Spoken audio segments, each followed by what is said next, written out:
on the St. Lawrence River and Lake Ontario. For the past several years, probably no angler has been more dominant than this man, Canada's Chris Johnston. Certainly for the last couple of years with the Bassmaster Elite Series, that has been the case as well. But Paul MUELLER has taken the lead. These two really in a tie atop the leaderboard. A great contest set today. It's the Site 1 Bassmaster Elite at St. Lawrence River, being brought to you live by Mercury. Welcome to it. What a place, the St. Lawrence River and Lake Ontario as a bonus this time around. That was our leaderboard to start this day. Paul MUELLER of Connecticut is taken down only by ounces. Chris Johnston, and only for the time being. We've got 2 more days of fishing. Welcome to Bassmaster Live. We're with you for 7 hours today on this incredible fishery, and we've got so many great stories working for you. We've got conditions that are changing, and we've got some anglers who have proven they can roll with the conditions. They can outsmart them. They can keep ahead of the rest of the field here. Tommy Sanders, Mark Zona, we got a lot of stuff to figure out today, but it's going to be so much fun to watch. Exactly right, Tommy Sanders. We got anglers live on the water, fish catching already happening, and fair to say, another unbelievable northern New York day weather-wise, which could be changing very soon. Yeah, these guys are probably counting on that. Of course, making their calculations based on that, playing the long game. You want to be there tomorrow. You want to be there with a chance to win that trophy. Let's take a look at our Humminbird. Lay of the lake, all of giant Lake Ontario, and about 110 special miles of the St. Lawrence River. Exactly right, Tommy Sanders. Any of our anglers can go anywhere. New York waters out in Lake Ontario, and that map makes it look a lot smaller than Lake Ontario actually is. A lot of our leaders in Lake Ontario. We're going to get into that in a little bit as you kind of funnel into the town of Cape Vincent, the St. Lawrence River, and go downstream up through our takeoff in Clayton, New York to Alexandria Bay, Morristown, Ogdensburg, and really a lot of our anglers have been spattered throughout that entire playing field. But again, this tournament has been dominated on Lake Ontario. All right, well, we are looking forward to a big day on the lake and possibly the river, maybe even playing a bigger part today. Weather is on the top of everyone's mind. Definitely, and really, if you look at your top 4 leaders in this event right now, all of them are out in Lake Ontario. We said it, Mother Nature has been very unusually kind so far on this body of water. And I don't want to say this, but I think a lot of our leaders have laid up a little bit, trying to manage their fish, not pound on them. With the weather that's coming, they're going to have to press a lot harder today. In fact, a lot of anglers saying we might not even get out there tomorrow. Laid up, but 50 pounds after 2 days. That's a little bit of a contradiction. We're on a good pace right now, Tommy Sanders. We're on a good pace. We're in a good place here at the Bassmaster Studios. Mark Zona, Tommy Sanders, of course, the whole crew in line, including the Such, Mike Stucon. What do you got for us? What a good pace on the pace for 100 pounds, never been done with smallmouth.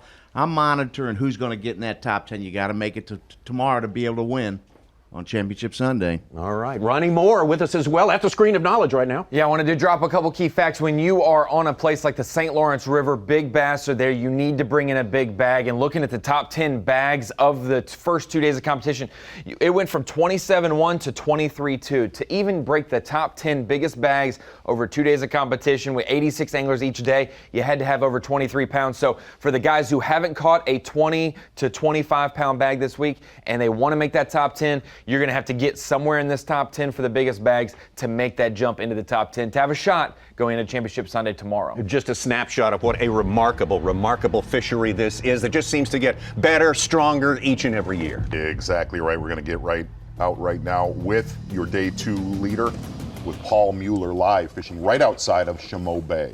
Right there, man.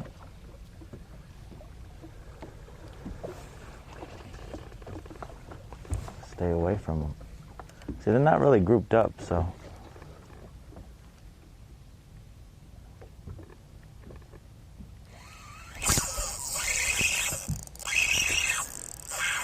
Uh-oh. Oh, gosh. He's in the motor. Uh-oh. He jumped into the motor. Lift up. That's never good. No, never that's a problem. That's a problem. Okay. Come on, get the up. fish is actually hung underneath the motor. Where's my Actually, his line? line Did it is. come off? He's still there, dude. Oh my goodness. Oh boy. Hand lining.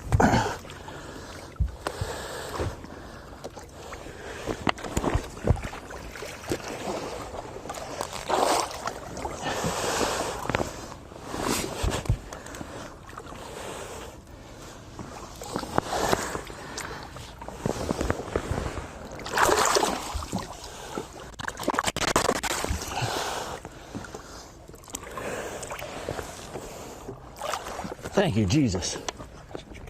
You believe that? Do you believe that? What just happened? What just happened? Got wrapped in the motor. Oh my gosh. Well, wasn't the prettiest fish landing. Thank goodness he wasn't a complete giant. It's still a nice one. Put her in the box. And we got some untangling to do. Well, as if Paul Mueller needed some extra adrenaline this morning. Exactly right. And for somebody that does not follow the Bassmaster Elite Series, generally these guys use their rods and reels like this right here to land the complete fish fighting process. No headlining, huh? Right. Actually, in terms for the kids, that was a hot mess right there. But a big morning right now for Paul Mueller. And here's what we're talking about weather-wise. Looking at the morning that Paul Mueller has had so far, the tournament that he has had, basically over a 5-pound average, okay? But that exact area that he's in right there, tomorrow you will be looking at 4 to possibly 5, 6 foot waves.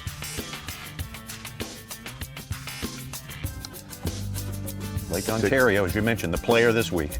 Exactly right. Looking at Paul Mueller fishing right outside of Chameau Bay. From there, if you move northeast about, call it 6 to 7 miles, you'll see Chris Johnston. And Chris Johnston, probably more knowledge on Lake Ontario than anybody else in our top 10. Started off early again. Already 3 fish in Chris Johnston's live well.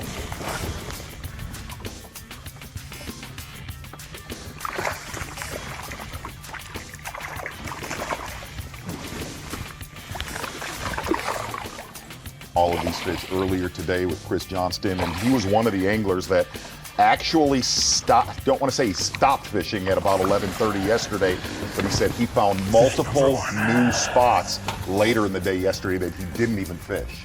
Again, starting this day, just ounces behind the leader, Paul Mueller.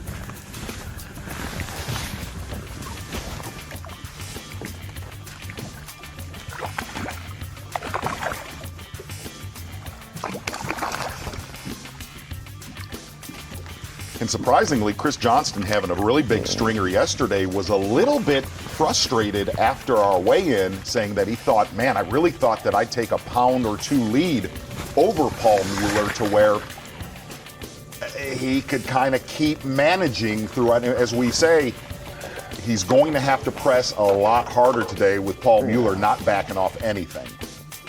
First time on Bassmaster Live, we're going to get to spend some time today with Takumi Ito.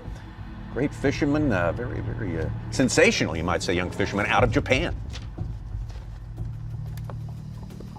Currently standing 5th early on this 3rd day of competition. We only have 40 anglers out there today, and only 10 will pass from today until tomorrow. That's Championship Sunday. He's booked up. I got it.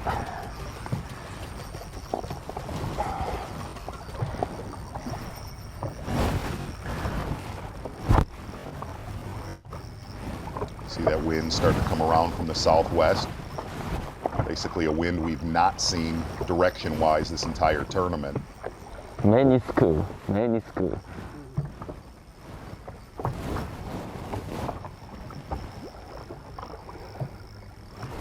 Taku Ito actually said that his mornings have been horrible out on the lake, and as the day goes on, sun gets high, that's when a lot of the bigger fish have bit for him. And something else, Ron Moore, you're gonna like this.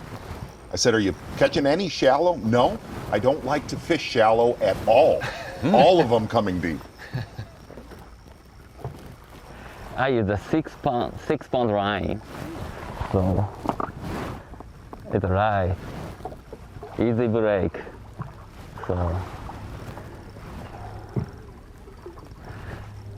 need a sensitive fight.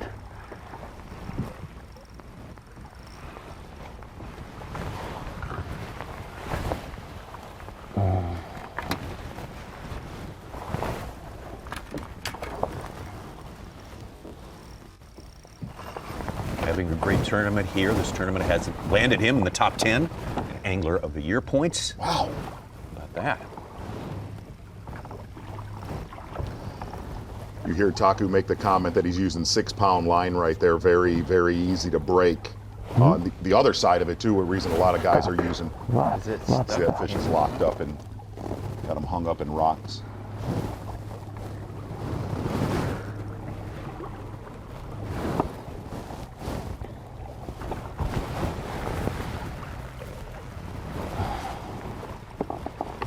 Full stack?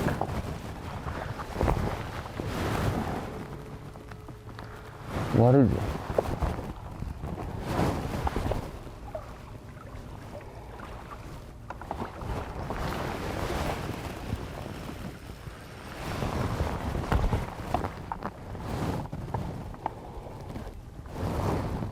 Basically, underneath his boat is a minefield of boulders and slate rock. And that fish is locked up and I wedged. don't know what happened. And his biggest problem is really, really light line. Got him. I'm out. Now the scary part is if there's any nicks in his line or, you know. I don't think he got him. No, I think it's still up.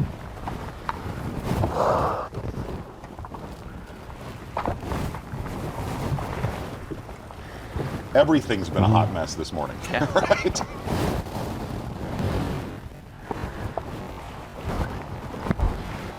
Fish is back here. Really? Oh my gosh. It gets better. What is happening? Maybe both stack. Wow. What kind of stuff? What? You know He's what? stuck on something. He's So throw.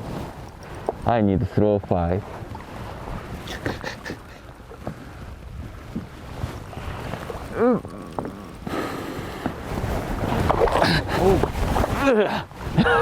Oh man. That's something. So maybe both stack. Right, both stack. I think. So why? So 28 feet. Fish is shallow, but stuck. What, rock? Yes, I got it. Maybe so. My first time camera, so very, very nervous, I think. No problem. But I'm happy I caught. Oh, The line was stuck on the boat. These are Maybe. professionals. Do not Maybe try this too, at though. home. but my first time.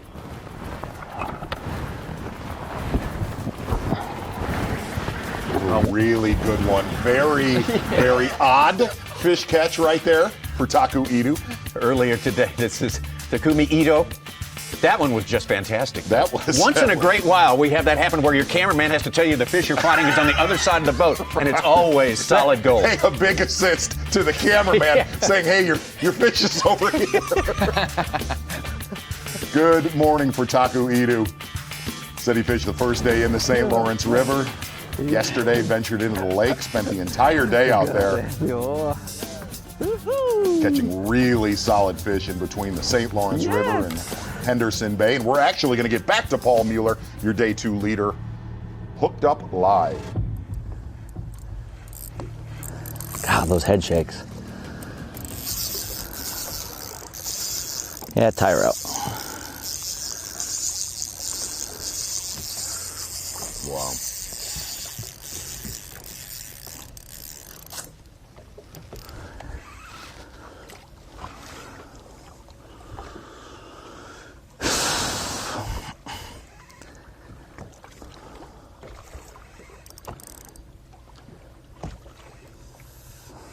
seems the predominant depth, at least yesterday. There was a lot of fish that were caught deeper on day 130, to call it almost 50 to 55 feet of water. But really yesterday, the biggest ones that we got to see were that 20 to 25 foot zone on little scattered rock piles.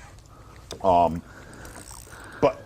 as much as we talk about the wind that's coming here, generally on a southwest wind, places like Paul MUELLER, Taku Idu, Chris Johnston, even though it's going to be violent out there as far as the waves and the wind, it tends to get these deeper fish a lot more aggressive if you're able to get to your fishing area. Because I am. Nope, not ready yet. We have seen wind-blown tournaments on Great Lakes before, and it's something to deal with. And as nice as yesterday was, and we got to see, this is horrible to say, but we got to see some really giant stringers yesterday. As nice as the weather was, it does make it a heck of a lot tougher to get these fish to commit and bite when it's that calm.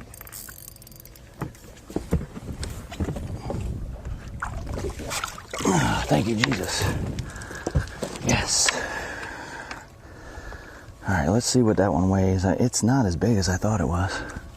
Look, they're barely hooked too. Man, that's the thing. You just gotta take your time with them, you know, and that's what I'm gonna just tell myself all day. Just take your time. Don't rush them. When you rush them, that's when you make mistakes.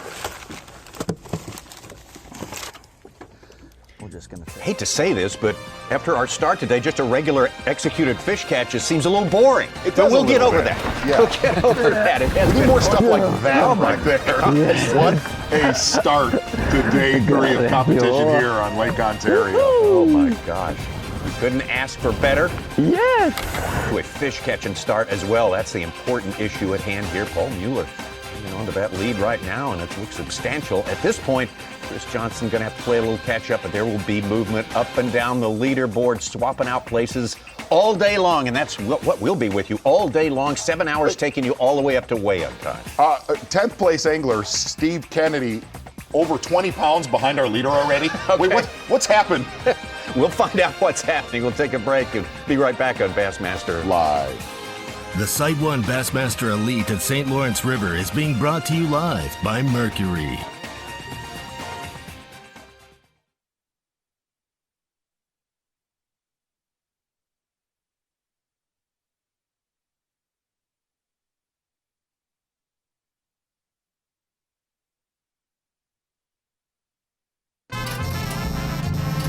What do a taco and a taco truck have in common?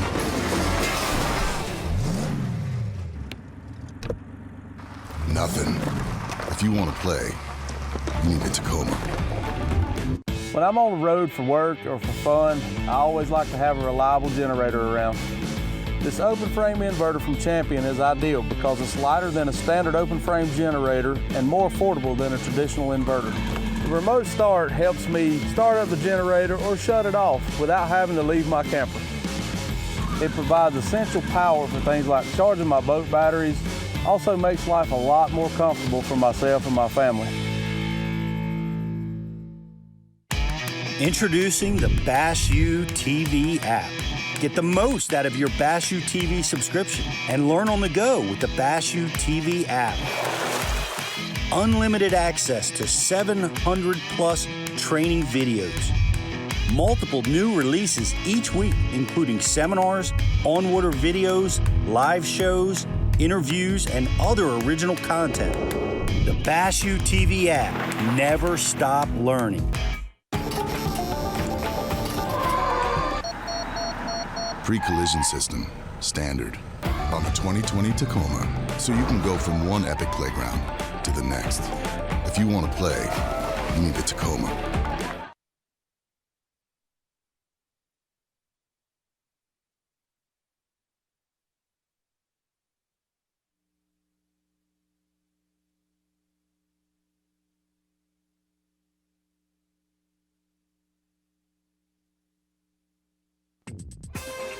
The Site 1 Bassmaster Elite at St. Lawrence River is brought to you by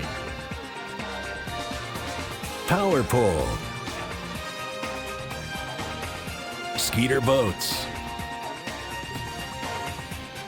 Yamaha, and by Toyota. Barely an hour and a half into the fishing day on this third day of competition at our third stop of the year on the Bassmaster Elite Series. And the Lake Ontario, we'll check the river too, but the lake is on fire. I mean, they are absolutely catching them today. That is our news bulletin, and that's a good one to hear. Paul MUELLER with the lead right now. It's larger than that when we went to break. Now Chris Johnston has eaten up a little bit of that. We'll get that all explained for you. We'll see how it all went down. Tommy Sanders, it usually takes us 2, 3, sometimes a half a day to get the power pole replay of the day. And we already have one in the first 11 minutes. Exactly right. No. And it is not, listen to me, it's not without controversy, okay? Taking a look at Paul MUELLER right here earlier this morning. Catches a big one, gets hooked up in his Mercury outboard, and actually, well, he decides to start hand lining it in. And this is not a 1.5 pound bass. This is a solid 4-pound bass. Paul MUELLER hand lining a big one in here on day 3. Do you believe that? Not really. From there, if that wasn't enough, Taco Edu, his cameraman points out your fish is on this side of the boat, but your line appears to be hooked underneath the boat. That is so good. And here's where the controversy comes. Which one do you give it to? That right there, Tommy Sanders, early this morning in our broadcast is your power pole replay of the day. I'm really not sure what happened in both of those fish catches. Well, we do now have baseball. We don't have football yet, so we have to supply the circus catches, and that's 2 great ones there to start your day off. Where does this day go? I don't know. To start like that. We've got to figure out where it's going. For answers, let's look to last year's champion. Might be a way to go. Micah Frazier able to hold off the great Chris Johnston here on the St. Lawrence River, and that says something. Earlier today, Micah Frazier, slow and steady this entire tournament, quietly hanging in your top 10. Fish in the ballpark region, fair to say, Ron Moore, fish in the ballpark region where he won last year. One of the things we didn't talk about are anglers not able to go into Canadian waters. This entire playing field is divided by Canadian waters this year because of regulations, have to stay on the U.S. side. So yeah, he would just be across the river. He won last year in that region of the river, but on the Canada side primarily. Right. So, hey, just go across the border and find a good drift that has some good ones on it. Can't go over there because of the Canada's quarantine act. And this is Micah Frazier live.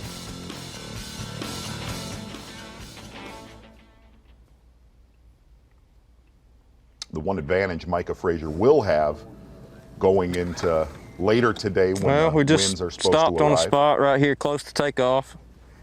It's kind of a place I've been catching a lot of fish, but not a lot of quality.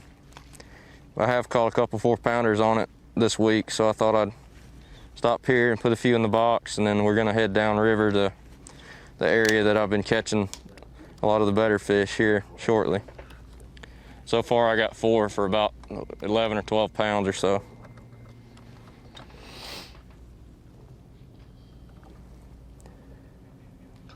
One of the advantages that Micah Frazier will have over some of the other anglers that are fishing Lake Ontario, he'll be a lot more protected today and hopefully if he makes Championship Sunday. That attitude that we see him in straight up and down, that's the way he did the whole tournament last year, as opposed to what some of the other anglers believe you need to stay off him just a little bit, but his technique is different, his approach is different, and it is consistent, especially in terms of numbers. Very, very vertical up and down in the St. Lawrence River, and if you look at his tournament last year when he won in 2019, consistent. The first 3 days of the tournament just hovering around that 21-pound mark, and none of us were watching Micah Frazier on the last day until he caught an enormous St. Lawrence River bag, almost 26 pounds to take the win.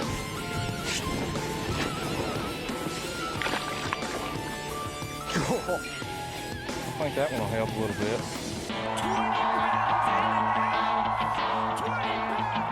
Micah Frazier closing out Chris Johnston on the final day, coming from 10th place on that day. That seemed to be a theme from last season as well that has carried over into this 2020 season with the Bassmaster Elite Series. Huge crowd in Waddington, New York. It's fun to see the crowds Oh, man, yeah, we miss them. We miss them. We can't have them now, and everyone knows the reason why, but they'll be back. We'll be back. And how can you not come back to a place like this where there's so many different ways to get the job done? Case in point, Unless he Brock just ain't Mosley. playing yet. Oh, he's big. Oh, yeah. Stay on, baby. Good one, I think.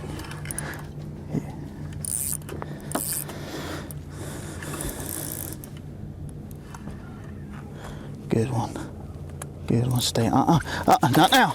Not now. You stay down. You stay down. Got her. Yes. So it's worth noting that was a fish earlier this morning, that smallmouth. He has released that one because you get a penalty for having a fish that may decease in your live well. So he didn't want to take that risk. I don't know if the fish was hooked deep or if he just didn't like the way it was acting in the live well. He has released it, and he has one in the well. That one we just watched right there. Well, that's a setback for sure, and he's back to his the way we've seen him start the past 2 days. Yes, started largemouth fishing first 2 days of competition this week and caught some really good ones to hang in our top 10. And he switched to smallmouth for the combo platter and caught some really nice smallmouth, too. A little bit slower yesterday, had some big ones. Exactly, Mike. On, day one. It's a better one. Oh, God. No, it ain't either. Fooled me because my momentum was going the wrong direction, I guess.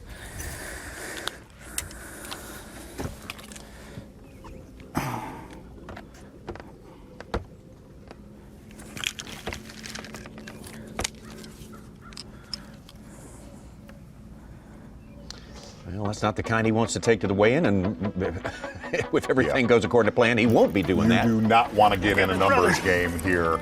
No, this was from yesterday, Brock Mosley, and doing something that you and many others say is a little bit of a dangerous ploy. Well, it's a little sketchy for the simple fact that, look, he caught a lot of fish like that the first 2 days of competition. The problem you have is rotating through these same areas shallow.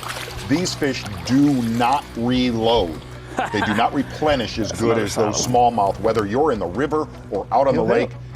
The smallmouth just tend to replenish better. And not only that, there is just a lot more 3 3/4 pound fish to 5 pound smallmouth in this river right now than there is largemouth. That is just a fact. There he is. Good one, too. Good one. Oh, come on. No, he didn't. Dang it. That was 4-pounder.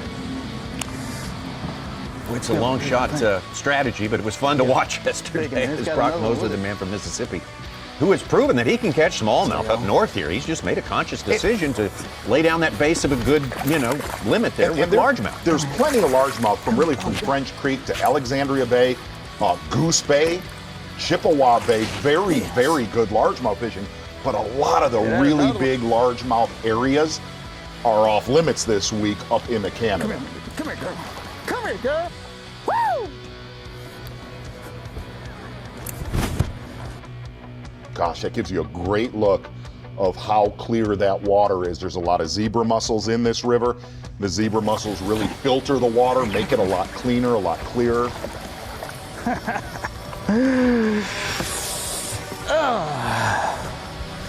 Thank you, Lord. Thank you. Solid week, though, for Brock Mosley. Oh, yeah, he kept his spot. More or less within a couple of positions in the top 10. Man, The fellow who's been in the top 10 throughout the course of this tournament. Great day on day number 1. 24 pounds yesterday, and had to come in early because he wanted to make sure those fish were in good shape for the weigh-in. And that's Chad MORGENTHALER. Chad MORGENTHALER earlier today fishing. Watched her. 4-pounder, just swim away. Right outside of Black River in Henderson Bay. Aptly named, looking at the water right there. It's actually, it looks like dark water, but that was earlier this morning. Very, very clear in that area. Oh, there's one. I seen a couple up there on live scope, so I was able to. Probably earlier today, gonna get with Chad MORGENTHALER live. We're dead calm right now.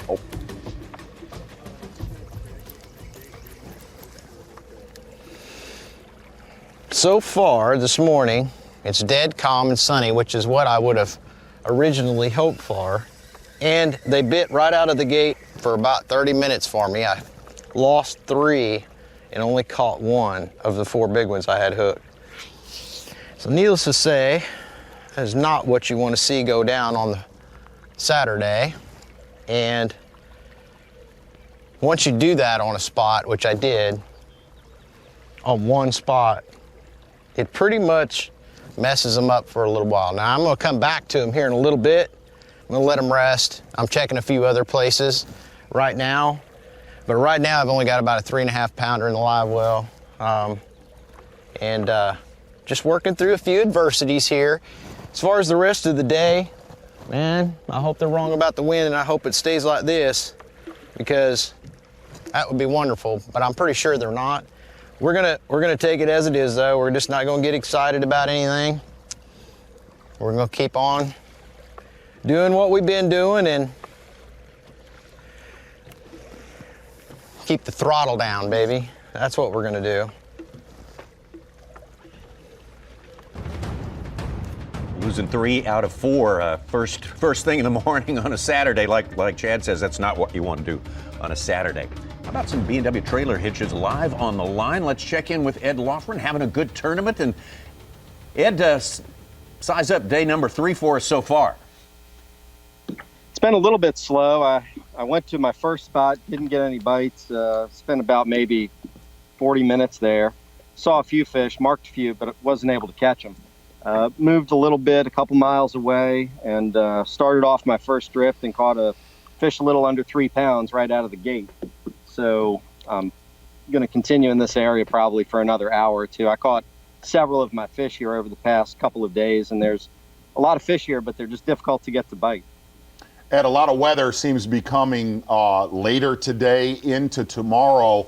What adjustments will you make later today if that wind arrives early, right around noon today? I'm going to keep doing. I saw that was going to happen, and I think it'll probably help my fishing. The current has been a little slower than I'd like in the river, so I think that wind from the southwest hopefully will push some of the lake water in here and actually pick the current up where I am near the mouth of the river. All right, Ed, thank you so much. Thanks for letting us intrude for just a moment here. Good luck on the rest of your day number 3 here. And we're making the cut, very important cut to make. We're only 3 tournaments into our regular season, but boy, every tournament's so important. Let's go out to our leader in Angler of the Year points as of the start of yesterday. Solidified that lead during the course of yesterday, and he's hooked up now, Clark Wendland. We've seen Clark Wendland on a lot of different spots out on Lake Ontario. Yesterday, a little bit slower. Wow. Big one for Clark Wendland.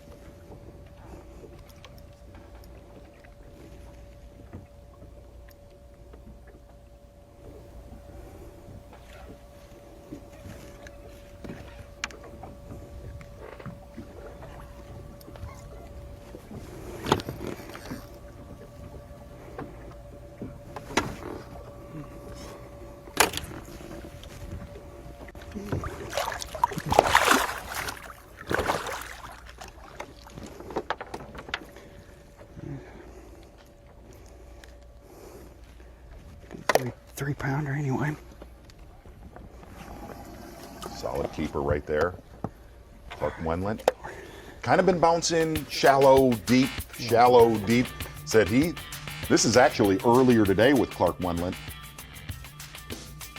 Had some mechanical issues yesterday, he said. Yeah, just a little trouble getting things going yesterday, but boy, when he got on him, he was catching them steady. And here's the thing, he has a phenomenal average, basically over a 4.5 pound average. And he said, look, if guys are going to catch a 5 pound average, weigh in 27 pound bags, I'm just going to lose. Yeah, they're going to win.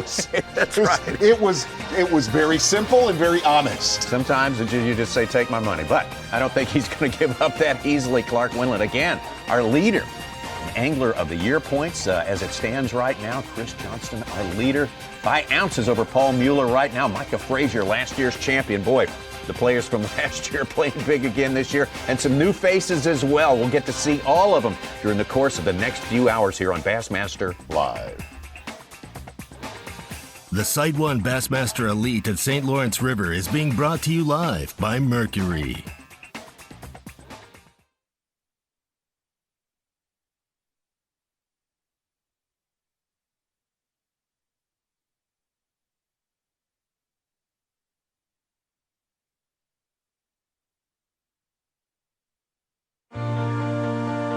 Your time on the water is precious. You return season after season to make unforgettable memories. Fight a few fish, reconnect with friends, and recenter yourself. If you count on having this time, you need an outboard you can count on to power it. That's why boaters stay with Yamaha for the long run, for life. They know reliability starts here. Groundbreaking designs, unsurpassed quality, and unshakable confidence. Welcome to the Ranger Z500 and Z100 series. Leading the industry for over 50 years, these rigs are custom crafted and loaded with more features and advantages to deliver the ultimate ownership experience. The legendary Ranger Z series. Unleash next level performance. Mercury, go boldly.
You're watching the Site 1 Bassmaster Elite at St. Lawrence River, being brought to you live by Mercury.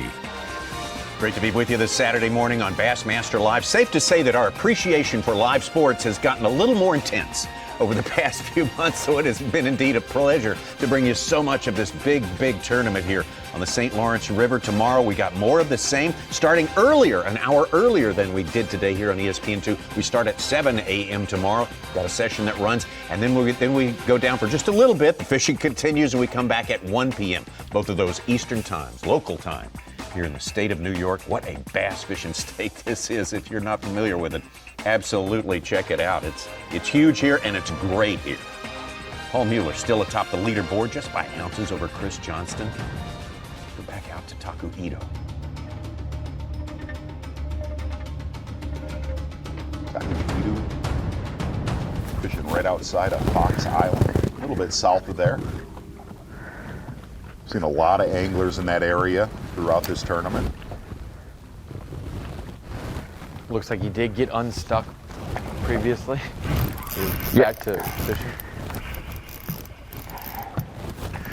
Oh, big lump maybe. Oh, big lump.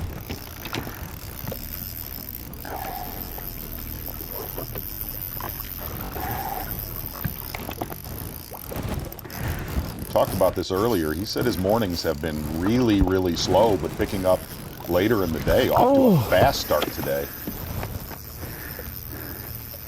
From 25 to 35 feet of water. Scattered rock piles throughout for miles that you're looking at right there.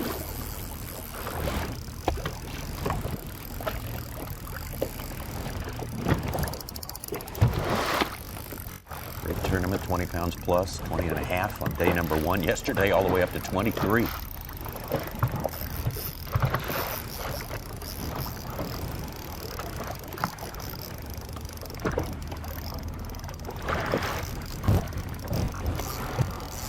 Oh.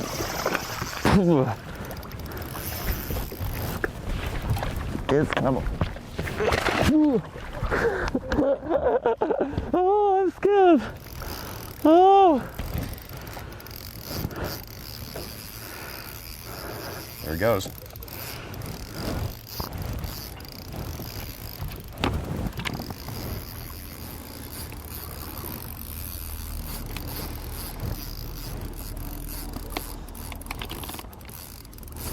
See how he's playing that fish. Really, really, really light line, 6-pound line. And a lot lighter than some of the anglers that we've been covering out on Lake Ontario.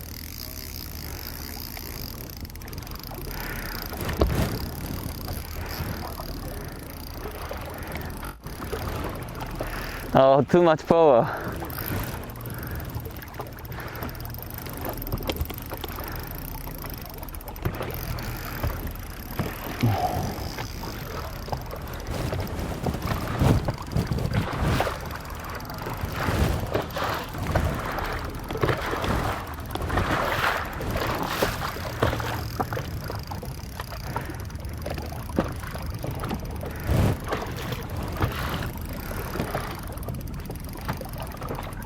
Taku having trouble finding compliant smallmouth today. Yes, and one of the things we noticed yesterday, we got to see it with this fish right here, is a lot of times those smallmouth, you know, when they're hot, they'll come right to the boat, and then when they see the boat, if you don't get your bear paw on them, you're going to be fighting for the next. You don't like boats. No.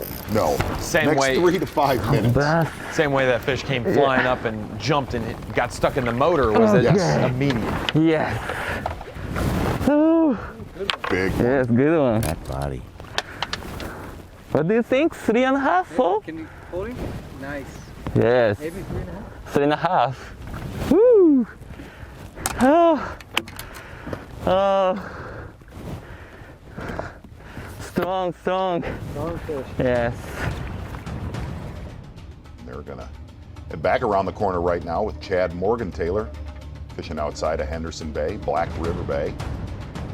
Really, a lot of these guys are fishing in migration routes where these fish they've got done spawning here in probably the last 2 or 3 weeks, all the way back in actually to June, and just fishing areas where they are coming out to looking for deeper water, 20 to 40 to almost 55 feet of water. Exactly. You look over Chad's right shoulder right there, a huge spawning bay.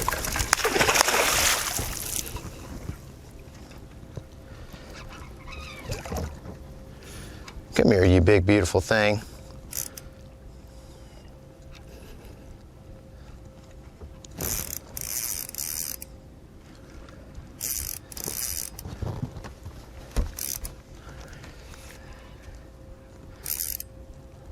Fish maybe.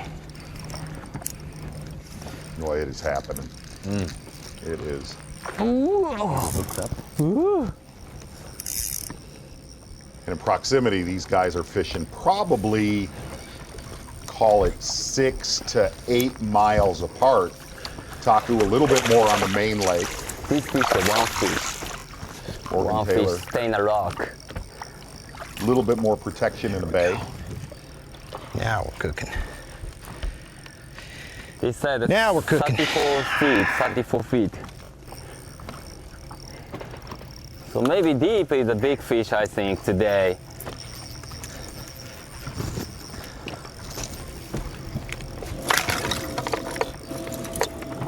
And if Taku lands this one, this will be 50 for his root. All right, that's all.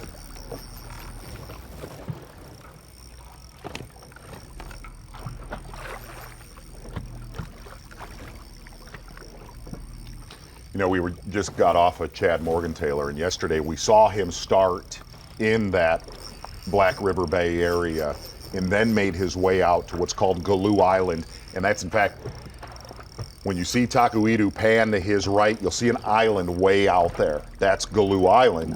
And traditionally, some of the biggest bags of smallmouth, whether it's a local tournament coming out of Henderson or Clayton, New York, or the Canadian side, there's just a ton of events won out at that island. Chad Morgenthaler said when he gets to that 20 to 22 pound mark again, he will absolutely, he said he caught a giant stringer there in practice on Monday. Is it the same setup out there? Big spawning flat with some rock piles adjacent and sort of you have resident fish that revolve their entire life around that island. They come in to spawn on those islands, then they'll kind of start to taper out deep. Those islands get actually a lot more charter boat pressure than anywhere else on this lake. And there's a reason the charter boats go there. There's a lot of fish out there. But traditionally, there is a better average size bass out at those islands when they're biting than there is on the mainland. Got some movement here. Matt Heron, Brandon Palaniuk, and Brandon Carr all just jumped into our top 10. Heron's the only one with the limits.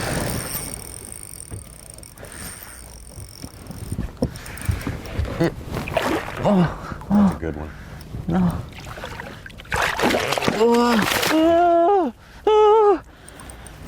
Come on, come on. Yes. Not want to lose this. Oh, no.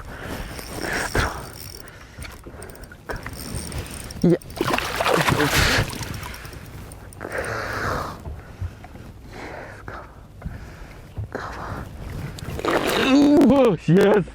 Yes. Maybe 3 pounder.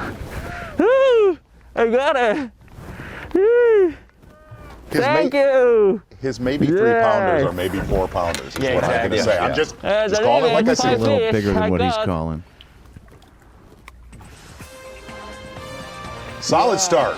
Yeah, fun being in the boat with that guy. He'll be into third place unofficially with his 4th and 5th keepers when they log in the bass track. And over 50, you said? He would be over 50? Is that right? Yeah, he's already over 50 Oh, with 3 fish, adding about 7 more pounds to that total. He'll be up around 60 pounds almost, 59 and change. Had good fun out there, good catching today. Early on day number 3, 40 anglers out there shooting for the top 10 spots at the end of the day. That's where your goal post is, and you better catch them, because out here on Lake Ontario, they are catching them. Lake is absolutely unbelievable. It's terrible to say. We cover a lot of events through the country, but we get spoiled here. We get spoiled. If we go 2 or 3 minutes, we're like, really? It's absolutely. It must be a down year. Right. Yeah, oh gosh. Yeah, no place even compares to this place when it comes to big-time smallmouth fishing, big enough for a tournament of this magnitude. And boy, we've got some magnitude going out there today. Big smallmouth, and more to come when we return.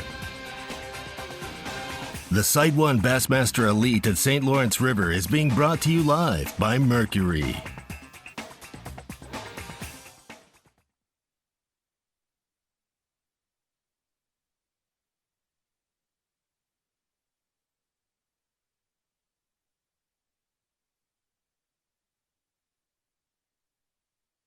I'm pro angler Andy Montgomery. I've been making my living with Strike King products for a long time. So when they showed me the new tour grade line, I was all in. I knew I could trust it. What I didn't know was how easy it was to use. With the spooling tool and the prepaid envelope to recycle your old line included in every single box. Not only is it the best line on the market, it gives you the easiest fishing experience possible. Find out more at StrikeKing.com. Fish and win with Skeeter Real Money. Fish out of your Skeeter boat, win a Skeeter approved contingency paying event, and you could add $5,000 to your winnings. Just enter, fish, and win. It's that easy. Rules and conditions apply. Visit SkeeterBoats.com and click the Real Money logo to register and learn more, or visit your local Skeeter dealer. Fish, win, get paid. Up to $5,000. Go to SkeeterBoats.com and see why now is the best time to enter, fish, and win with Skeeter Real Money.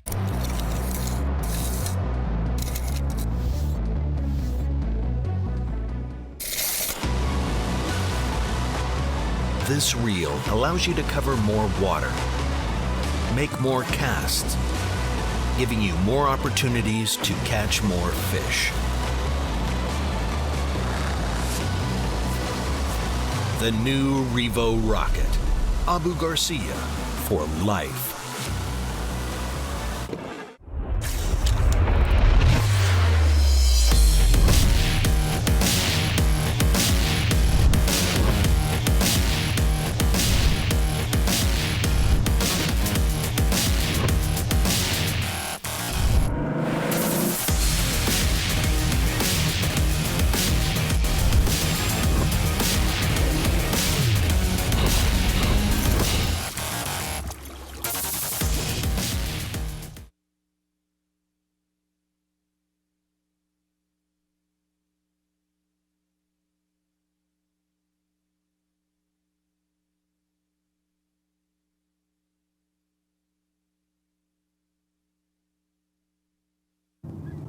You're watching the Sight 1 Bassmaster Elite at St. Lawrence River, being brought to you live by Mercury. Bassmaster Elite Series. How about the World Championship for next year, 2021? It is coming to that place right there, Fort Worth, Texas, and Lake Ray Roberts. Big bass fishery there. It's going to be a huge, huge tournament. First time ever in Fort Worth. Great town. I go on and on about it. If you visit, you'll know what I'm talking about. Just great people, great food. Lots of stuff to do. A perfect destination, March 19th, 20th, and 21st. I'm giving our guy a shout out. Mike Golick said he is absolutely joining us as a guest analyst at that Bassmaster Classic. Mike Golick actually watching us this morning, and here's what he said. I am sick of this light line. Somebody get me a largemouth in lily pads immediately. I don't know. We might be able to. And I will tell you, Mike Golick lately, a killer beard. Oh, really? I mean, he looks like Moses. Oh, my gosh. Wow, The quarantine has treated him well. He's been to the Classic before, 2008, Lake Gonna Hartwell. join us again. Yeah, good. Got to fish with Mike a couple weeks ago. Remember Big him from time. there. Yeah. Going to join us next year. Particularly because the hopefully. gobies are really hanging on those individual rocks. Because whenever I pitch to a rock, if I think I've seen a fish and I pitch to a rock, there's two of them right there. One of them just went down on my bait.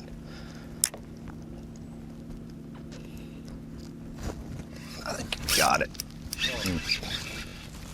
Now you saw him, you heard what he said right there. He watched that fish on his electronics follow his bait down. Got an acrobat.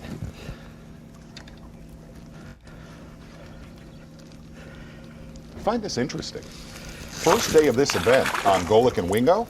Dude. Golick picked Chris Johnston to win this event. Enjoyed this show. I just assume you're a big butt. Get in here. Fairly obvious pick. Well, yeah, he's been either first or second every day of fishing for the past 2 years here. We're gonna name Hey, those Tom Brady's good. Hey, he may have went with the chalk, but that's fine. That's fine. Another bulletin there.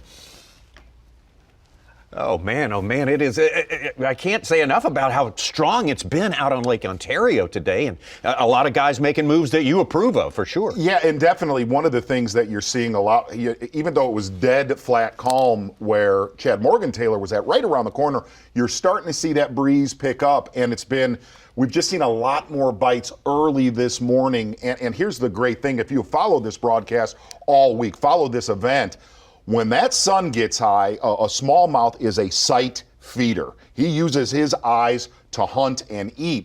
When that sun gets up is when we've really seen fireworks with the bigger ones this entire tournament. Well, our valuable set of eyes out there on the lake working on our side, on our team this time around. As always, we talk about the Classic, former Classic champ Davey Height, and I know you're out on the lake right now. What are you seeing and what are you approving of the most? Well, what I'm seeing is a lot of fish being caught. I've been around Clark, I've been around Taku, I've been around Paul MUELLER, and now I'm just probably about 400 yards from Chad Morgenthaler.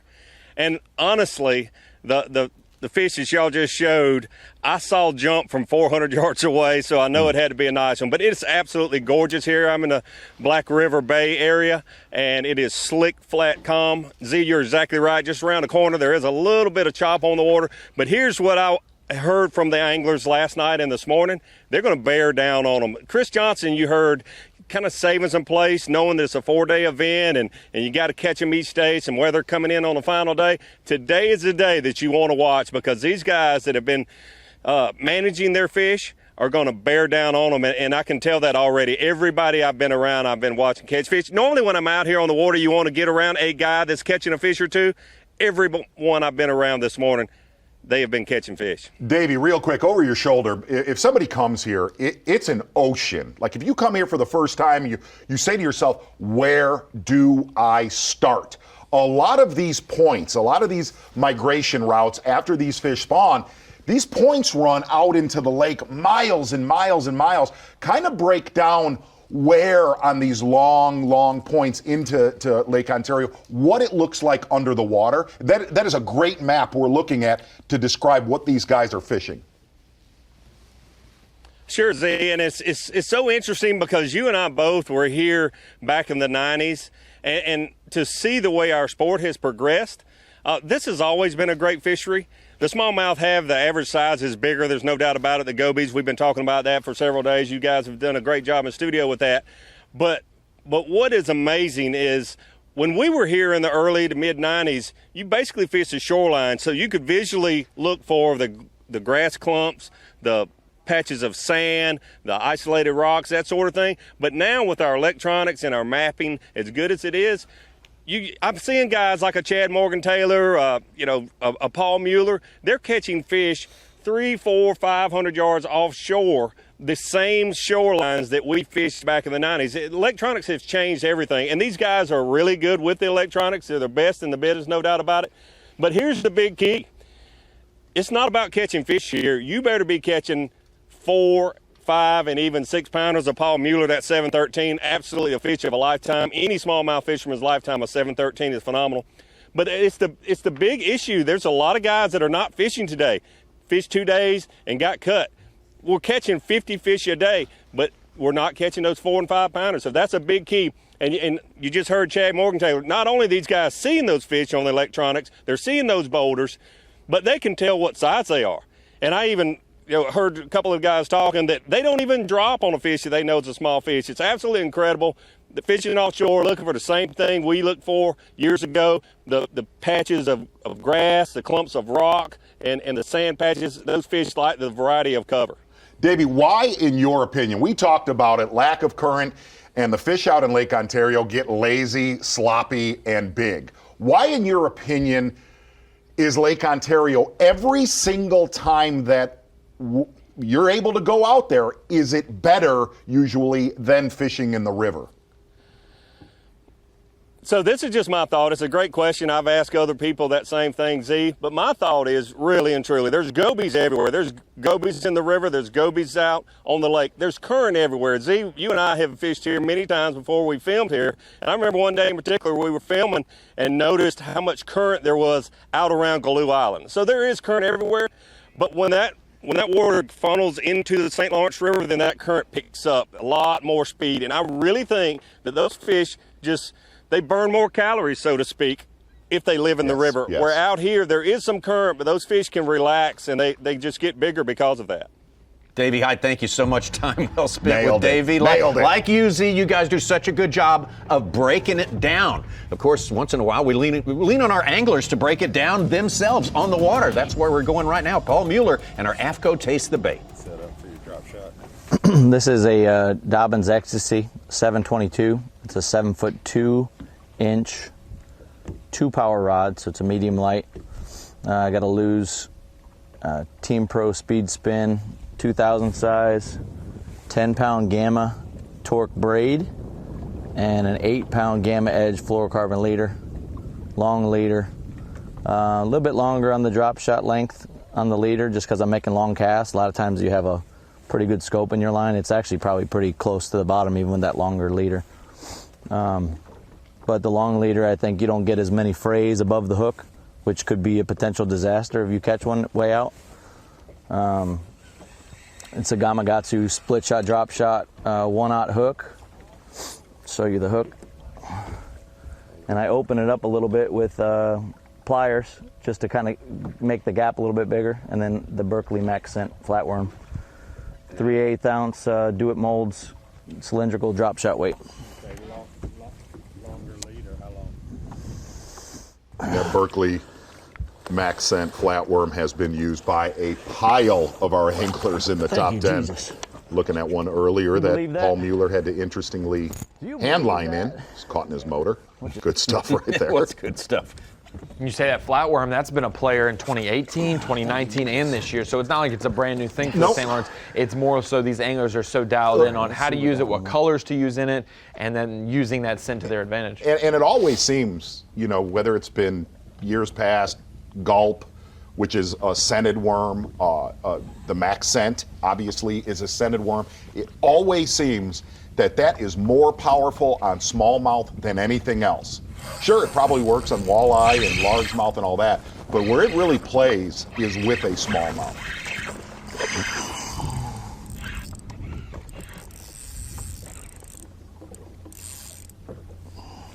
Not a big one, but I think I figured something out. So I've been working this drop shot. I can see these fish on my Garmin Live Scope. Basically what I'm fishing is there's a little bit of a depth change here there's some rock on the high spot and on the drop, but bigger rock on the high spot. And they're just sitting on the drop. There's like a little divot where they're sitting in. I could see them on that live scope. And there's other fish here too, so sometimes you cast at stuff you don't get bit, but it's like drum or whatever. Those look like bass, and so I cast it over there, and I was working it, just kind of trying to pull it away from them. And they're kind of reluctant to bite, some of them. But what I did is I was shaking it, I just dead sticked it. As soon as I dead sticked it, he grabbed it. So it may be something, maybe a little clue of what I got to do today.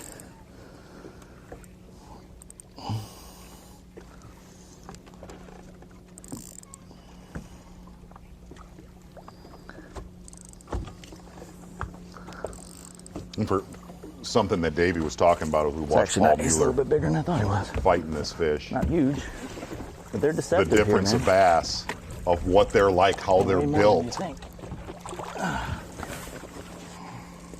There's just so many bass that size and bigger out in Lake Ontario.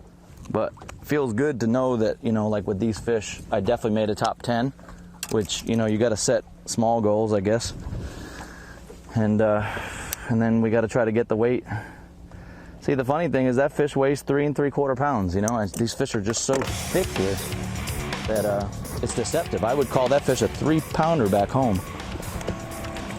But we've only seen a sample. And everything. I mean, we haven't seen the entire field this morning, but it's pretty apparent that the catch rate, I believe, is better than it's been all week. As Davey pointed out, maybe not the size as heavy as it has been, but it's still early yet on this day. It's been a power splash of fish catches so far this morning. And the one thing that we definitely did see yesterday, as that sun got up, we got to see a lot of our anglers out on Lake Ontario kind of always keep them honest up shallow too. But that being said, it has been dominated fishing deep out on the big lake. Mueller took back the lead from Chris Johnson, who had a 4.5-pounder to take the lead from him. We have 6 lead changes between those two already today.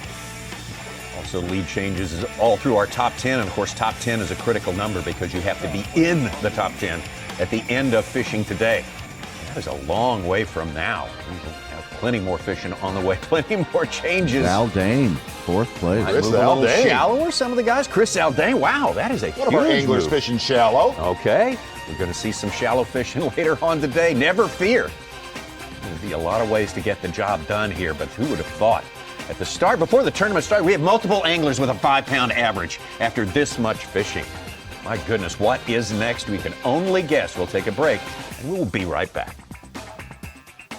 The Site 1 Bassmaster Elite at St. Lawrence River is being brought to you live by Mercury.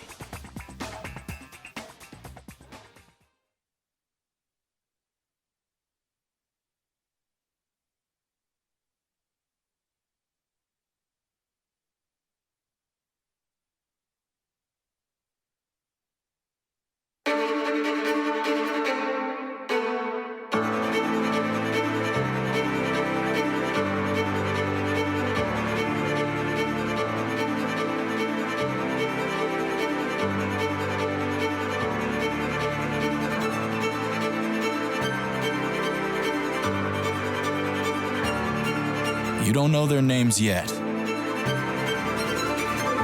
but you will. At Mercury, we invested thousands of hours of engineering manpower so you can enjoy hours and hours of untapped horsepower. Introducing the all-new V6 Mercury Pro XS. Light, quick, efficient. Mercury, go boldly. At Mercury, there are no limits to what we'll do to make sure you have no limits either. Introducing the all-new V8 Mercury Pro XS. Light, quick, efficient. Mercury, go boldly.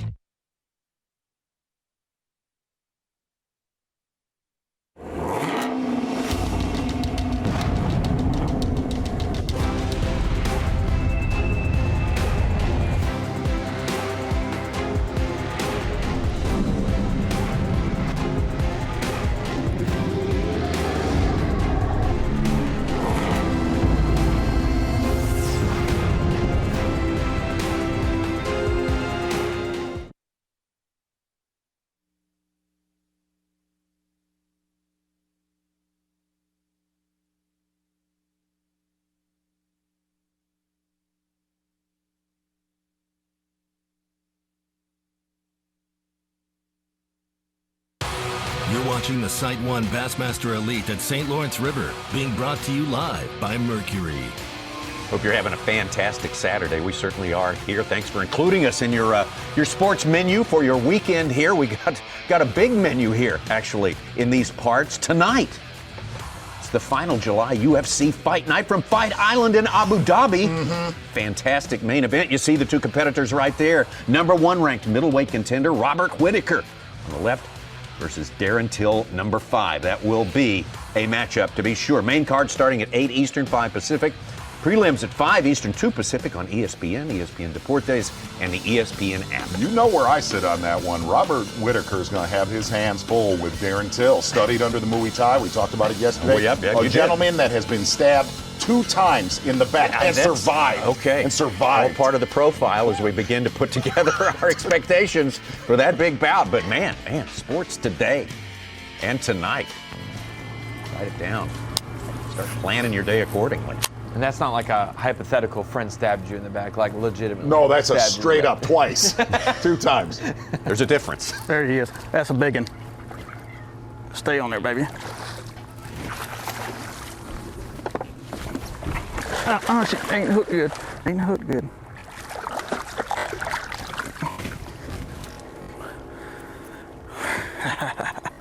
Wouldn't hook good at all. That's better. See? Right there on scattered rock.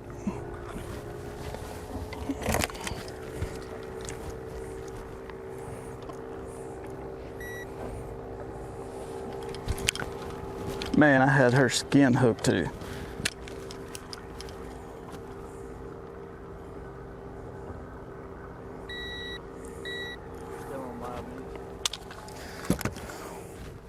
Just random.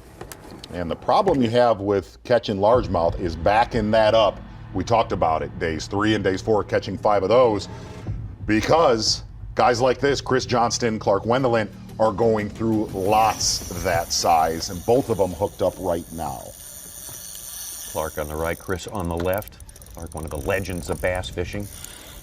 Adding to that legend this week by gaining the top of the Angler of the Year points race. Still really, really nice conditions out on Lake Ontario. Calm as could be. There he goes again. God, I don't know why he insists on doing that. That's ridiculous.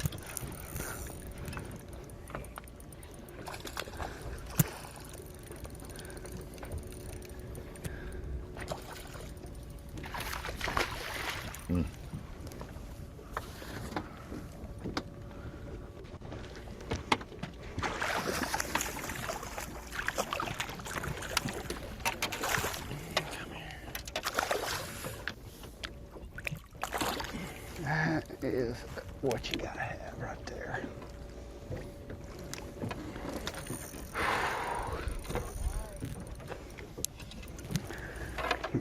Good 4-pounder. Good one for Clark Winlet. Both these guys have basically lived the top 3 spots in this tournament all tournament long. It's where they get their mail now. Good one. Hope for now, but we got to call him today. Yeah. Let's not. So great. Let's not kill ourselves with low expectations. Yep, that is a nice 4-pounder, 4 1/4 for now, but we got to get rid of that one. Already hating on him. It's great.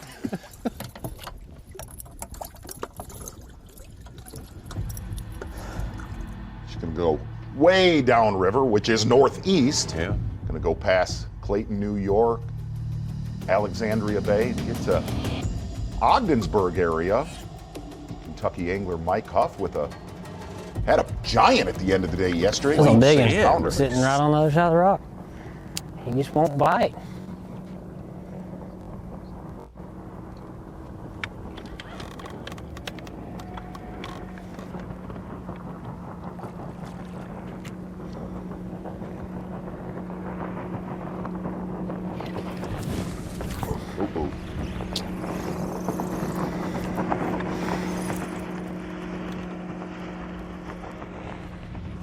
Broke that fish off.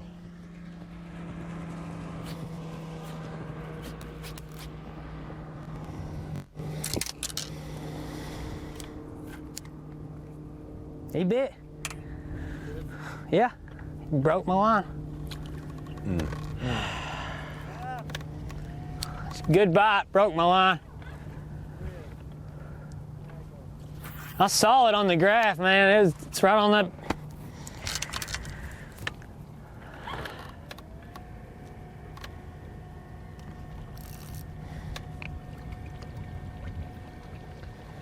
That's a variable in this sport. You got shoes and basketballs and different equipment in other sports, but in this one, it's line, there's rocks, there's all kinds of shells that can cut it. It's a lot of variables. And Ronnie, it goes to why so many of these guys are using drop shots. There's a lot of guys in the river that are throwing Ned rigs, little lead head jigs. The problem with that, a zebra mussel is like a razor blade on the bottom, and there's millions upon millions of zebra mussels on these rocks.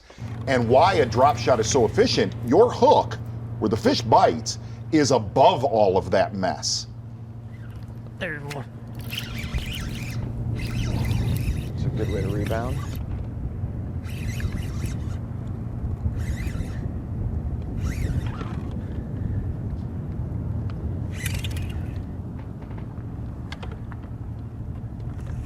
Be a good.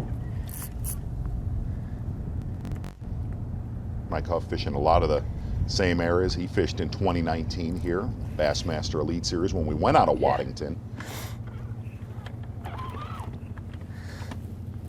Really upset by that miss right there. We watched him a lot yesterday. He didn't catch a lot. No. He had a great one at the end, like you said. But it was a tough day yesterday. Yeah. Not a real big one. Not a real big one.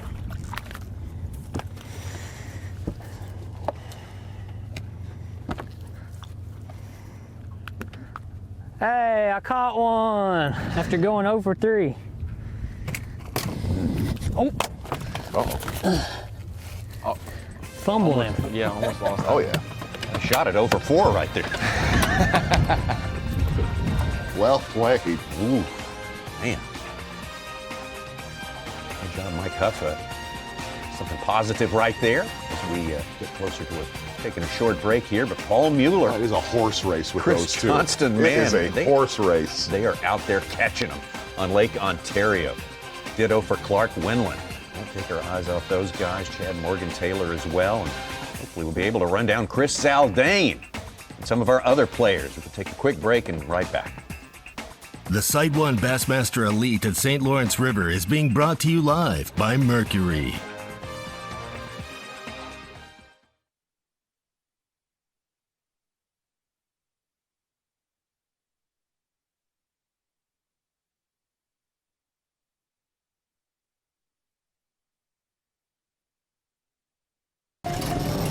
Wherever the trail gets rough and the mud gets deep, you'll find a Toyota Tacoma.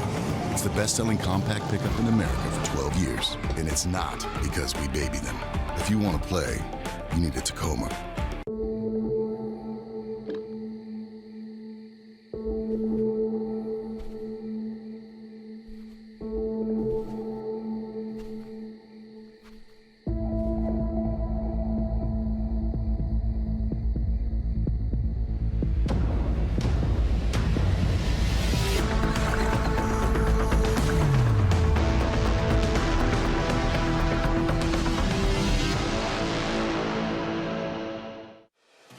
It's been said that a bad day of fishing is better than a good day at work.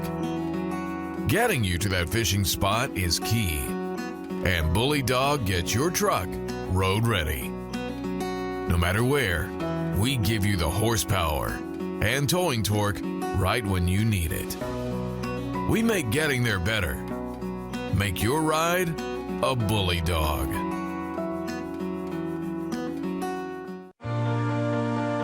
Your time on the water is precious. You return season after season to make unforgettable memories. Fight a few fish, reconnect with friends, and recenter yourself.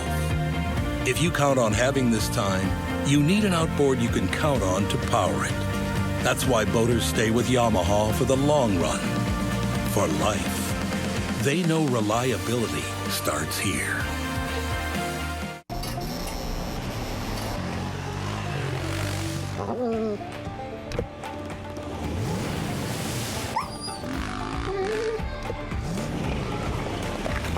If you want to play, you need a Tacoma.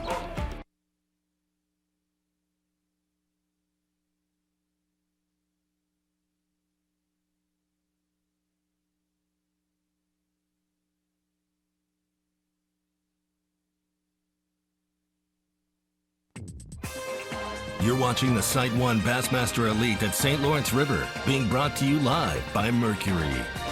Hey, welcome to Bassmaster Live. So much more to unwind until we get to the end of this very important third stop of the year, the Bassmaster Elite Series. But let's quickly cast our thoughts to next Thursday. That's when we start. If you're enjoying the Great Lakes smallmouth fishing here, we got another Great Lake that has the distinction of being the only Great Lake that's not actually one of the Great Lakes, but it is great fishing at Lake Champlain. No doubt about it, Tommy Sanders. We've covered so many events on Lake Champlain.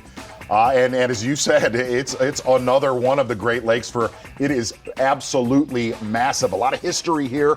Do you go down south, fish Ticonderoga, the inland sea for smallmouth or largemouth? But that being said, there will be a lot more largemouth weighed in that tournament. Yeah, a lot of variety, a lot of ways to catch them, yes. A lot of strategic decisions to be made by these anglers, and believe me, they are up to the job. It will be interesting to see who rises to the top here. Where Johnson's giving it a shot. He just jumped from 19th to 6th place, right behind Chris Haldane. All right, there's another guy you better keep in your sights here. Better have him on your radar. Chris Johnston currently sitting just ounces away from the top there, right behind Paul MUELLER. Back and forth between those guys all morning long. The moments go. Oh, once in the boat. There we go. Whew. That is a big one. That is a big one. Hey. First good one of the day. It's one he showed a little more respect to there when he landed on. Yeah, he slaps those 4-pounders around and kind of gives them a little rough talk. Shames them a little bit. You get back over to the mouth of Chaumont Bay with Paul MUELLER.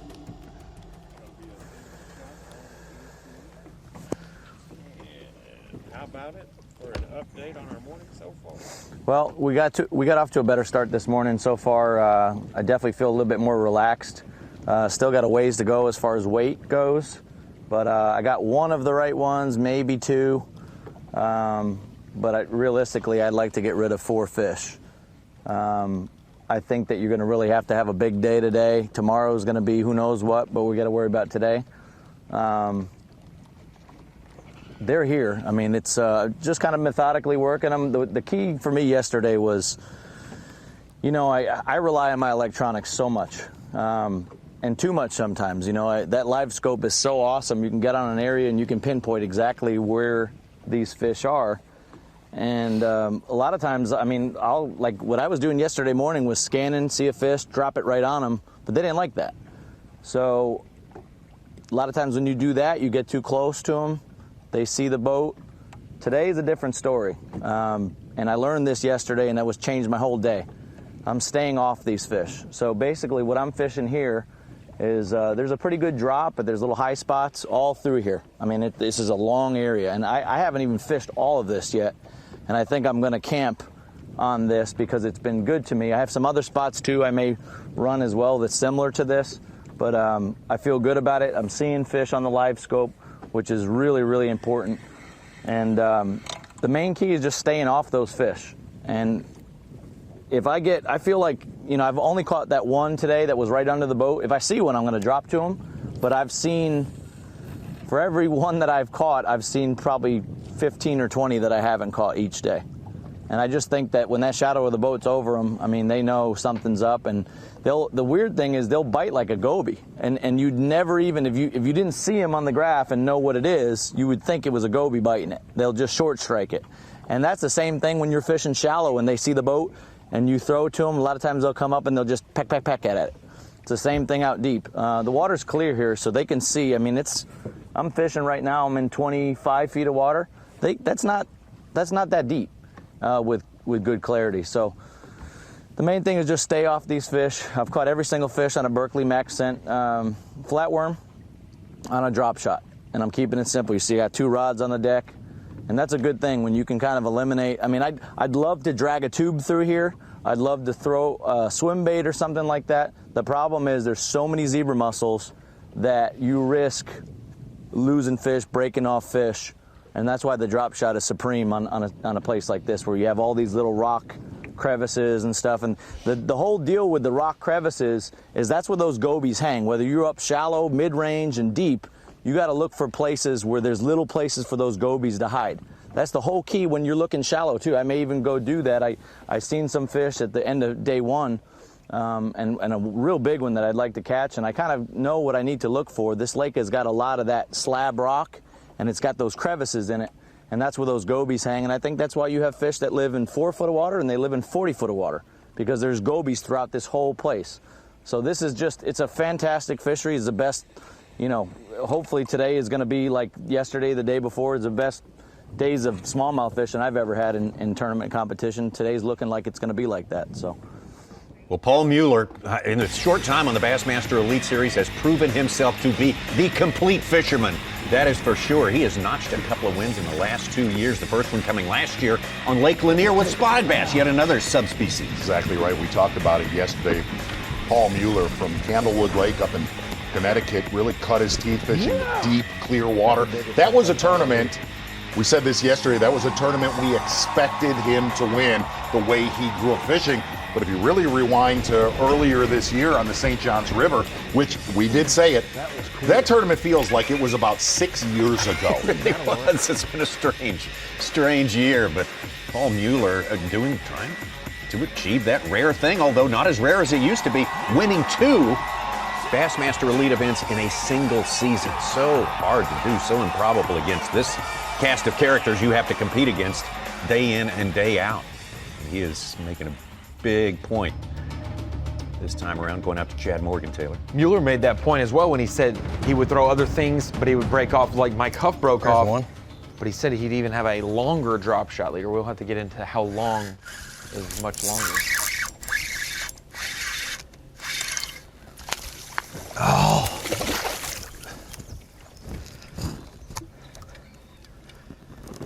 Coming live to you.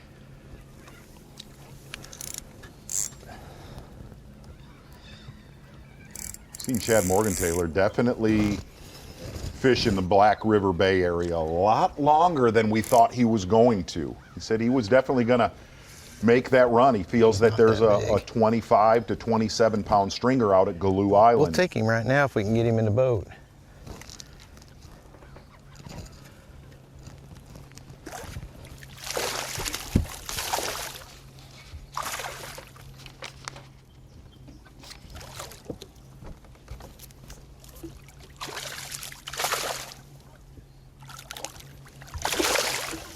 Whew.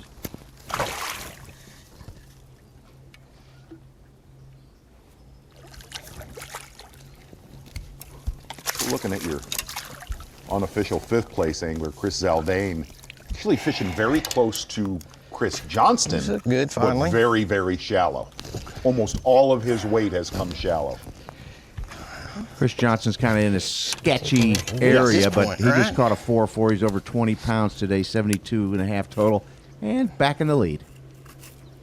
72.5 total is interesting because that's already more than our biggest day 3 leader weight we've ever had at the St. Lawrence River. 72.5 after 3 days has been the highest weight we've had, and we're already at that with Paul MUELLER probably right there as well. And it's early. Yeah, and it's already, we're a quarter of the way through day 1, or day 3. Every single angler in the field is hooked up right now. Every single one. Woo! Wow. That was amazing. I mean, I didn't think they could jump that high. 5 fish. 5 fish cruising. Did you see that jump? That is phenomenal. Oh. And Ito just said he saw 5 more fish cruising with this one than he Maybe big fish, maybe.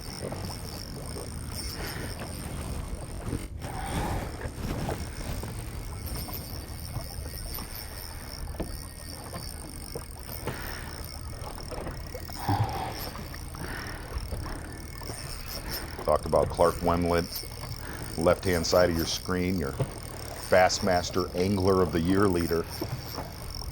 He's got a lot of Angler of the Year titles under his belt from FLW years. And 3. Brock MOSLEY, one of the best guys on the water and off the water. Not so bad. Hands down. Super nice guy. Absolutely. One of the several anglers who have graced cereal box fronts. That's right. Yeah. Right. Kellogg's box.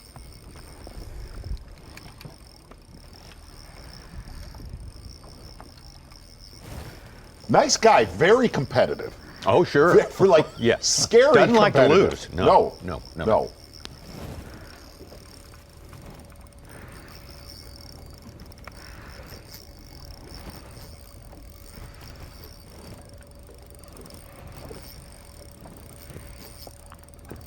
Just made his return to the Elite Series last couple of years. Just barely missed making the Classic last year. He is making up for that. He's getting a little back this year. In fact, right now he's leading in Angler of the Year stats. 4.5. Wow. We're close to it. All right, I'm gonna put him in the right, so I still gotta fifth him. Oh. Actually, Clark Wendlandt and Taku Idu not fishing too far from each other.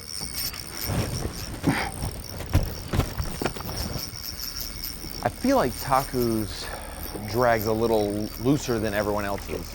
I think he's using a lot lighter line. Yes. And not only that, I noticed if you've watched straight fluoro. A lot of our anglers like to use braid to a fluorocarbon leader. Yep.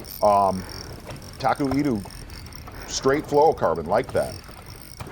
And for folks who may not know, that braid to fluoro combo may give you a better hook set. Yes. For longer away and whatnot, more strength.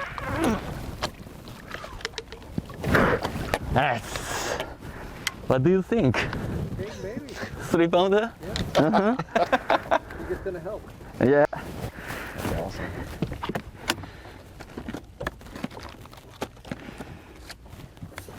Okay. So I need to check a bass. He's got a cull. If people don't know him, we don't know a lot about the Japanese circuits and whatnot. He is like a prodigy over there, coming here and qualifying in the Opens to fish the Elites this year. Now, the only thing, I'm going to call him out. He has called every fish he's caught a 3-pounder. Yes, He has not caught a 3-pounder. Everything's been bigger. 3.5? That makes it Maurizo's simpler. was Big I love Mama. how- Maybe his is 3-pounder. His out is asking the cameraman, "What do you think?" That's right. Use the cameraman for a You put scale, it a in. human scale, 2-legged scale. We had a In the great boat there. conversation last night. There was a lot of laughing involved. That's good. That's a Chris breath of fresh air. Johnston, 72.5 pounds already on just day number 3 of this tournament. As Ronnie mentioned, that's a huge milestone to pass. We keep waiting for this lake to take a breather over the last 7 or 8 years. Just seems to get stronger and stronger. These anglers are so strong. On this day, they have been all week long. The Site 1 Bassmaster Elite at St. Lawrence River is being brought to you live by Mercury.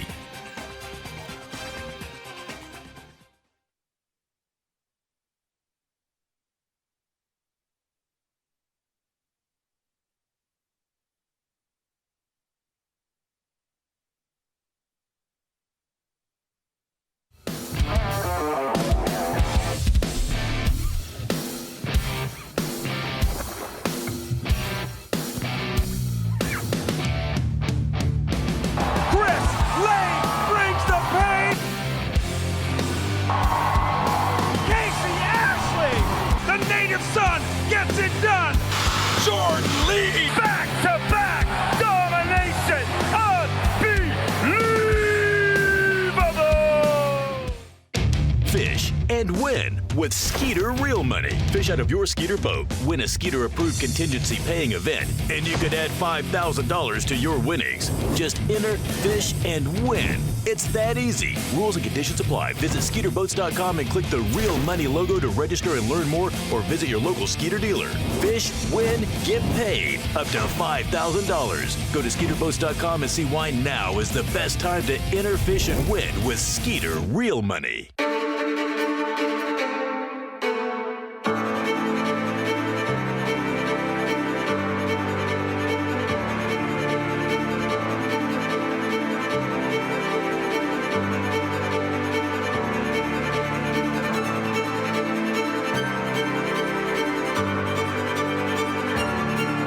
You don't know their names yet, but you will.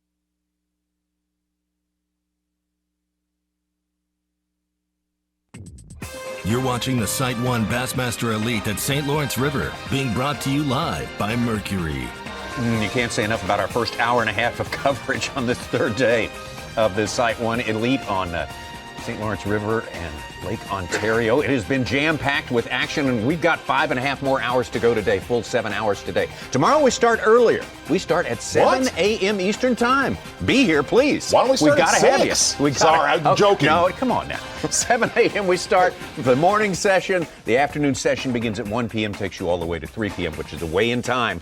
The final championship reckoning. Someone will grab the trophy at the end of that. Rules of our game. We've been fishing for 4 days, had the full field. The last 2 days, we're down to 40 on day number 3 here, and only 10 will emerge after the weigh-in today. It's a 5-fish limit, so basically an 8-hour day, and the total weight, highest total weight at the end of it all, is going to be your champion. And if you want to see the Lake Ontario Pain Cave, tomorrow is the day to join us.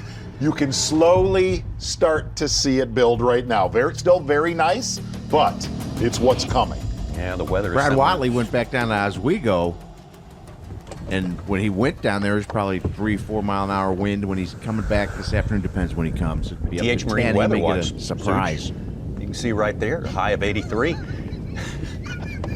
Southwest winds tomorrow, 10 to 20 miles an hour. 10 to 20 miles per hour is going to make, where you see Paul MUELLER, right where you're looking, you're staring, I believe, at Stony Island and Baby Galoo Island. That's right. No, it's not. I'll go It's there. just- I'll go okay, there. okay. I've been there. Yeah. Where you're looking at right there is going to be the teeth of Lake Ontario, because it basically has from the western edge of Lake Ontario to build for hundreds of miles to get here.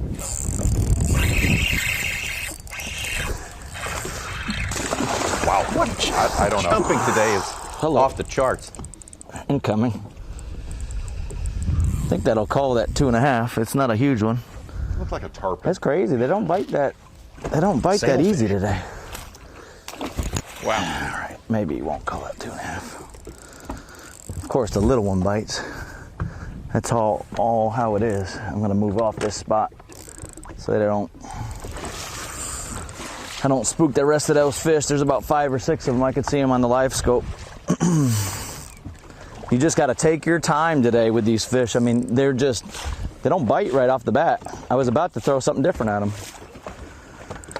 What I'm doing too is I'm making little reference points. I make a waypoint where the boat should sit. So, because there's little places where these fish will sit, and they'll just kind of, sometimes you'll catch one, you'll move them, they'll go to another spot. So you let it rest, get on that waypoint, and then I can line up my cast. I know where the boat needs to sit, where I'm not spooking the fish. Line up the cast and catch one. That ain't a big one. He may not even help. I guess we'll check him. Of course, the little one bites. That's how it always is. There's definitely bigger ones down there. The little one's gonna take a little jab at it. I think the key too is when you get a little bit of wind, man, those bigger ones turn on. And I think maybe I hit this spot at the right time yesterday. More wind here. And smallmouth there. Paul MUELLER says that one won't help. He's currently now got about a 1.5 pound deficit to Chris Johnston. But the jumping today, boy, if you got any points for that, that would be a big fish.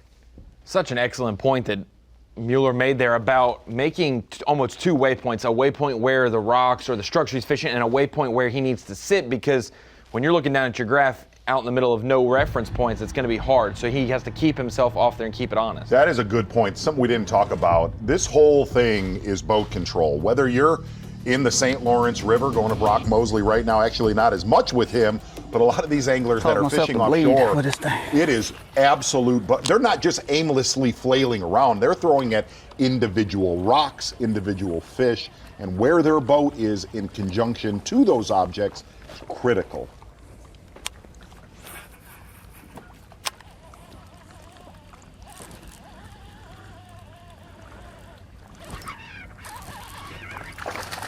That's a better one. Get in there.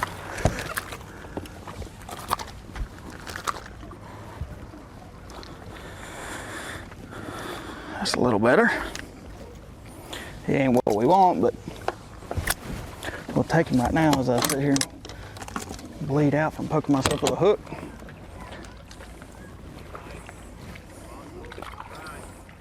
And picking back up with Mueller, that might be why he has such a longer leader for his drop shot than others, is because he is staying farther away casting, and he wants to make sure that bait stays off the bottom. The longer the leader you have when you're casting it, it keeps it up a little bit more than if, you know, compared to when you drop straight down, it's the actual length. And not only that, the longer that leader is on a drop shot, the longer that fluorocarbon leader is on a drop shot, the way more natural that your bait looks. The closer your braid is to your bait, the more action that bait's going to have. Back out to Chad Morgenthaler. Holy crap.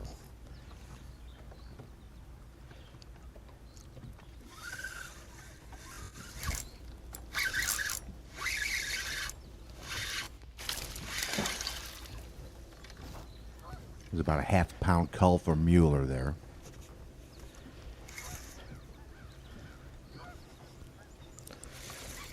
Oh, he did get that much out of it. He had a 212. Doubtful that on his bass track. Okay.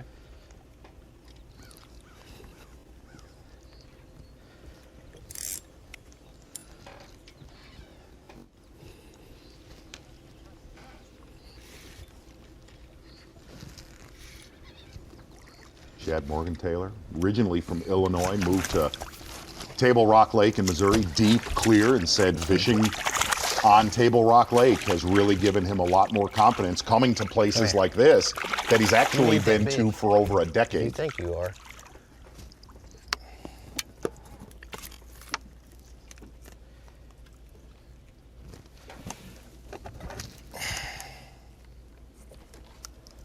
We've only covered him in one smallmouth event. That was at Lake St. Clair a few years ago. Yeah. That was it. It's the only one. Other times he's generally poking around in about 12 inches of water. With an ounce and a half weight. Exactly. Yeah. The fish at Table Rock and whatnot, those long points, rock points, spotted bass act similar to smallmouth here. I can see that relation. Chris Johnston today hooked up live again. Little bit sketchy service being as far in the lake as Chris Johnston is. Rely on cell service.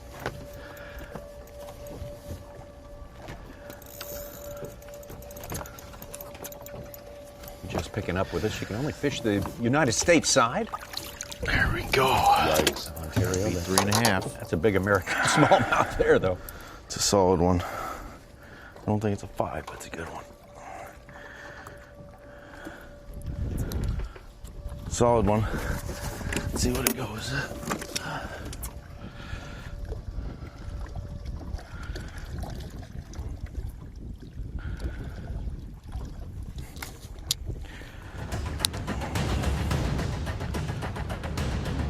Tuck just in the mouth of the St. Lawrence River. Somebody that Chris Johnston was fishing very close to the first 2 days of competition. Slow and steady. Clifford Perch hooked up live.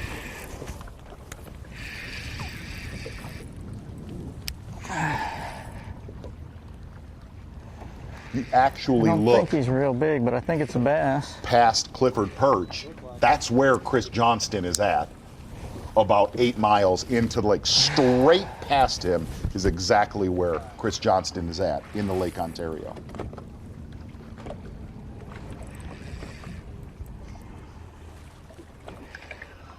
He's not a very big one, but as slow as it's been, we better just get one in the boat.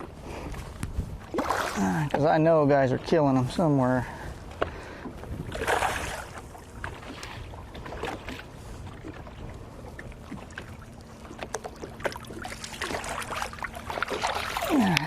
Getting in here. Trying to get away from me there. Look at that, I caught him with the funky mouth. I was pretty lucky to catch him on that side. Not a very big one though. That's not your Great Lakes smallmouth you're after, but as slow as it's been, we'll put one in the well till we find them. Because that one in 4 or 5 pounders is really a good bag. He did.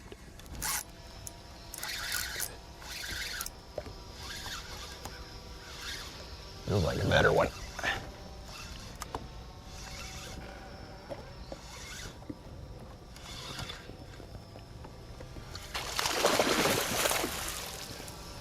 Yeah, that looked like a keeper right there. Yeah, lashed like a better one.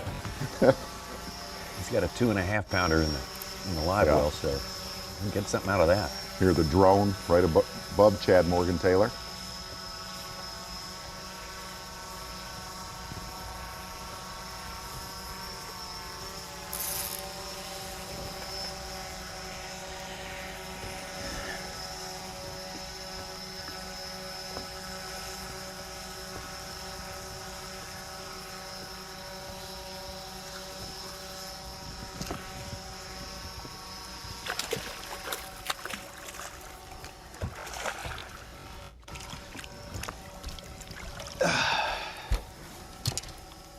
Better one. All right. Limit now for Chad Morgenthaler, and just been solid through this whole thing. Just right there, bubbling under those top 3: the Wentlands, the Johnstons, and the Mueller. It's been exhausting. Yeah, oh God, the first 2 hours. Hey, it's more than you can process. From many Kyle, ways. Kyle, who clips our highlight clips, he texted me and said, I don't know what to clip because everyone's catching 4 pounders. And I said, whatever you deem worthy, man. Yeah, we'll take it all. Absolutely. Chris Johnston still maintaining that, big margin for the nature of their battle for now. Wentland in there as well. Chad Morgenthaler doing well. So we'll see who does well when we get back after this. The Site 1 Bassmaster Elite at St. Lawrence River is being brought to you live by Mercury.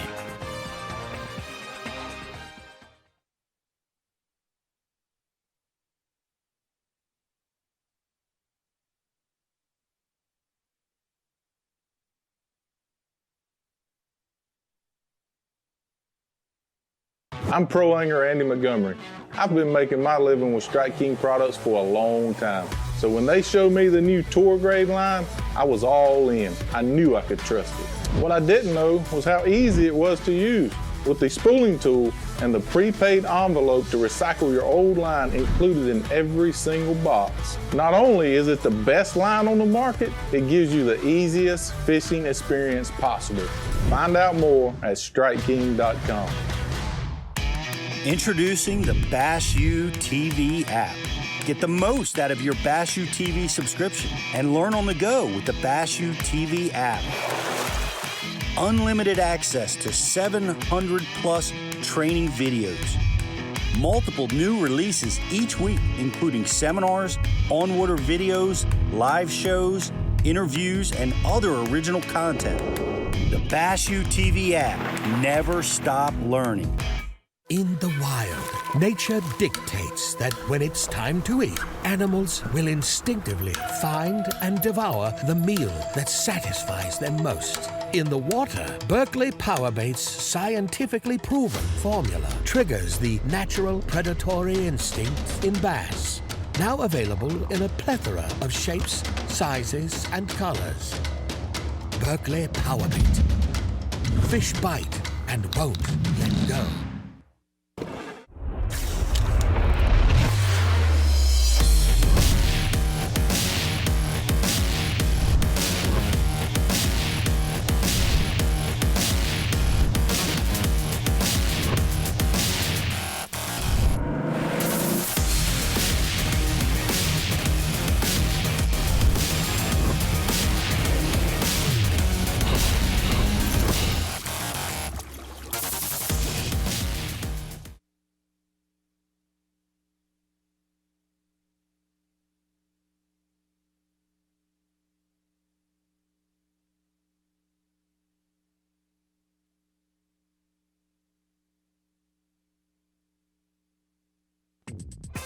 You're watching the Sight 1 Bassmaster Elite at St. Lawrence River, being brought to you live by Mercury.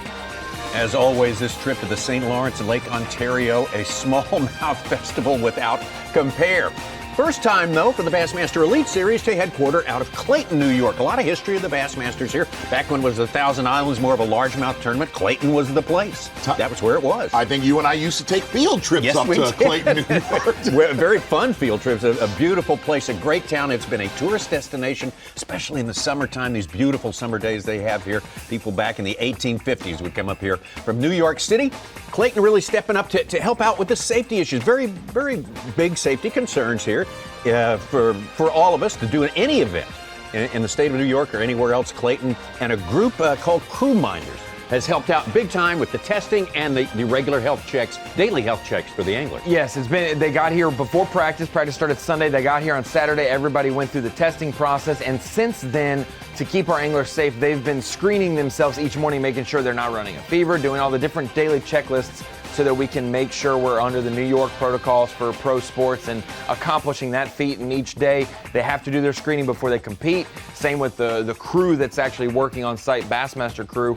And it's been a good process to make us flow through this COVID quarantine time frame. Thanks again to Crew Minders and especially to the folks of Clayton, New York. Just great people, great towns. We miss Waddington too, but this is just a wonderful part of the country, very bass fishing savvy. A perfect setting for a big-time tournament like this one. And the big-time players in this one, well, you're looking at them right there. You see where they are. They're in Lake Ontario for the first time. Since the first Elite Series stop here, Ontario's been available. These two anglers look relatively close, Chad Morgenthaler and Taku Idu. They're about 8 miles apart. Morgenthaler tucked a little bit more in Black River Bay. That's a good one right there. That is a good one. Feels like it anyway.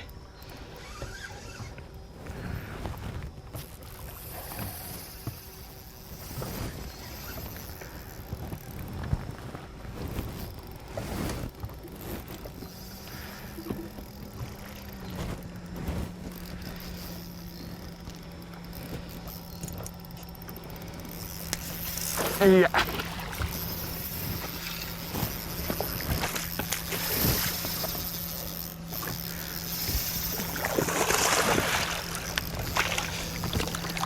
Oh yeah, that's what I'm talking about right there.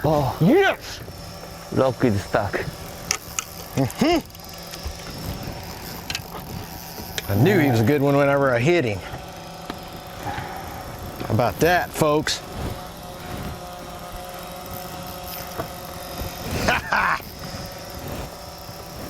That's almost a 5. Yes.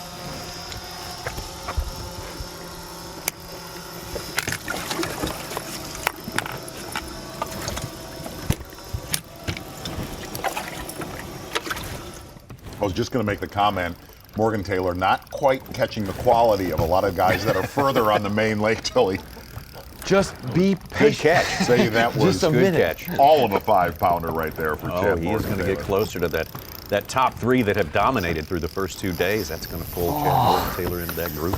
Hey, In fact, it has. We'll say that Mueller had 25-1 yesterday. Johnston had 24-12. Morgenthaler had 24-1, and it was early because not only did he weigh in an hour early, we didn't really hear from him from 11 o'clock on. It was all early he caught 24-1. And he is not remotely near where his biggest fish of the week practiced and during the event have come from. His biggest ones are another 10 miles out into the lake from where he's sitting right there. Reckon he'll stay here a little bit, though, right? After a 5-pounder, You might think about it. Yeah. Will he catch 2 in the time it's taken Taku to get this? They hooked up at the same time. Their fish jumped at the same time, but then Chad went ahead and landed.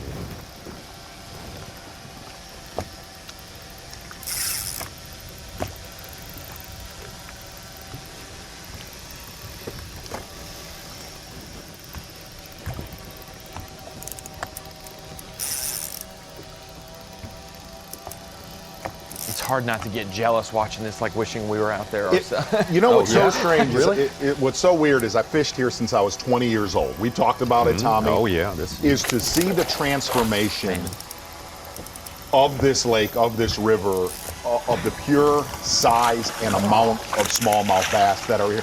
Look, Come here, baby. When you catch a smallmouth like that, or a 16 to 18 pound stringer, you did something. If you do that now, you get sent home. You're gone today. Maybe good. Maybe. Yes. Ito, he's not freaking out about it, but that was a real fat one. There you go, sports fans. Wow. Boy, it's just, again, almost more than we can process. Happening fast and furious on this third day of competition. Of course, after the weigh-in today, we'll be down to the final 10. There's the guy in charge of that weigh-in, and he's going to show us, he's going to give us some info and talk about some special folks who have been in this tournament. Dave Mercer, take it away. Hey guys, the crazy thing is just proving, when we were up in Waddington, everybody wanted to run to the lake. Well, now I'm halfway to Waddington, basically, in Ogdensburg, watching Jeff Gustafson, and wow, what a day he had yesterday. He told me his goal going into yesterday was literally just to make the cut. Well, after yesterday, he found himself in 12th place, and now he's got his eyes on a whole different cut here today. Obviously trying to stay in the top 10. How cool would it be to have maybe all three Canadians in the top 10? And that'd be 2020. I mean, if a Canadian could ever win this, they'd win it when no Canadians could come and see them win, of course.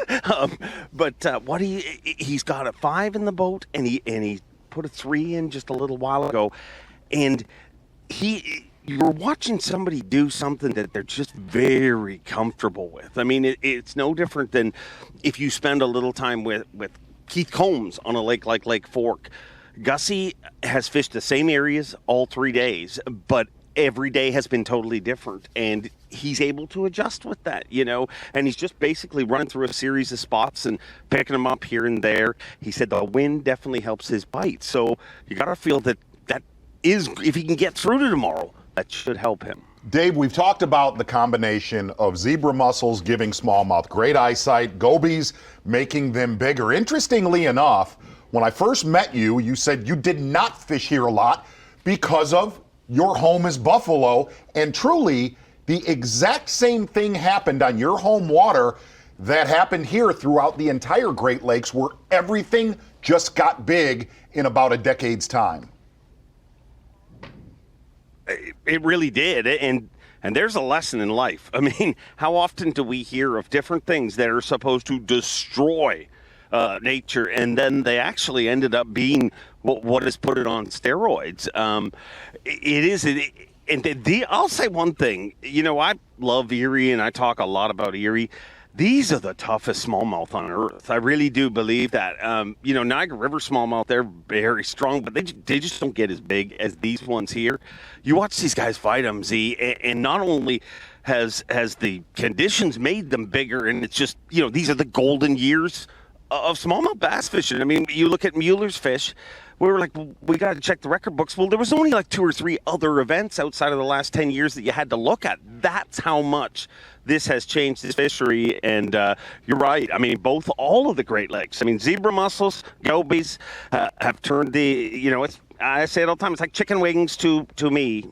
That's what gobies are to these fish. And it's changed the way you fish them, too. If you notice, years ago, that fallacy of people would be like, oh, they're here today, gone tomorrow.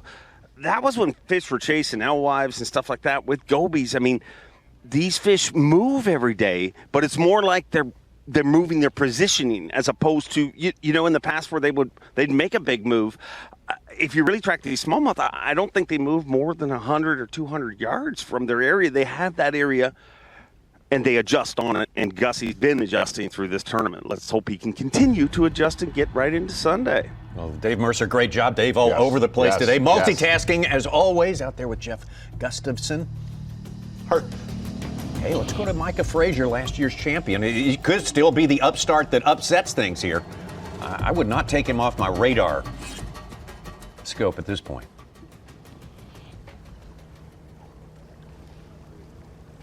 It would have helped a little bit.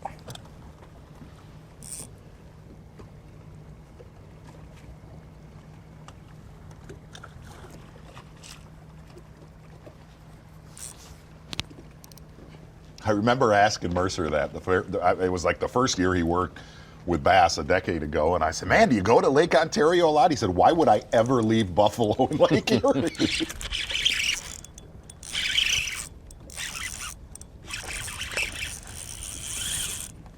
What's interesting is we've had a lot of tournaments in Buffalo.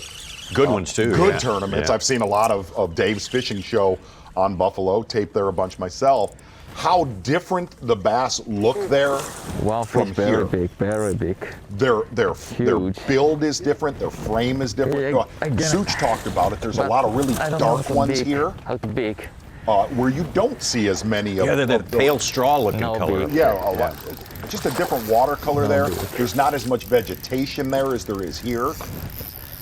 I looked back at the 2008, those good Erie events that we've had out of Buffalo. Biggest bass each day was 5.5 to 6 pounds tops, and now it's much bigger lately over the last decade. I need big fish. Sometimes. Dave losing a mentioned it. fish Have we ain't a bad confirmed that thing, 'cause 713 I from day promise one? you, Was that the biggest smallmouth ever? if I would have in caught that Bassmaster smaller one first, records? I would have drifted right over top of that one, and that one's a lot bigger than one I lost. So, best to just throw your bait back out there and don't get worked up over it. Because there's millions of these suckers swimming around this river.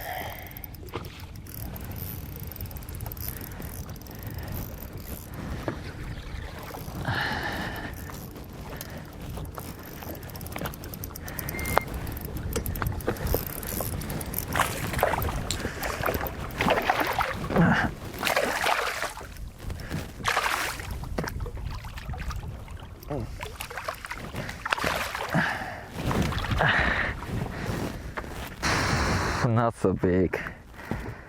Yeah. Bye bye. But one fish is very big, maybe 5 pounds, I think. Yes.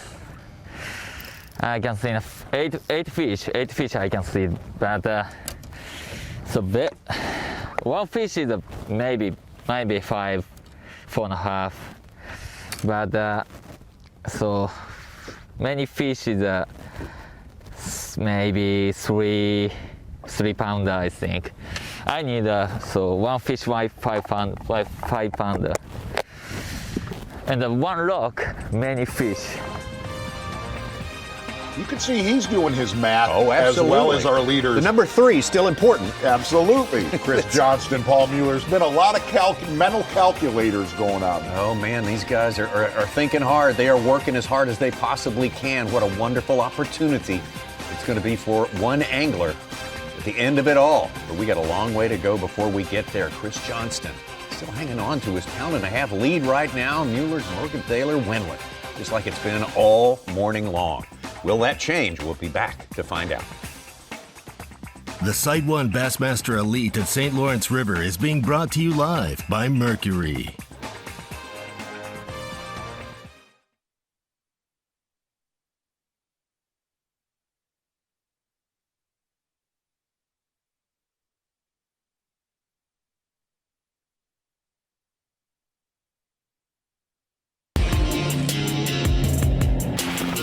While I travel the country on the Bassmaster Elite Series, I simply can't let the weather be the reason I don't win $100,000. That's why I use AFCO clothing to keep me warm, dry, and protected from whatever Mother Nature wants to throw at me.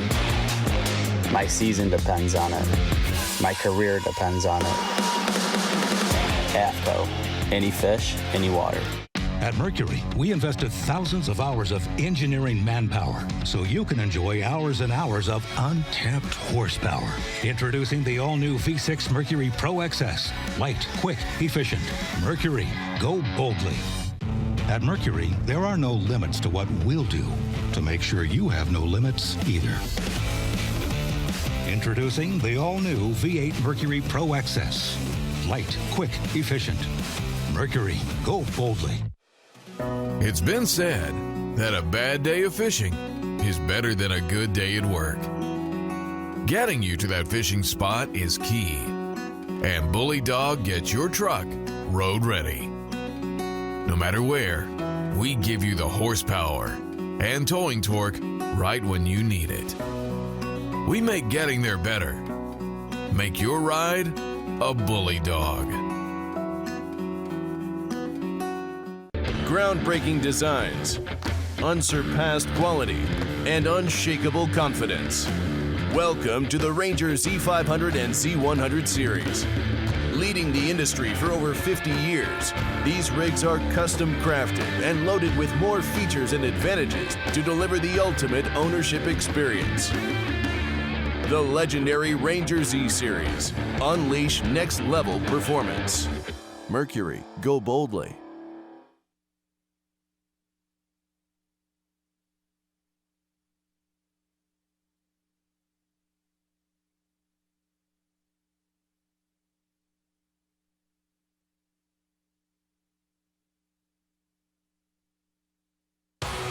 You're watching the Sight 1 Bassmaster Elite at St. Lawrence River, being brought to you live by Mercury.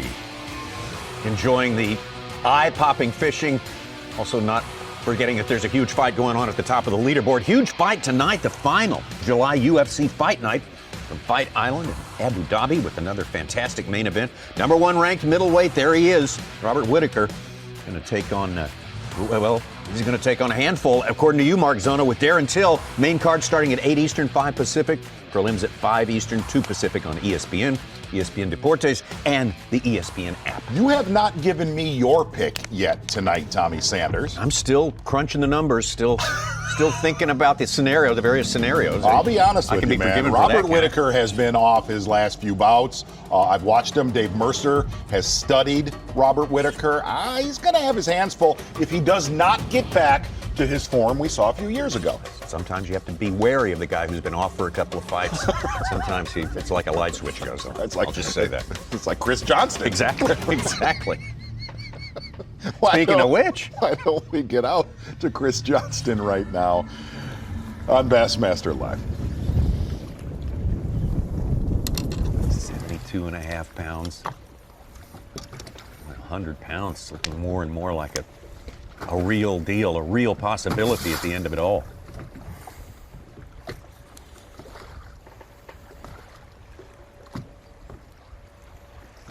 He's got a couple fish under 4 pounds in his live well. He'd surely love to upgrade. Got one of them. Not that big. I want to talk about something with Chris Johnston. So much history here, winning so many Canadian tournaments. You heard his name back when he was a teenager. 18, 19, 20 years old with his brother Corey Johnston, fishing with Dad Lynn, and unbelievable reputation in tournaments on this lake, on spots just like this.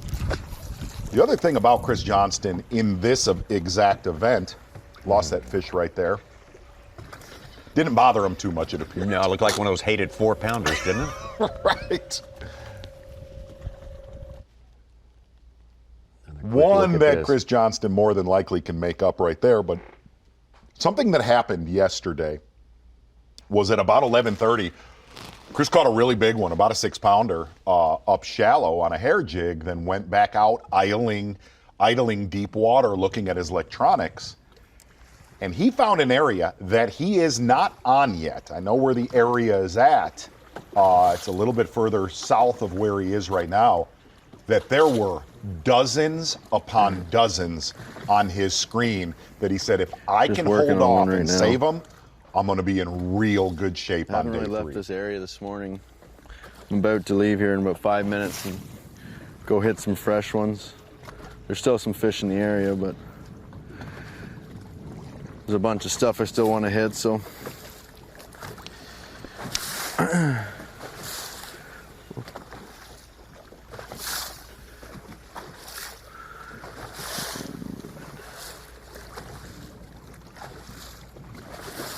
What I'm doing here is basically just looking on live scope and trying to find one out in front of me on a rock pile and just scanning. And if I can cast out ahead of the boat 20 feet, and drop it on his head. I got a better chance of the boat being on than when the boat's on top of him. So, but we're gonna make a move. Maybe we'll stop back here on the way back in. Try and get some 5-pounders. For our friends that don't bass fish, what he was talking about, looking at live scope, we heard other anglers using Mega 3. So they're looking for individual fish, individual rocks or boulders, and they're able to see, even though it's 20 to 30 feet of water on their electronics, those electronics are their eyes under the water. They're actually seeing those fish, not under the boat, but in front of the boat, 20 to 30 feet. Where Davey talked about it, the only way you did that back in the day when we all first really started coming here, you know, in the early 90s, you did it by feel. You're just throwing a bait out there and feeling the rocks. It's a wing and a prayer. And you caught him. And you caught him. Yeah. But now you hear, like Mueller said, he can see the fish, pinpoint, get the correct cast to it, and it's a lot faster. Yes, and not only that though, your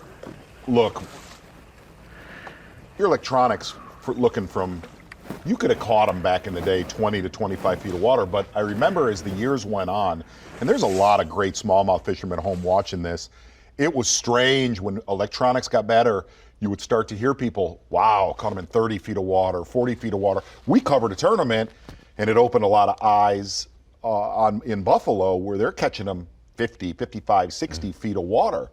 And that you would not have done really without electronics. Taku Ito hooked up. Oh, big.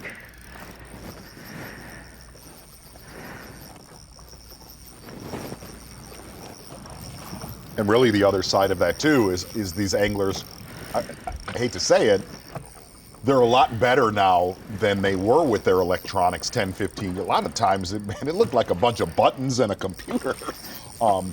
They're a lot easier to use. They're user friendly. The kids grow up with them. That's a very good point. Like getting our 12-year-old to hook up the TV and get it on cable. If you notice, a lot of the younger anglers are a lot better with electronics, the current electronics, than guys that might have been in the game for 20 or 30 years. But overall, they're more user-friendly. I mean, the processing speeds make these images so much more graphic. There's little interpretation. Now, you see things as they look. I like the ones I turn on, and they're ready to go. You got to have your kids help you set them up? Is that little bit, but I put my time in failing and learning. Had a discussion on social media with some folks who were like, I wish we'd just go back and have tournaments with no electronics. And it's like, do we want to go back and have basketball games with peach baskets or football games with leather helmets? It's an advancement in the sport, and if we don't adapt, you become an archaic deal. I fished with my father last week, and I could tell him where to throw, and he'd catch one. He said, man, that's cheating. I said, you just caught one. He's like, good point. Point again where they're Point again, exactly. So I can change.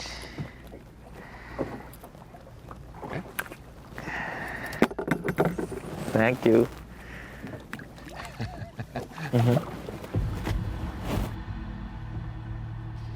Hey, somebody we haven't talked to all week. Yeah. Someone we've spent a lot of time with this year. Absolutely. Absolutely, and that would be our friend Bill Lowen out there. B&W Trailer Hitches on the line. Bill, good to see you again, and congratulations on being here on Saturday. Tell us how it's going for you. Well, it's going slow like every other day has been. I got one about a little over 4 and a heavy 3. As you can see, I'm out on the lake where typically I wouldn't be. I should be up in that river, but 95% of everything I fish is typically in Canada. We're not allowed to go there this year. So it was like starting over for me, and I got sucked into the lake. This is the end of a long point, and it runs up shallow, and I've been catching all my fish shallow up there, but they're not up there yet. It takes, they don't get up there until about 1 o'clock in the afternoon. So we're just kind of trying to wait that out right now.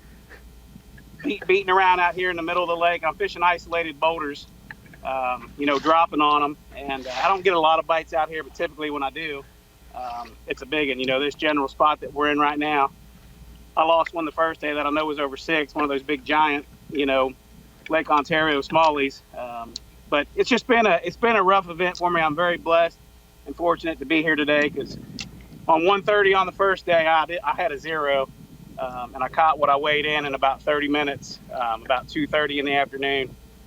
And then yesterday, I was sitting on 2 pounds at around 1 o'clock, and caught 18 and a half, and lost a couple key bites. It would have put me well over 20. But like I said, I'm blessed to be here, and I'm not going to complain. We're just going to go fishing. If I catch them, I do. If not, we just head up to Lake Champlain. B&W Trailer Hitches on the line with Bill Lowe. And Bill, you are known as one of the best shallow, tough tournament grinders. Do you like these heavyweight smallmouth events, or do you just want to kind of shoot par and get the heck out of here? I just want to shoot par this time and get the heck out of here. I've had some really good events in Waddington. I've been, on 10 cuts, I finished 11. On 12 cuts, I finished 13. You know what I mean? So I've had some good events up there. But I fish it shallow. I fish my style. Like I said, it's a river, and I understand current.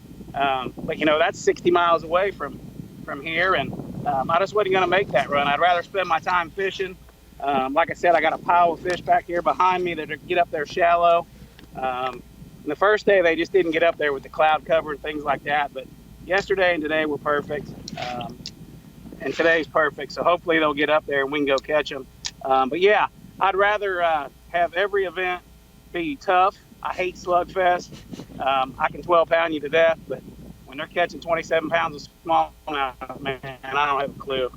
Bill, thank you so much for spending a little time with us. The great Bill Lowe. He's been here for every one of the Bassmaster Elite events on the St. Lawrence River and doing good this season. He's in the top, right around the top 30. And I just wanted to poke him a little bit because I knew where he would go with that. Right? He did. He can take it. He can take it. I've been on the water, I believe 2015 or so, when there was more of the shallower St. Lawrence River. He was one of the contenders in that event, throwing a small hair jig around the shallows and whatnot.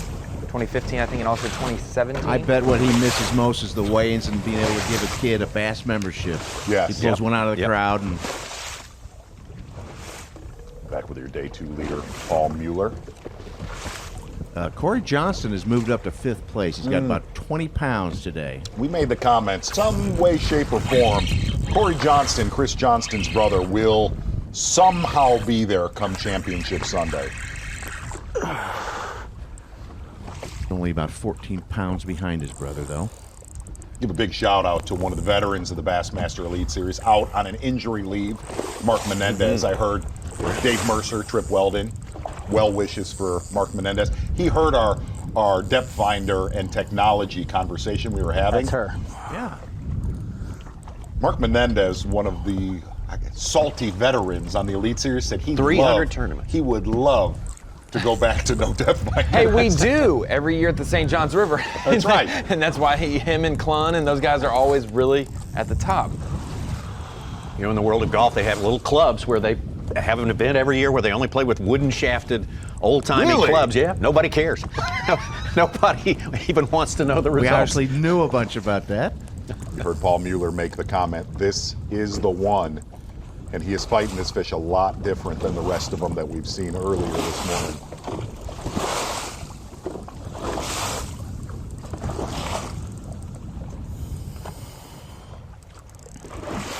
Waves starting to build a little bit more from the southwest.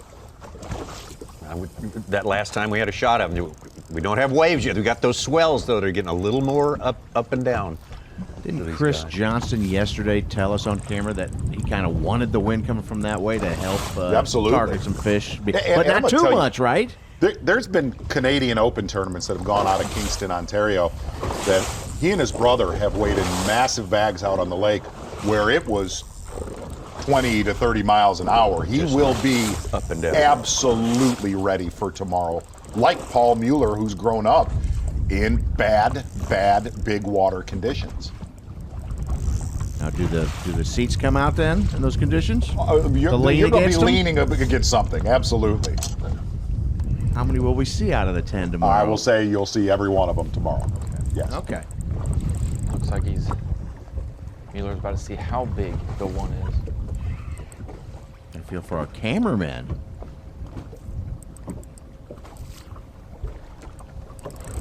Bassmaster cameramen always earn their keep. Oh, yeah. Especially later today into tomorrow. It is. Oh.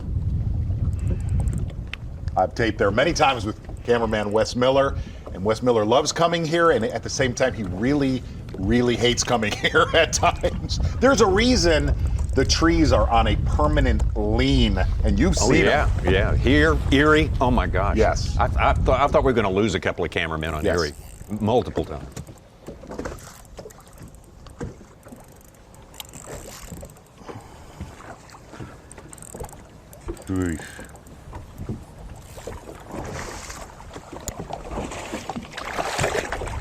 Gosh. Barely hooked, man. Look at this. Barely hooked. It's a nice one. Short, but he's stout. We'll weigh him. I didn't weigh him yesterday. 4 1/4. You notice the only time Paul Mueller gets quiet is when he hooks a big one. That's It's right. the only That time is he the gets only quiet. time. We usually call him One Question Mueller, and we love that. You ask him one question, he'll go until your program is over. Boy, big ones early today on the St. Lawrence River all the way in the Lake Ontario. And if it's any sign of what happened yesterday, if you did not tune in to our event, it just gets better as the sun gets higher. I think the numbers are up today, more so than the past 2 days. The size has been starting to trend a little larger. So, man, the best may be yet to come on this day. Tomorrow, well, that's a whole new clean slate, and we'll see what happens then. But plenty more fishing on the way with Chris Johnston still in control. Paul Mueller, Chad Morgenthaler, and Clark Winlet still populating that top 4. Who's going to be the upstart who comes in and breaks up the party there in that top 4? Somebody might do it. Might as well figure that somebody probably will do it. We've got Personal B. We're trying to run down Chris Saldane. We've got Micah Frazier. Spent plenty of time with him today. Garrett Paquette in the top. Plenty more to come. We'll take a break and be right back. The Site 1 Bassmaster Elite at St. Lawrence River is being brought to you live by Mercury.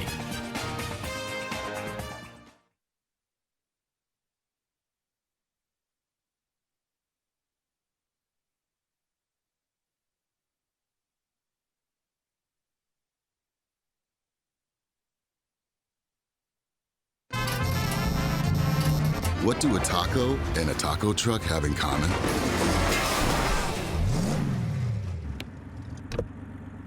Nothing. If you want to play, you need a Tacoma. Your time on the water is precious. You return season after season to make unforgettable memories. Fight a few fish, reconnect with friends, and recenter yourself. If you count on having this time, you need an outboard you can count on to power it. That's why boaters stay with Yamaha for the long run, for life. They know reliability starts here.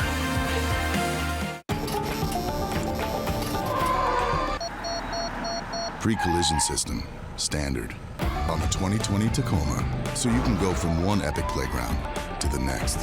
If you want to play, you need a Tacoma.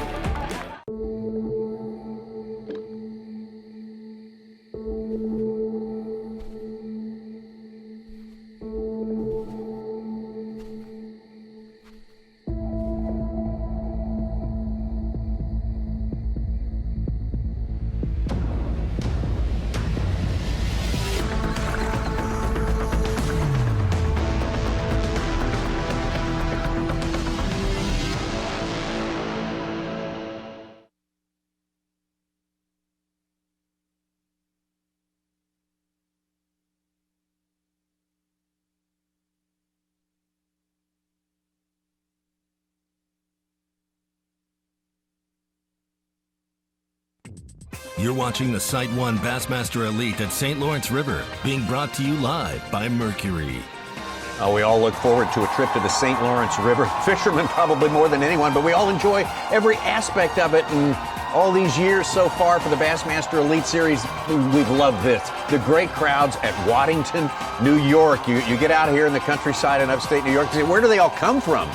Well, I don't know exactly, but they come from somewhere. A lot of bridges across to Canada, a lot of big towns over there. They're a bass-savvy group, and that's the contrast. That's the world we're living in at this particular point in time. We'll get back to it, It Tommy. won't always be We'll like get that. back to Yes, it. it won't always be like that. Can't wait for the day when those crowds are back. Meanwhile, we're social distancing. We're not congregating. We're doing everything No, we we're can to not. keep the community safe, keep the anglers safe, Yes. and this great crew that goes to every tournament, the bass folks.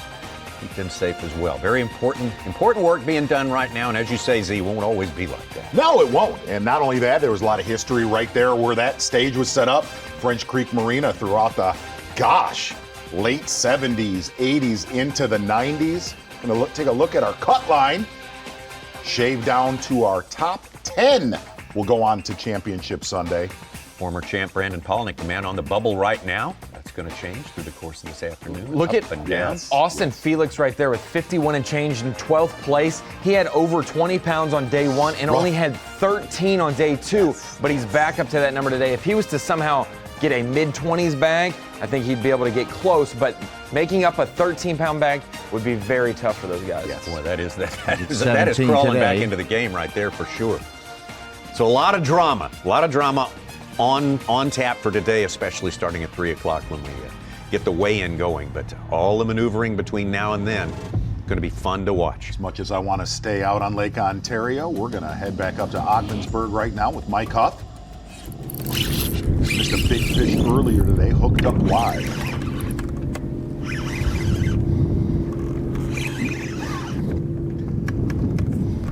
So we talked with Davey earlier about this, the difference of the size of bass in Lake Ontario. Don't get it. There are giant bass up here in the St. Lawrence River from Messina to Ogdensburg to Morristown, but the predominant amount of their life up there, here's the best way to phrase it, I was thinking about it, is living in BW3s and eating chicken wings, but you're constantly on a treadmill next to you.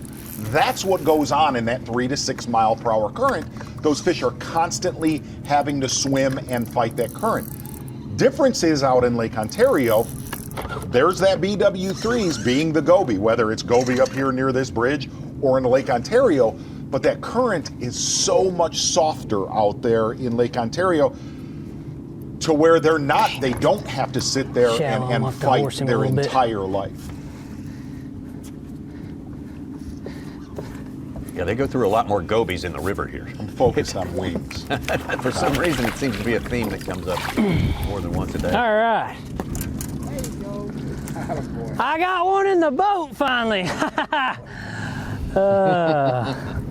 Dang.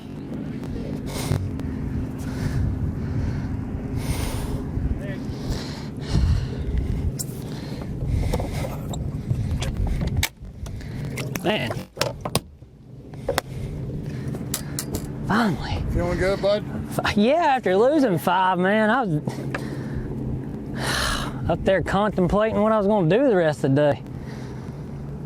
I was up there pouting. Can't pout. You gotta keep fishing. Kept going. We're getting shallow up here. He's digging into the bottom. I was afraid I was going to lose that one too. Let's do it again. Steve Kennedy Tough, just proud to be here, maintaining a 4-pound plus spot. average over these 2 and now partially third day in here. Guy who's maintained a bigger average than that is this fellow right here, Chad Morgenthaler. We've seen some big fireworks from him today. You know, and something, you look at a couple of the last fish right here. This happened a little bit ago before our commercial break. Chad Morgenthaler with a couple of real big difference makers. And interestingly, his plan was to fish in Black River Bay for an hour this morning and then go way out That's what I'm into the talking lake about where he right caught there. big ones Yeah. yesterday. last 2 winnings is Puts- a 4.9 and a 5-pounder. Puts him way ahead of schedule from where he thought he'd be today. And a little bit of news, one of the reasons why he's done well here, he is literally camping Come here, baby. in Black River Bay and practiced a lot of his tournament right there.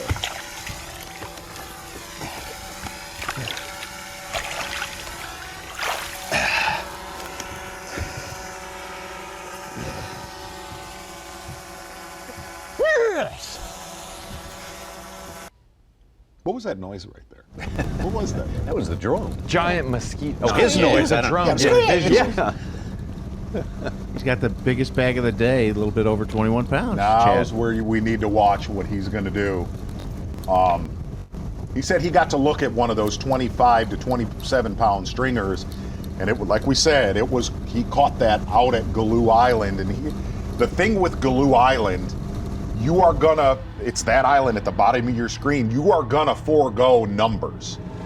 He does not need numbers anymore. Got to get rid of a couple threes. That is where the giants truly live. From there, gonna head over to Clifford Perch, right inside the mouth of the St. Lawrence River. Kennedy has popped into our top 10. I can't tell.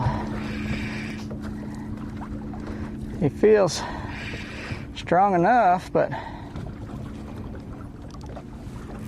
I can't tell how good.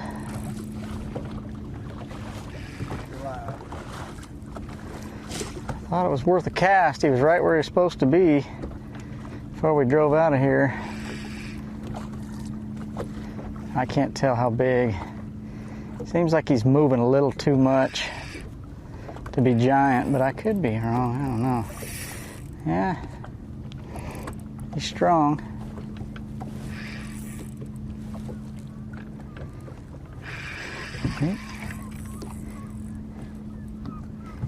He ain't giant. He ain't giant, but there he ain't giant, but it's a fish.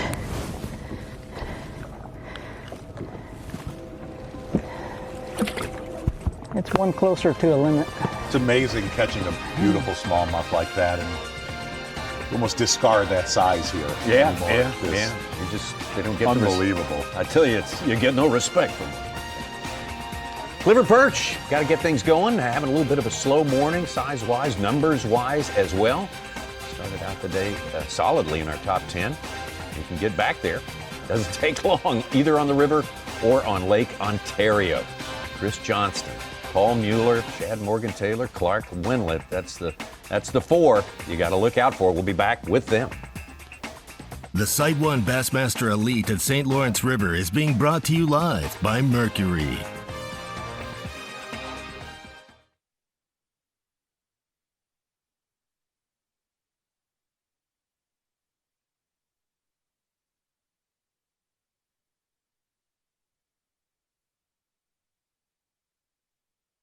Groundbreaking designs, unsurpassed quality, and unshakable confidence.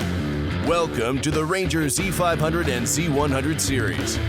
Leading the industry for over 50 years, these rigs are custom crafted and loaded with more features and advantages to deliver the ultimate ownership experience.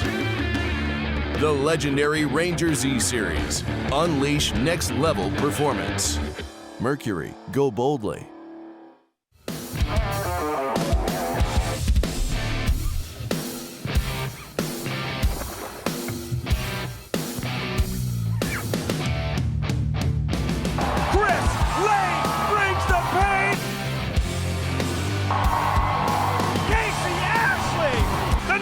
Son gets it done. Jordan Lee, back-to-back domination, unbelievable.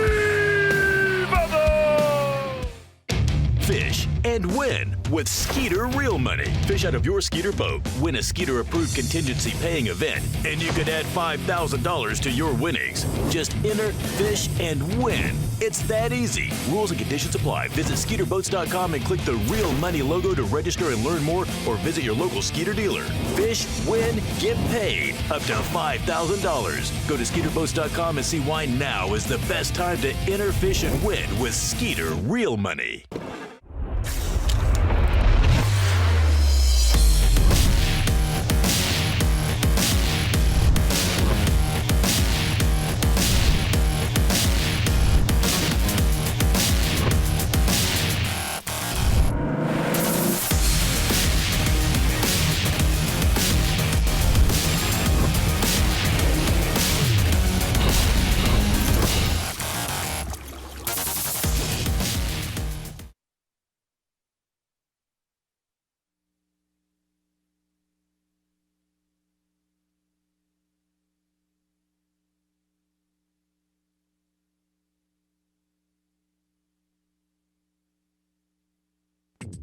You're watching the Sight 1 Bassmaster Elite at St. Lawrence River, being brought to you live by Mercury.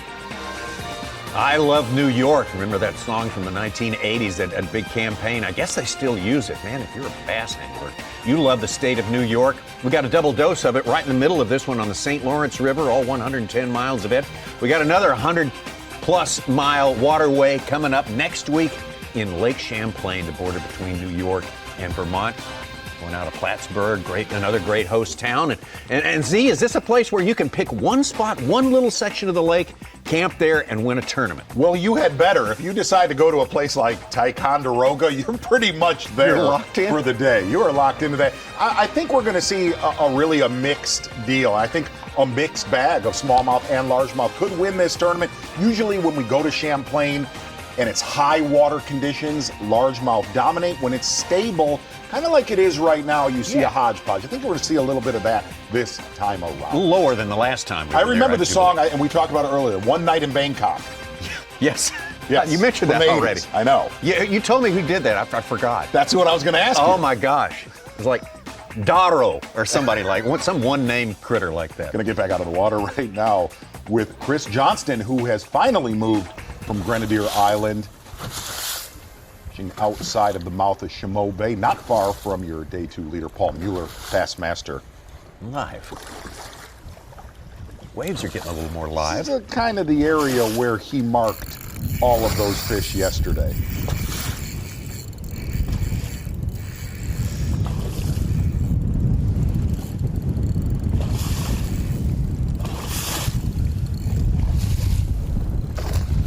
Little one. It's kind of discouraging. This is the spot I was saving. There was about 100 of them here yesterday, and there's only 2 or 3 today.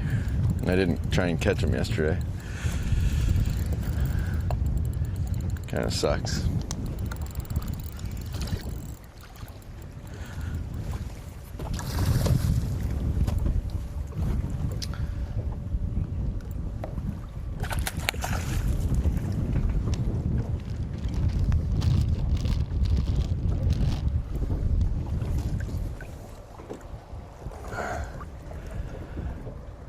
It's almost like he really gets disappointed when he catches a 3 to 4 pounder. Like it bothers him.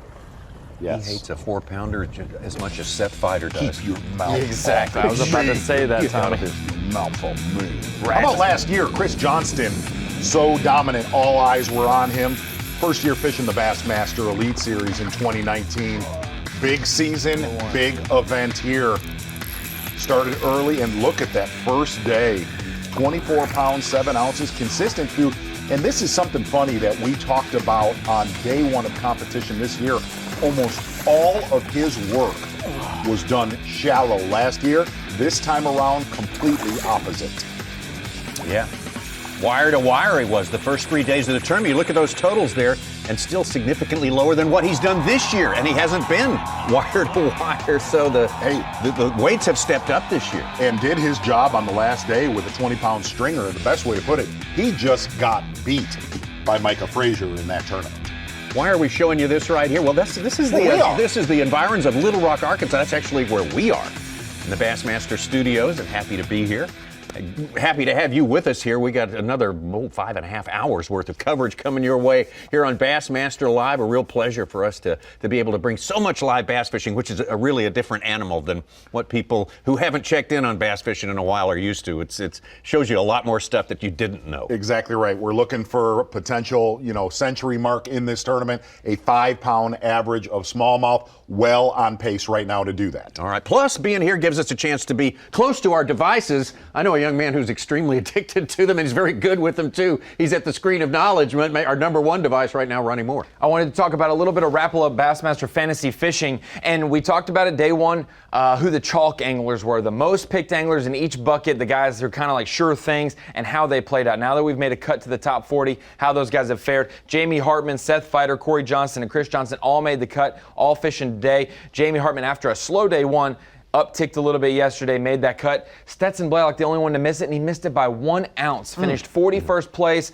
had a key lost fish. At the end of the day, probably would have jumped into the cut. So otherwise, the chalk anglers did great for those who picked them this week. And I wanted to, while we were here, to compare the day 1 and day 2 on the St. Lawrence River. We always like to see how do those numbers line up and whatnot. The big bass, that's going to get you bonus points in fantasy fishing. 40 points for that, 40 points for the biggest bag of the event. Both of those are going to Mueller. So if you have Paul MUELLER on your team, that's 80 extra points to your point total. Plus, every day that he leads, it's bonus points as well. When it comes down to it, the cut line, it did not double. We normally like to double it and then subtract some. We did that. One thing I wanted to mention, the 20-pound bags, we mentioned it, 17 on day 1, 14 on day 2. How does that compare to other events? There have been a lot more bags in other events, a lot more anglers fishing those events as well, but percentage-wise, it's up there with one of the best. 18% of the bags so far in this event have been over 20 pounds. We should see that with the cut field today and only 10 tomorrow. We should see that percentage rise throughout the rest of the day. Well, impressive numbers. Thank you so much. Very good stuff Sweet there from stats. Ronnie. Yes, sweet stats is what we like to stats. say in that case. We got plenty more sweet stats and some sweet fishing. 27 pounds. Have we seen the biggest limit of this tournament yet? I wonder if we've even hit the ceiling. Man, it's hard to say. What's really interesting is to watch Paul MUELLER right now and watch Chris Johnston.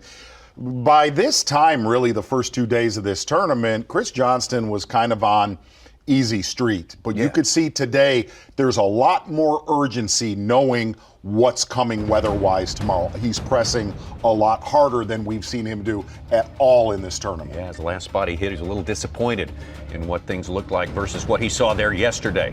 Of course, he was, as you say, cruising easy for the first 3 days of the tournament. And this guy came up and beat him on the last day, Micah Frazier. Come on, baby, stay on. Out on the river. Oh, my.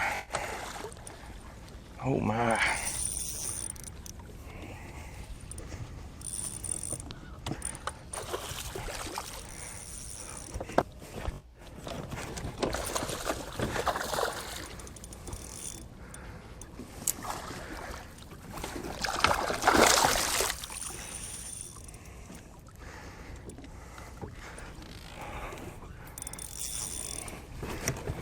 When Micah Frazier makes some noise on a fish, you know it's a big one. I was just thinking that.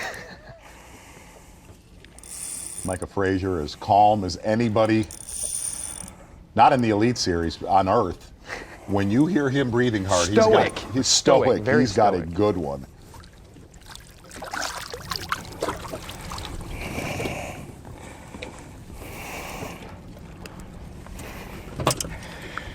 How about that one?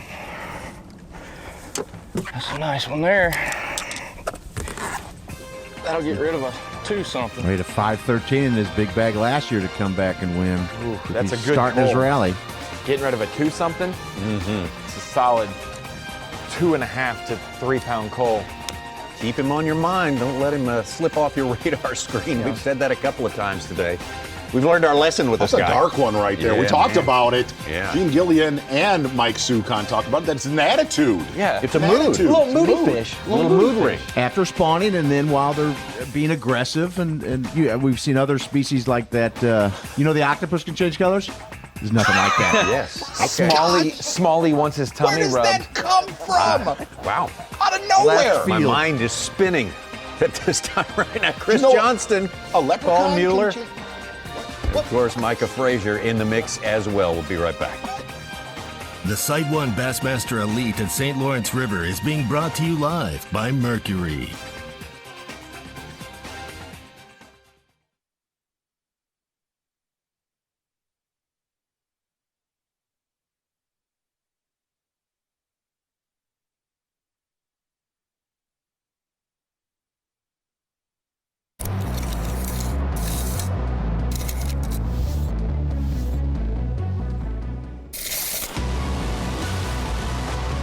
This reel allows you to cover more water, make more casts, giving you more opportunities to catch more fish. The new Revo Rocket, Abu Garcia for life.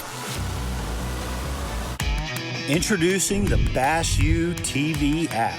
Get the most out of your Bass U TV subscription and learn on the go with the Bass U TV app. Unlimited access to 700 plus training videos. Multiple new releases each week, including seminars, on-water videos, live shows, interviews, and other original content. The Bass U TV app. Never stop learning.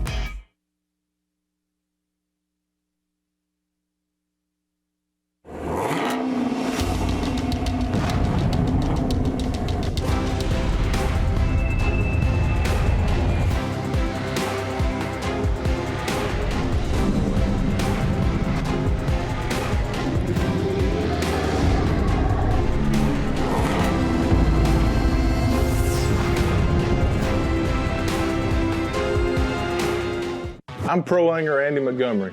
I've been making my living with Strike King products for a long time. So when they showed me the new tour grade line, I was all in. I knew I could trust it.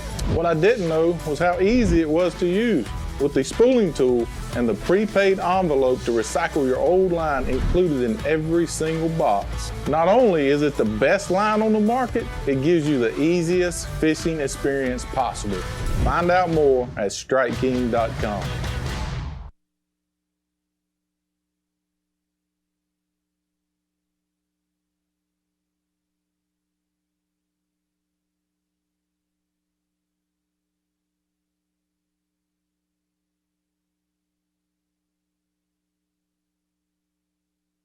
You're watching the Sight 1 Bassmaster Elite at St. Lawrence River, being brought to you live by Mercury. More than 4 hours left in our live coverage, Bassmaster live coverage of the Sight 1 Bassmaster Elite, St. Lawrence River, third stop of the year for the Bassmaster Elite Series. That's a total of 7 hours today. Big day tomorrow now. We get started. 7 is the number when we get started. That's an hour earlier. We'll have our morning session, the afternoon session. We'll begin at 1 p.m. Eastern Time, take you all the way to 3 p.m. That, of course, the final weigh-in, the crowning of the champion. And, man, it has been a hard-fought battle in these parts right here, and it is far from over. 3 of our anglers already this early in the day have gone over the 20-pound mark. 2 of them named Johnston, so that tells you something. Scary. Yeah. A little bit scary proposition. A little bit scary proposition early this morning for your day 2 leader, Paul MUELLER. This fish gets caught up in his Mercury outboard right there and decides to handline. If you're just joining our broadcast, it was a very strange morning when you're not using your rod or reel and you're handlining one in. Thank you, Jesus. And you actually land it. Your tournament thus far has gone frighteningly right. That's like trying to hand catch an eagle in flight. Then we had this with Taku Idu. His line was stuck to the bottom, I believe the bottom of his boat, and his cameraman had to point out, hey, the fish is on this side that you're looking for. Maybe both. Taku Idu was able to land that fish right there. That's something, so yes, I got it. Stuff right there. That's how we started. When's the last time that we had that other side? That might have been in the state of New York, maybe the Niagara River the last time we saw that trick. Yeah. Yes. Taking a look at Paul MUELLER and Taku Idu live. A little bit more bobbing. Yep. A little more bobbing up and down. Starting to grow just a little bit. As far as the waves coming from the southwest, going to get a look at Chris Johnston, not too far from Paul MUELLER.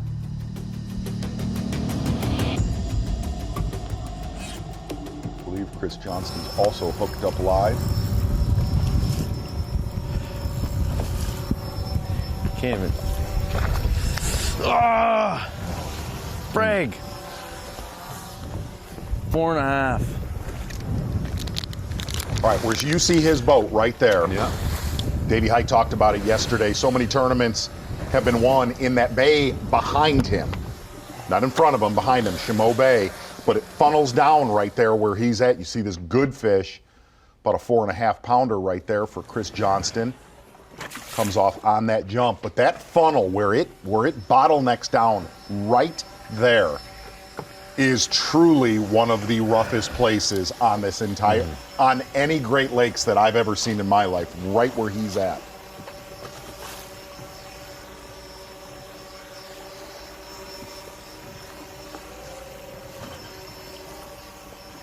not seen Chris Johnston lose many fish this tournament. No, or any of his tournaments. We've actually seen more fish jump in his boat than jump off his line. Yeah. It's a really good look right there at where a lot of your leaders are at. Bottom right-hand side of your screen, Stony Island. Henderson Bay, the upper right-hand corner.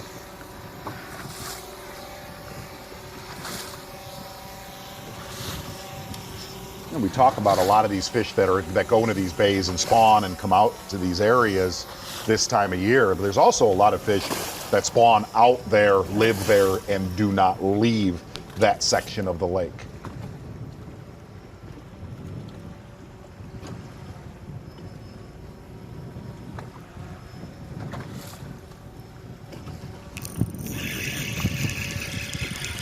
Into a school of little ones.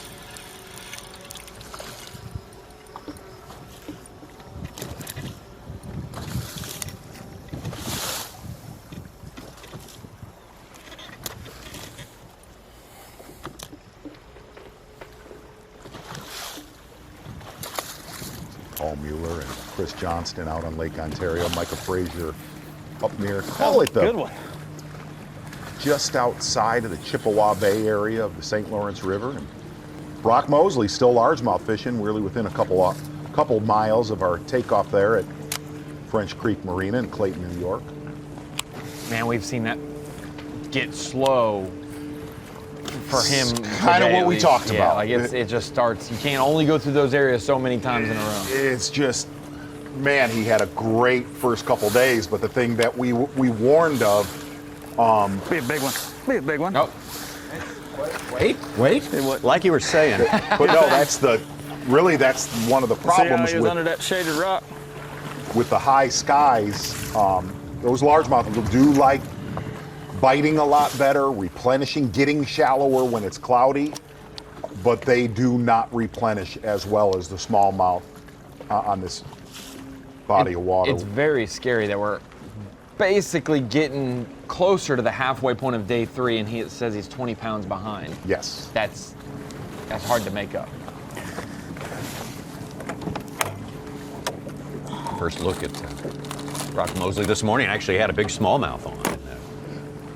Unfortunately, one he wasn't able to keep because of fish care reasons, and I let him go save the fish.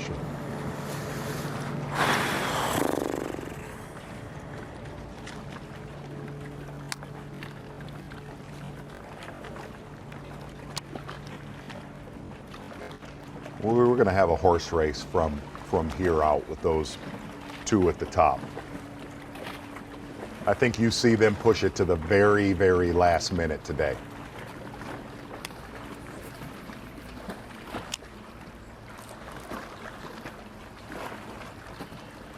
I'm wondering if they'll be able to stay out there all day till 3 o'clock. I say yes today. Okay.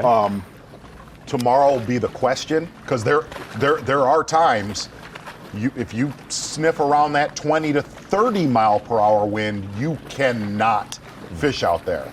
Getting there is miserable. Like we talked about this yesterday. There are times out there where it will take you an hour to go 5 to 8 miles out on that big lake. And you talk about you're slowing down from how much usually when you're running in calm water to rough water running? 0 to 5 mile per hour. I mean, a lot of it is the angle of the waves, of having to get around some of those islands, and that if you can run the troughs, if you can run a lot of the base of the waves, the problem is coming out of that river and the direction that the wind's going to come, you can't. No way to avoid any of it. You're surfing into them. Coming back is a lot easier than going out. And you mentioned how important the boat control is, especially for those two guys on top. They're going to have to work super hard, right? They're going to have to. It's going to take everything they got. It's going to be a bucking bronco out there. Oh boy. Guys in the river. What's that? They get the wind, speeding up the current. Yep. If anything, it might help some of them. It's not going to be that pleasant in the mouth of the river tomorrow. Probably a 4.5 off. The spot I was saving, and there's not near as many fish here today. Still some, but there's a bunch of little ones mixed in.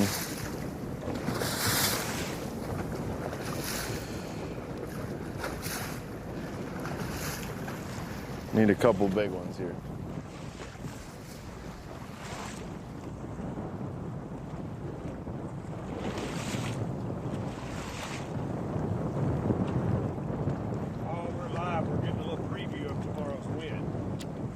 What's that now? I say we're live. We're getting a little preview of tomorrow's win. Tomorrow's win. Wind or win? Win. Oh, I thought you said win. I said, man, we gotta worry about today. No, tomorrow's wind. Well, it's gonna get a lot worse today, I think. I got that sail flow app, and the direction is gonna be coming the same way tomorrow, which is gonna be interesting. There's gonna be some decisions that have to be made, but I'm not worried about that yet. You know, I'll evaluate that. I have to get rid of 3 fish probably to get what I want to get for the day. I have a pretty decent starter bag, but I need those big 5.5, 6 pound bites. And I'm just kind of slowly working at it. I've seen fish. I haven't caught everything I've seen. So I'm just going to plug away at it. I mean, there's definitely plenty of fish here, and usually, when you get a big one, it's it'll come. You just have to kind of take your time and just methodically fish. I got a group of them right here. I'm trying to get them to bite without them seeing the boat. So I'm keeping my boat within about 35 at the least to about 50 feet. That's a good honest cast. Any more than that, you got too much scope in your line. But I'm just trying to drag this drop shot, and it's weird. I mean, I don't know, I just have to move around here. When the wind starts blowing, I think those bigger ones will bite. What are the chances of making it out here tomorrow's win? In the morning, I think it's possible. You got to really look. You got to look how much it blew at night, because that obviously makes a buildup. Like this morning, it was calm. So, it's, like I said, I'm not going to, obviously it's a concern, but I'm not going to worry about it right now. This direction is not a great direction. We have to see. I may be able to get a couple hours out here in the morning, and if I can get around the right pot of them, that's probably all I need, because they'll probably bite a lot better. That seems like these Great Lakes fish, when the wind starts blowing, it's hard to do both.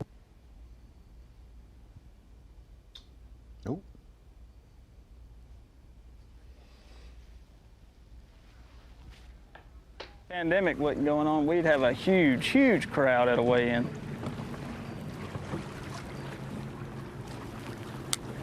These people seem to be keeping up with it.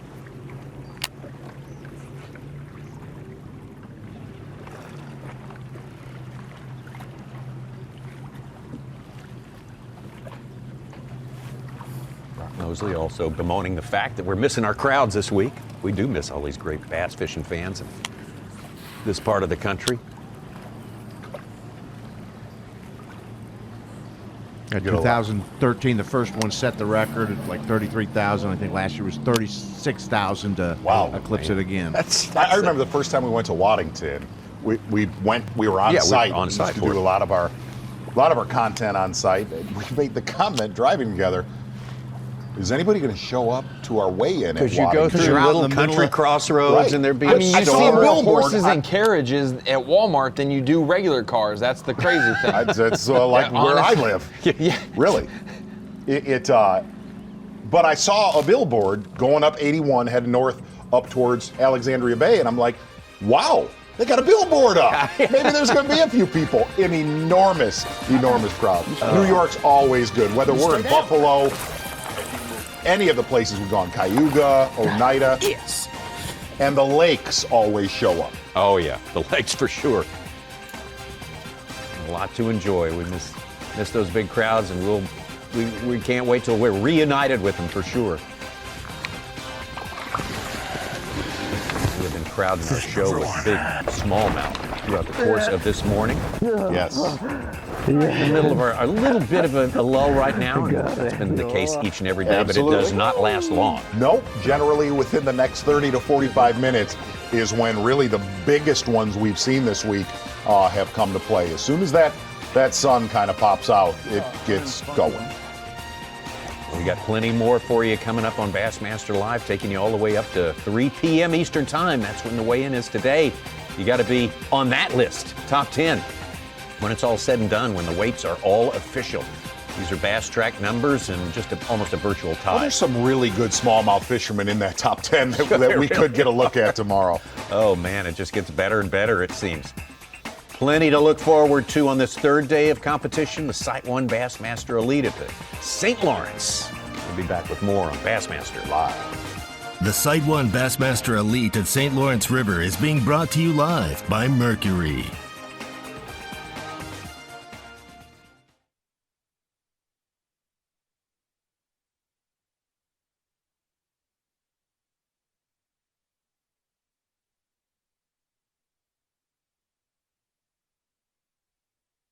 At Mercury, we invested thousands of hours of engineering manpower so you can enjoy hours and hours of untapped horsepower. Introducing the all-new V6 Mercury Pro XS. Light, quick, efficient.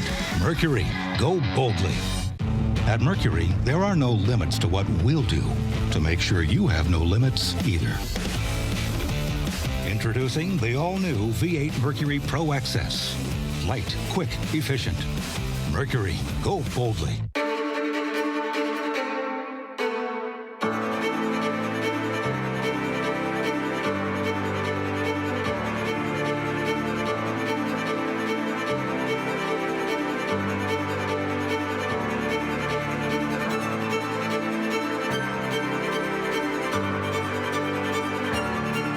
You don't know their names yet, but you will.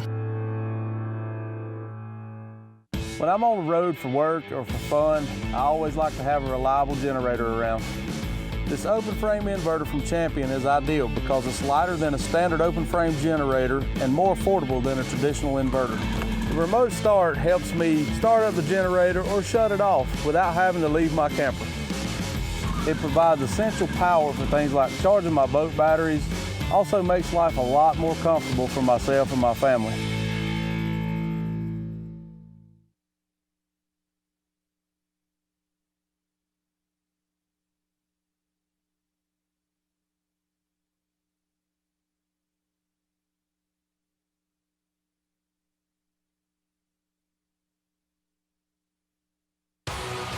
You're watching the Site 1 Bassmaster Elite at St. Lawrence River, being brought to you live by Mercury.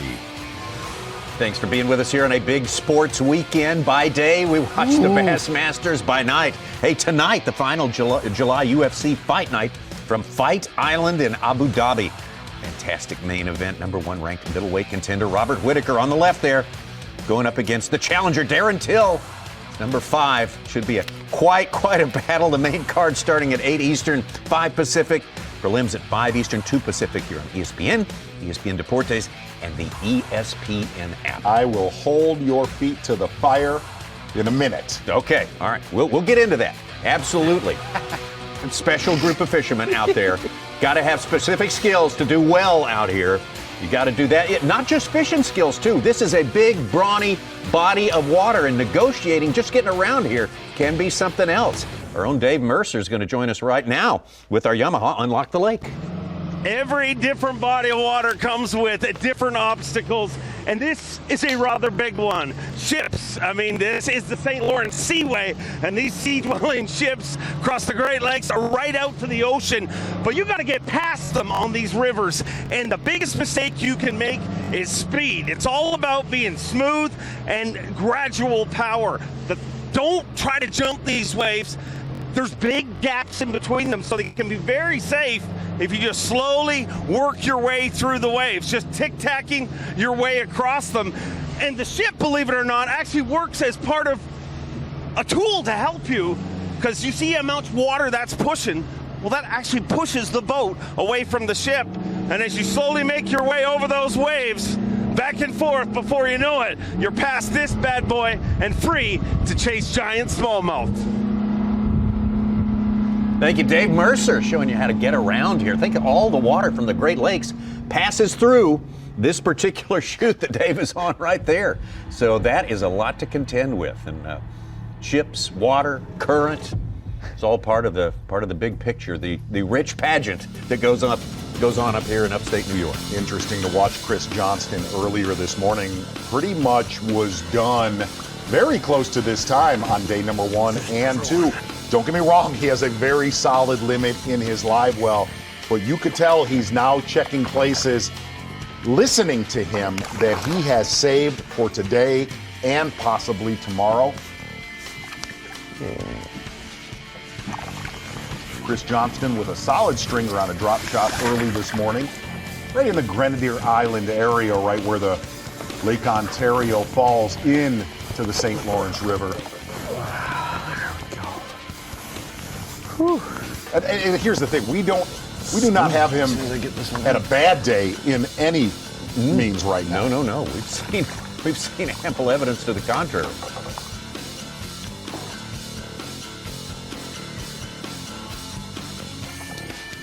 You know what's been cool to watch? We've watched him adjust baits throughout this tournament, manage different areas.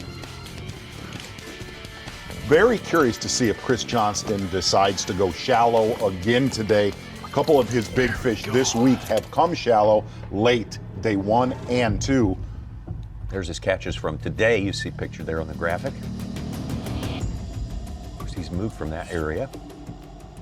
Did not see him start around Carlton Island, where we did days 1 and 2 of this tournament. Started out in the lake, just off to close to the Canadian border earlier this morning. We didn't really hear anything about Clifford Perch either there. He's been kind of slow this morning as well. Greg DePalma started the day in 10th, also starting there, and he hasn't really made a big move either. Oh, no. Now Paul Mueller. That's how you start the morning, baby. He's not big.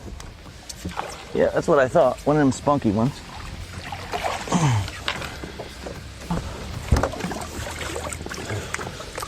He's still there, dude. Problem here, had to hand line this one in. Oh boy. Brought great enjoyment to the entire studio. But what you said before we went to commercial break, thank you, Jesus. The way they're biting today is exactly how it's gone all week long. There's a morning flurry for about 2.5 hours, a little dead spot in there, and then when you get around the lunchtime hour is when everything seems to ignite out on Lake Ontario. And will it go down like this again today after the lunch hour? We saw a bunch of guys get up a lot shallower and actually catch some good ones. Will that happen? I think you see a lot of your leaders really, they started deep. I think you're going to see them stay deep for the majority of the day. All right. Taking a look at Paul Mueller's catches out in the mouth of Chameau Bay. Pretty much grouped right around each other. And listen to Paul Mueller wanting to stay off of these fish, using his live scope, knowing exactly how far they are in front of his boat, not wanting to get on top of them, spook them, make them weary of being over top of them. And we've heard that from several of the leaders this week. Kind of going through all of our four box, if you might call it, the guys at the top, and they've been at the top all day long. I would also include this man, Chad Morgenthaler. Chad Morgenthaler said that his goal was to catch 20 to 21 pounds in Black River Bay, and he pretty much did exactly that. Early this morning, he lost one solid fish, but I just assumed you're a big nut. Get in here. Doesn't seem to have mattered because he backed it up with a couple real big ones before he headed out to Glue Island. Where you see him in your bottom right-hand corner is exactly where he said some of the biggest ones that he caught in practice and during this tournament have come. The problem is where he's at out there, you are not going to get many shots on goal, but they will be big ones.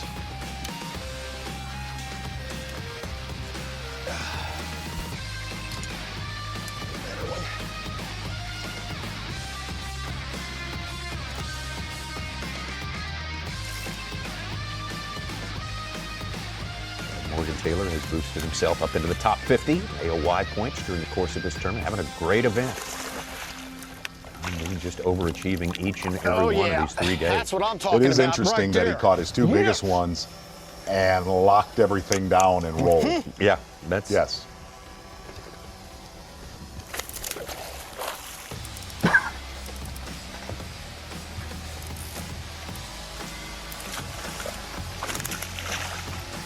Come here, baby. And I know we've made this out to be the Chris Johnston, Paul MUELLER show, but dealing with what is coming, the weather that's coming, don't count anybody else out that's in our top 10. Well, we've learned that in. Yeah. We've had that lesson beaten into us over the past couple of years for sure in a profound way. And hey, even though it's only the 3rd Elite Series event of the year, normally the St. Lawrence would be the 6th or 7th of a 9-tournament season. With it only being the 3rd, points are still very important. And for Morgenthaler, coming into this event 72nd in points out of 88 anglers, he needed a good event, and he has done that this weekend, jumped up big time in the point standings. Ito opened up with him very early on this morning. He gave us some fantastic entertainment and some good fish catching. Yes. And plus that right there, that's a bonus. The under the boat trick. Taku Ito made the comment he cannot stand. He hates fishing shallow. Well, this place sets up perfectly for anybody that does not want to do that. I look forward to him competing at Champlain and St. Clair over the next 2 events. He'll be right at home the next 2 events in the Bassmaster Elite Series, known for deep water fishing, if that's what your game is. Hey, he's gonna love Santee Cooper then. Just kidding. Yeah, I got it. You would think MUELLER would love Champlain. My God, look at his resume. I think that's, looking at Taku Ito, I think that's one thing about Paul MUELLER that really amazed me, talking to him a lot this week. A lot of the smallmouth tournaments have not been that nice to Paul MUELLER. And I said, boy, you decided on the lake this time around. He said, I don't have a lot of experience in the river. I don't have a lot of experience out on the lake, but it's just more comfortable. It's more comfortable fishing, being able to read deep structure, not dealing with the current. And I'd say also there's a difference in lake and river smallmouth fishing.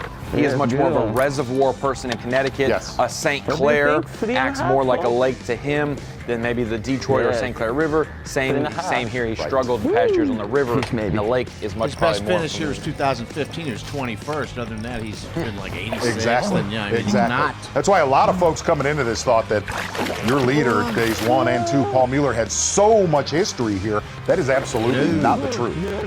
And one thing, 1st, 45th, and 86th. Yeah. One thing for him also is you can't really decide where you're gonna be on the fish in the river. You have to just drift by them and hope you get him. On the lake, he can control where he's at, and he's very good at controlling and looking at his graphs on that. Taking a look at Taku Ito's catches so far today. Caught a few fish outside of Chameau Bay, a little bit northeast towards Fox Island, and a few fish actually southeast of Chameau Bay. Literally, though, has lived out on the main lake all day long. We're going to get back with Chris Johnston right now, live.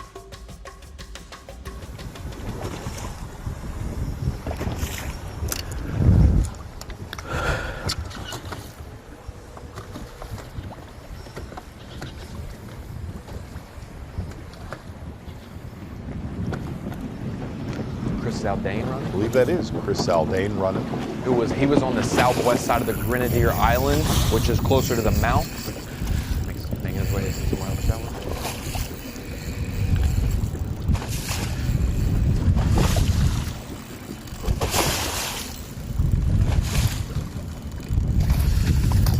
Wow. Just spit up a pile of gobies.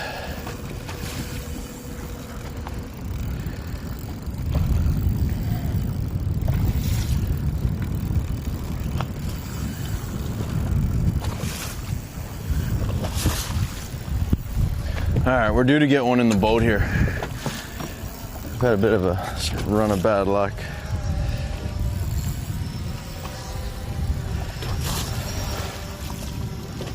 3.5 pounder is smallest in his live well.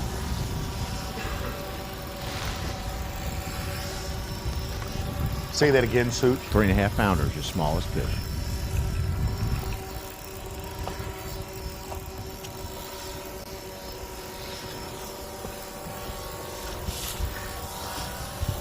A bunch of them down there.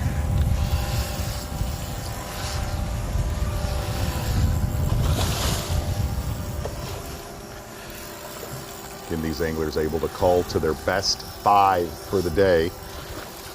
Chris Johnston already with 5 solid ones in his live well.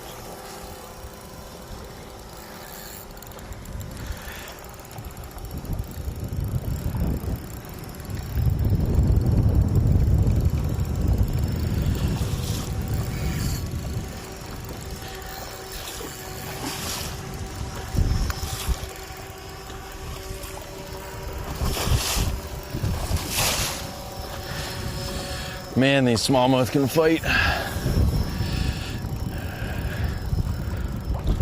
There's like 4 with them, following them around down there. You can see them all in the graph. Wow.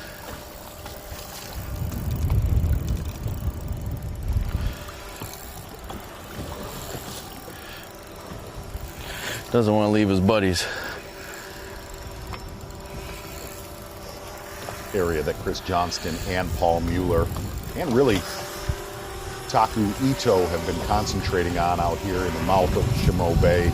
Call it 20 on the shallow side, all the way out to about 30, maybe 35 feet of water. But it seems that 25-foot range has been the most consistent the first 2 days, at least in that general area.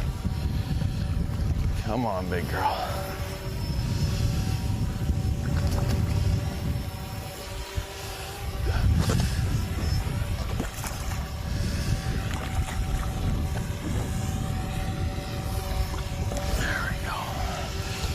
Solid one.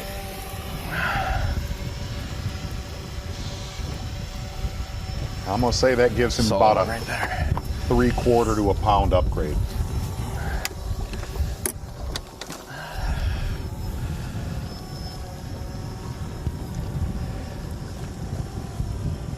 And what we've learned with Chris Johnston, he really enjoys small eyeing his fish throughout the first 2 days of competition. Yeah, he's done it. 2.5 pounds low on day 1, I think.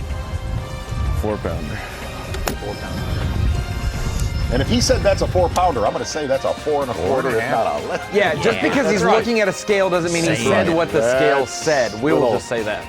All weights are unofficial until we reach that 3 o'clock time today, Eastern time. That's when Dave Mercer will crank it up there.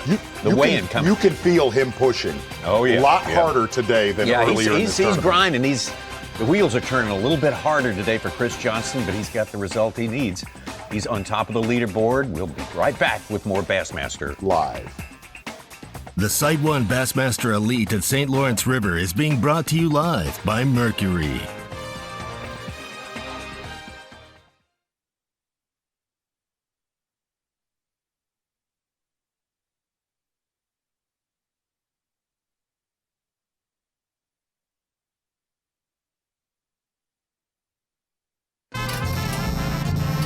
What do a taco and a taco truck have in common?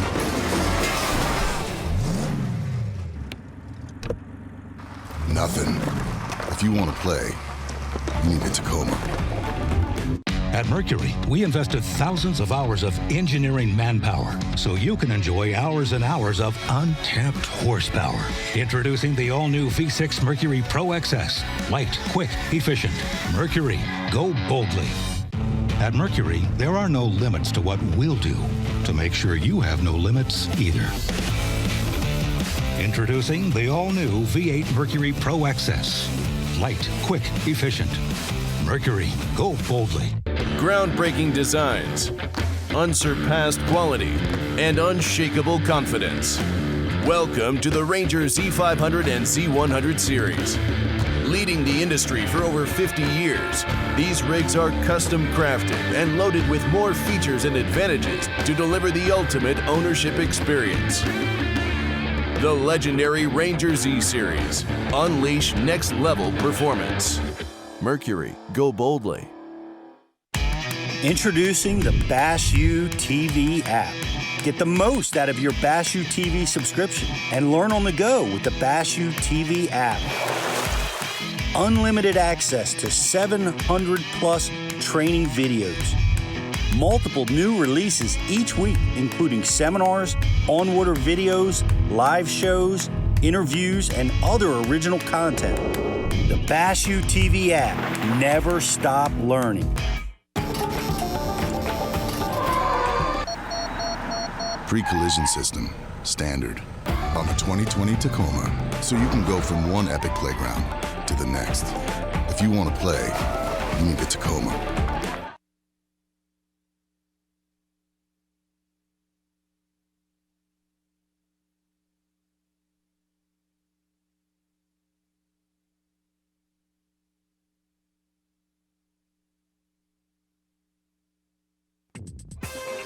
The Site 1 Bassmaster Elite at St. Lawrence River is brought to you by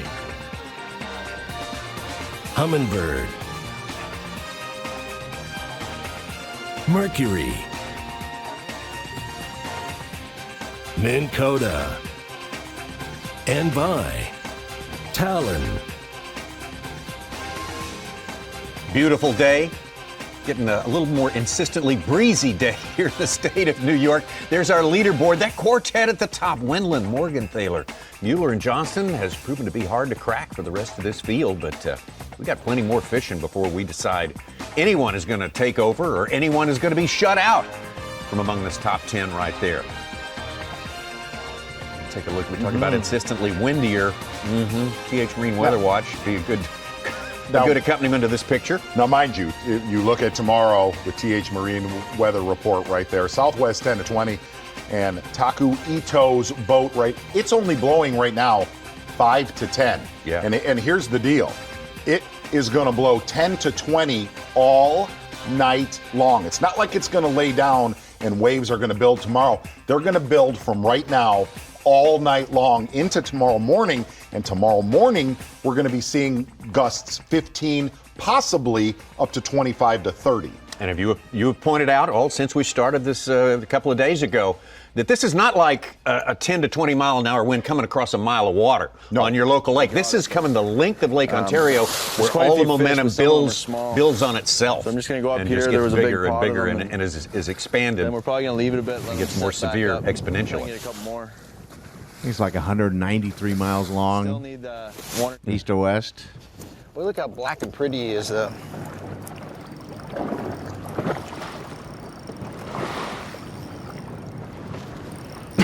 Corey Johnston just updated. Big bag of the day, 24 pounds. He's up to 5th place. Wow. Say that again. Corey Johnston, 24 That's pounds. another bite. That's 2 bites. They ain't the size 5th yet place. that we want, but they're out here and they're biting.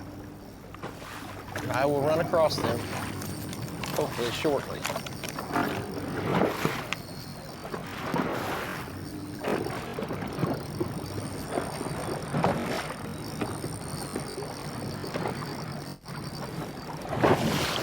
The one angler that's out on the lake that is going to have protection is Chad Morgenthaler, where he's fishing on Galoo Island, will by far be the most protected. It's going to suck getting there.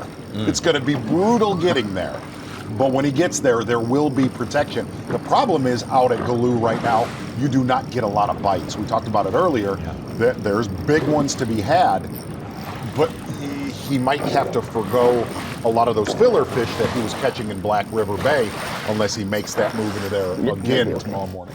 Well, I was just reading a blog saying that tomorrow in that conditions, you may only hit 2 to 3 spots all day long. You're absolutely right. Your fishing time is limited. You'd better hope you land on a feeding school tomorrow, because getting around will be the most miserable situation. Well, like Chris Johnson already said, he went to his spot and said there was 100 fish here yesterday, now there's 3. Right. It'll be some of those guys who hate catching 3.5 pounders today and will leave They them will love are them going to tomorrow. be like, maybe I can need go a up and 3.5 just find some 4s here. You landing that fish right there. He's been knocked down at one place by the streaking Corey Johnston, now 24 pounds, as Such mentioned. The river, Brock MOSLEY. Lived with a vibrating jig pretty much the entire tournament when he's been largemouth fishing.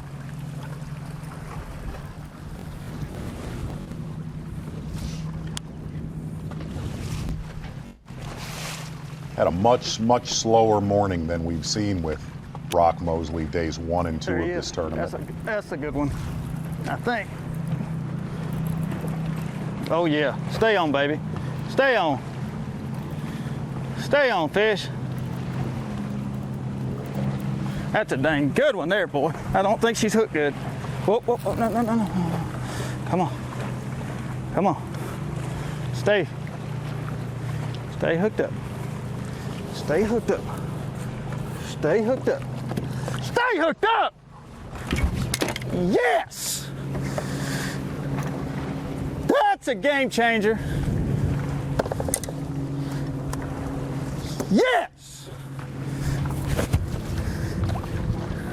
Y'all leave them green fish alone.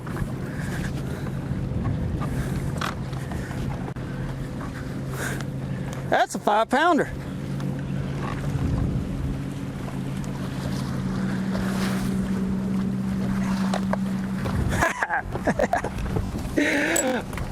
Baby luck.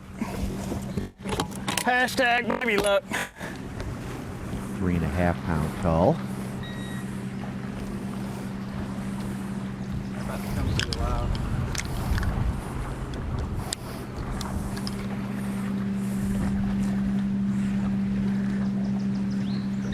That's a 6-pounder.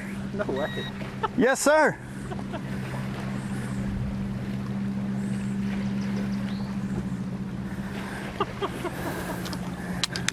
At it. Let me get us away from that dock. Wow. That's a 4.5-pound upgrade.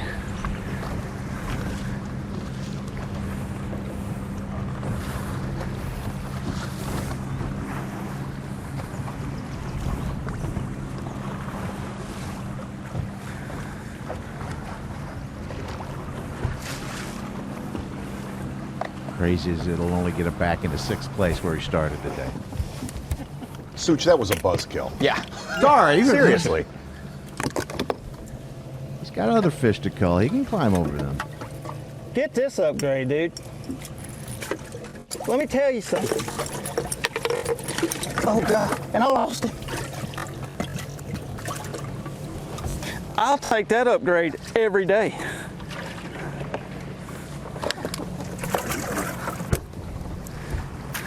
Every day. Now, if you don't follow the Bassmasters or understand tournament fishing, that is an enormous cull, an enormous upgrade. Well put, my friend. There are so many Bassmaster Elite Series anglers driving, watching this right now, going, because every angler in the field passed that area, because it's right outside of our takeoff, going, I drove right by a potential top 10 finish. Where has that one been waiting? And that fish is going to put Brock MOSLEY into the 20-pound plus category for this day, this 3rd day of competition. It really? Yes, he's going up to, that's a 4.5-pound plus. Wow. He only had about 12, though, Tommy. What we're seeing is already reflecting that. I'm sorry. Well, I misread the score. Look, he's going to get there is what we're saying. Yeah, this helps. He's got that's like an extra fish. That's like a fish and a half normally. A 6-pound largemouth for him. That's like a 4 and an extra 2. He'll have a shot at 20. Brock MOSLEY, big time with largemouth bass here. What's coming next? We'll be right back after this. The Sight 1 Bassmaster Elite at St. Lawrence River is being brought to you live by Mercury.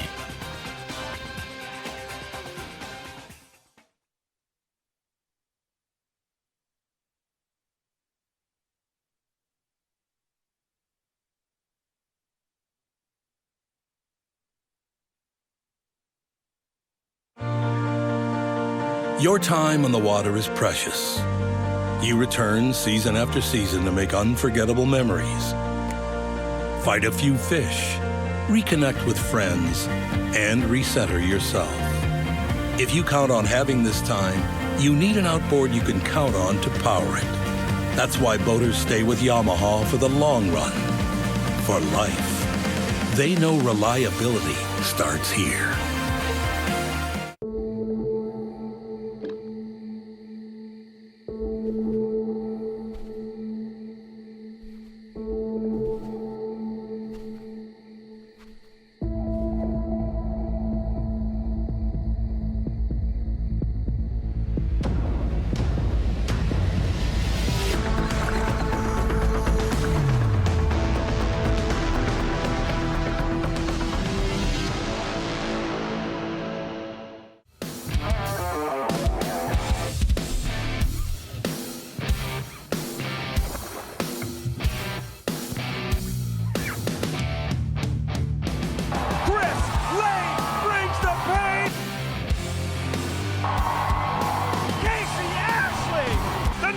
Son gets it done. Jordan Lee, back-to-back domination. Unbelievable.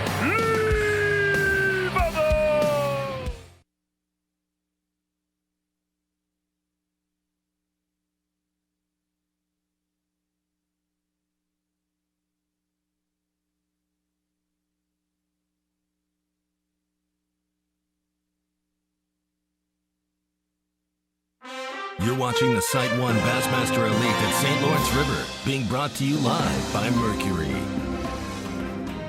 40 anglers are out there fishing because they have overachieved over the first 2 days. They're fishing because they love this place. They're also fishing to get into this tournament, the Academy Sports and Outdoors 2021 Bassmaster Classic in fantastic Lake Ray Roberts, a fantastic new host city in the rotation for the Bassmaster Classic, and that is going to be Fort Worth, Texas, gateway to the Old West there on the Chisholm Trail. A wonderful place to visit, wonderful place to spend 3 days, and if you're a bass fishing fan, this is a bucket list opportunity for you.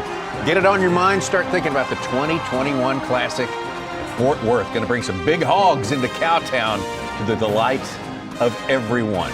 Take a look at our leaderboard right there. We just saw Brock MOSLEY catch a great one there. And I have one job to do, and that's to get the scores right. And I apologize. My left eye tripped over my right eye, and I said he'd gotten up to 20 pounds. That was a bit of an overstatement. But you did say we're going to be bringing some hogs into Cowtown, which you nailed that, my friend. If he can make it to 20, though, wow. Yeah. What a story that would be. Hey-o. You know what that music means, Tommy Sanders? Uh-oh. Watch how bad I messed this up. No, you never. Your power pole replay of the day. None of us saw this coming right before our commercial break.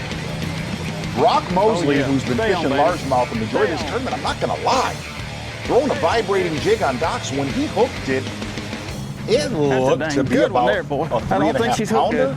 Whoa, whoa, whoa, no. Come on. Come on. Absolute New York dead-gum largemouth stud. I'll call that a 3-1-5 stud. Brock MOSLEY, you are the power pole replay of the day thus far. Yes! That's a game changer. Yes! Good one right there for Brock MOSLEY. Biggest largemouth we've seen on this river in quite a while on camera. That's the image. Giant cull for Brock MOSLEY. Very, very, very good. It's been a good week for the MOSLEY family. Got a brand new addition in the family. They got Brock MOSLEY doing something different from pretty much everyone else out there today, and doing it well. Well, I just turned my day around. I wasn't having a bad day. I've been running a lot of water I've already run this week, and I knew it was not going to get as many bites, but I've been catching big ones. So I want to make a pass through there, and I fished through there kind of quickly. On this stretch yesterday, I caught a 3.5 and a 4.5, and I didn't even finish the stretch. So I pulled in where I started and went the other direction today, and I mean, the second or third dock, I catch what could very easily probably be one of the largest largemouth in the whole chain, a 6-pounder, and it really turned my day around. I culled out a pound. I swapped it out a pound with one that was a 1.5 pounds. So it was a big time upgrade. I mean, a 4.5 pound upgrade on one fish, and you know, I was kind of getting irritated. I broke a big one off probably 45 minutes ago, it got me wrapped around a boulder, or it cut my line on a boulder.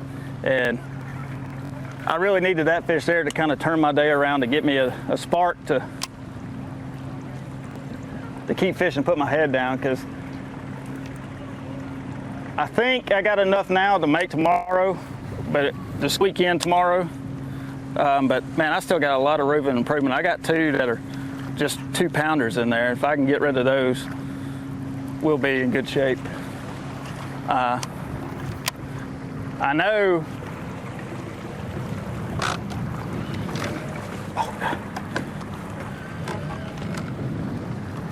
largemouth never compete. I mean, you know, have a chance to win with them here, but I'll take a top 10 with them any day and let them guys fight over smallmouth. I've said it several times this week. We've seen some strange comebacks this year, the last couple years, and on Championship Sunday. So tomorrow with the weather change, I mean, anything can happen. I mean, I've seen I could have had some big stringers the last 2 days of just largemouth, so they're here. I mean, I don't have to go out there and fish for smallmouth to have 23 or 22 or 23. I think I can do it with largemouth, truth be told. I've seen them, and I've had the bites. I mean, I had the bites yesterday to have it over 20. So that 6-pounder shows you that caliber of fish is here. They're rare, but they are here. Like I was just saying, I've done something this week that I'll probably never get to say in my career ever again. I've caught a 6-pound smallmouth and a 6-pound largemouth in the same tournament. That's pretty cool.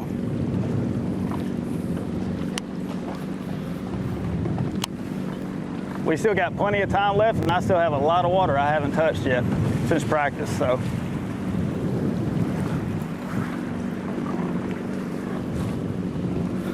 Boy, he's fired up. He is. He should be. 6-pound large. These people around this town, they're starting to like me a little bit. I've got a lot of fans on these docks. Everybody's coming down speaking and wanting to talk and chat. It's pretty cool when people are up there at their house on their porch yelling at you, wishing you luck.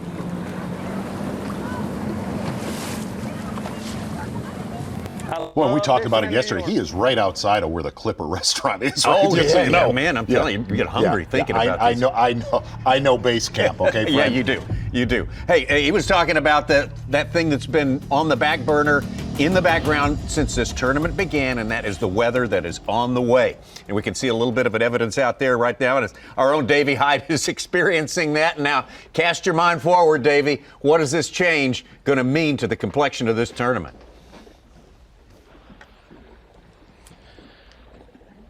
It's going to change things in a big, big way, Tommy. And Z, we knew this was coming. It's been in the forecast. But if you haven't experienced the mouth of Chameau Bay with just a light wind, I mean, things have changed so much this afternoon.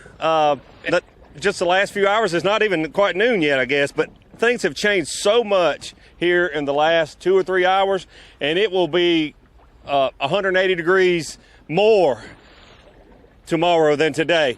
When you try to come out of the river and come over here where Paul MUELLER is just right out here, just about a half mile from me, Chris Johnston's a few miles farther over than that, Clark Winlet just went over to Henderson Bay. If you try to do that tomorrow with the forecasted winds, if you can get there and if you can get back, the fish will probably bite. But unlike, I don't know of a place that those 3 anglers that I just mentioned might not be able to go and fish like this particular place here. Z, you know that, I mean, you can be as determined, you could be an experienced boat driver, but this place will eat you up. And I think we could possibly see that. You hear Brock MOSLEY, he's thinking about it, thinking that largemouth might be the ticket for tomorrow. I don't know about that. He's got so much room to make up, but it's going to be a big, big difference maker. You can see the boats moving today, right now. They're driving like 25, 30 miles an hour, and it's not even rough yet. If it takes you 2 or 3 hours to get over here tomorrow, and then you worry about, will it take me even longer than that to get back? it's going to really mess with you mentally while you're trying to catch those fish. Davey, something you said right there, we talk about that exact spot that you're in. For somebody that's never been there, when those waves build, it gets to the point you don't even see land anymore. Yeah, you're exactly right. Z, I talk about it a lot because it's one of the memories in my mind that I'll never forget it. When I left in a tournament the final day, left out of Chameau Bay to go back to Clayton, New York and weigh in, it's the only time I ever remember for an extended period of time. I was afraid for my life and my partner's life. I mean, it gets that bad. Everything worked out. I made it back fine. These guys will make good decisions tomorrow. It wouldn't surprise me if some of the guys choose to stay in the river and not lose all this time and for coming out here. They have that choice. There's plenty of water that they can fish. It won't be treacherous like this, but it will be a game changer out here tomorrow. I guarantee you. It's like no other place I've ever seen personally, other than being out on the ocean itself, is the only other thing I can think of that gets like this area right here. Real quick, one of the areas that we got to see earlier this morning, Chad Morgenthaler with one of our biggest bags of the day, in the back of the Black River Bay where he was at, it was dead calm, even when it was starting to rock where you're at right there. Will that area in the back of Black River provide a lot more protection than the rest of our anglers? It really will, Z. You're familiar with this. First, I want to say it surprises me. I've circled the whole back end of Chameau and the back of the Black River. Chad Morgenthaler is the only one fishing back in those bays. Not another tournament angler did I see back in those bays. So it really surprised me to see him catch those bigger fish. They're certainly not getting pressured. It is protected. The problem is getting there and getting back. And that's something that, like I mentioned, mentally, if you're in the back of the Black River and you make it there tomorrow and you start catching fish, you start having to try to calculate, man, how long will it take me to get back? I left the back of Chameau Bay the tournament I was talking about. It took me 2.5 hours to get back. Where normally, like this morning and the last 2 days, you could be back in 45 minutes, easy. So you just don't know, and you have to allow yourself a lot of time. You don't want to leave too much time on the table, but you also don't want to be late. We saw last year what happened to Corey Johnson when he was 7 minutes late. It cost him tournament, probably cost him AOY. So all those things are still in play. You're thinking about making the Bassmaster Classic. You're thinking about potentially for a couple of these guys, Clark Winlet in particular, an AOY chance. And then you're also thinking about having a chance to win a Bassmaster Elite Series tournament. All that stuff is going to be interesting how it unfolds tomorrow. A lot of math for these guys to do first thing in the morning. Davey, hi, thank you so much. Great outlook on it. All the risk reward you have to weigh. It can strain your mind, I think, at some points.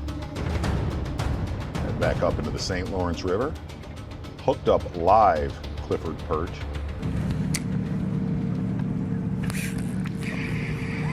Davey made a comment being scared. This is no joke. I fished a Foxwoods tournament. Remember Lee Bailey used to fish? Sure. Lee Bailey used to run the Foxwood events, team tournaments, and we ran to Chameau Bay, had a big tournament. I think we took second. We were coming back in. I was newly married. This is no joke. My wife remembers this. Lee Bailey, those tournaments were televised. I came in, we weighed in, got our check, blah, blah. I was in French Creek Marina. I drove the boat. I was crying. It was that traumatic. Scared. We got back to the mouth of the river, and the Coast Guard was looking for us. True story. True story. We're fishing a different river today. But I cry. Well, I cry when I'm happy. Who wouldn't? I was happy because I made a check. Well, when you're looking at losing everything, and I mean everything, for one fishing day, that'll make you cry. It'll make everybody cry. Well, Clifford Perch still needing the size to show up for him today. You heard him say, am I fishing a different river today? But things can turn around. We know how fast it can happen. Chris Johnston, though, maintaining his spot on top with Mueller, Morgenthaler, Winlet right there. Boy, that is the quartet, and Corey Johnston getting dangerously close to those four right now. A lot of developments going on, and we will investigate more when we come back. The Site 1 Bassmaster Elite at St. Lawrence River is being brought to you live by Mercury.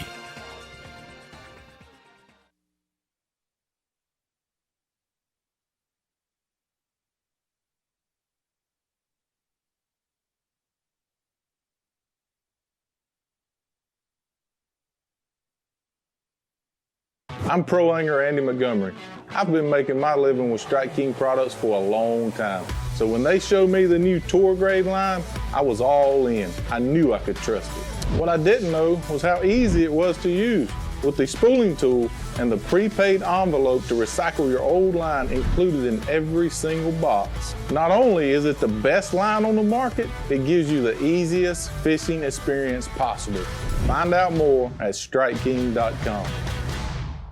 Fish and win with Skeeter Real Money. Fish out of your Skeeter boat, win a Skeeter approved contingency paying event, and you could add $5,000 to your winnings. Just enter, fish, and win. It's that easy. Rules and conditions apply. Visit SkeeterBoats.com and click the Real Money logo to register and learn more, or visit your local Skeeter dealer.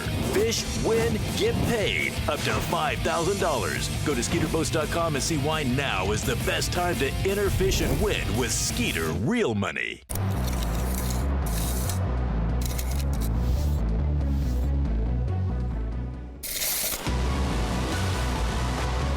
This reel allows you to cover more water, make more casts, giving you more opportunities to catch more fish.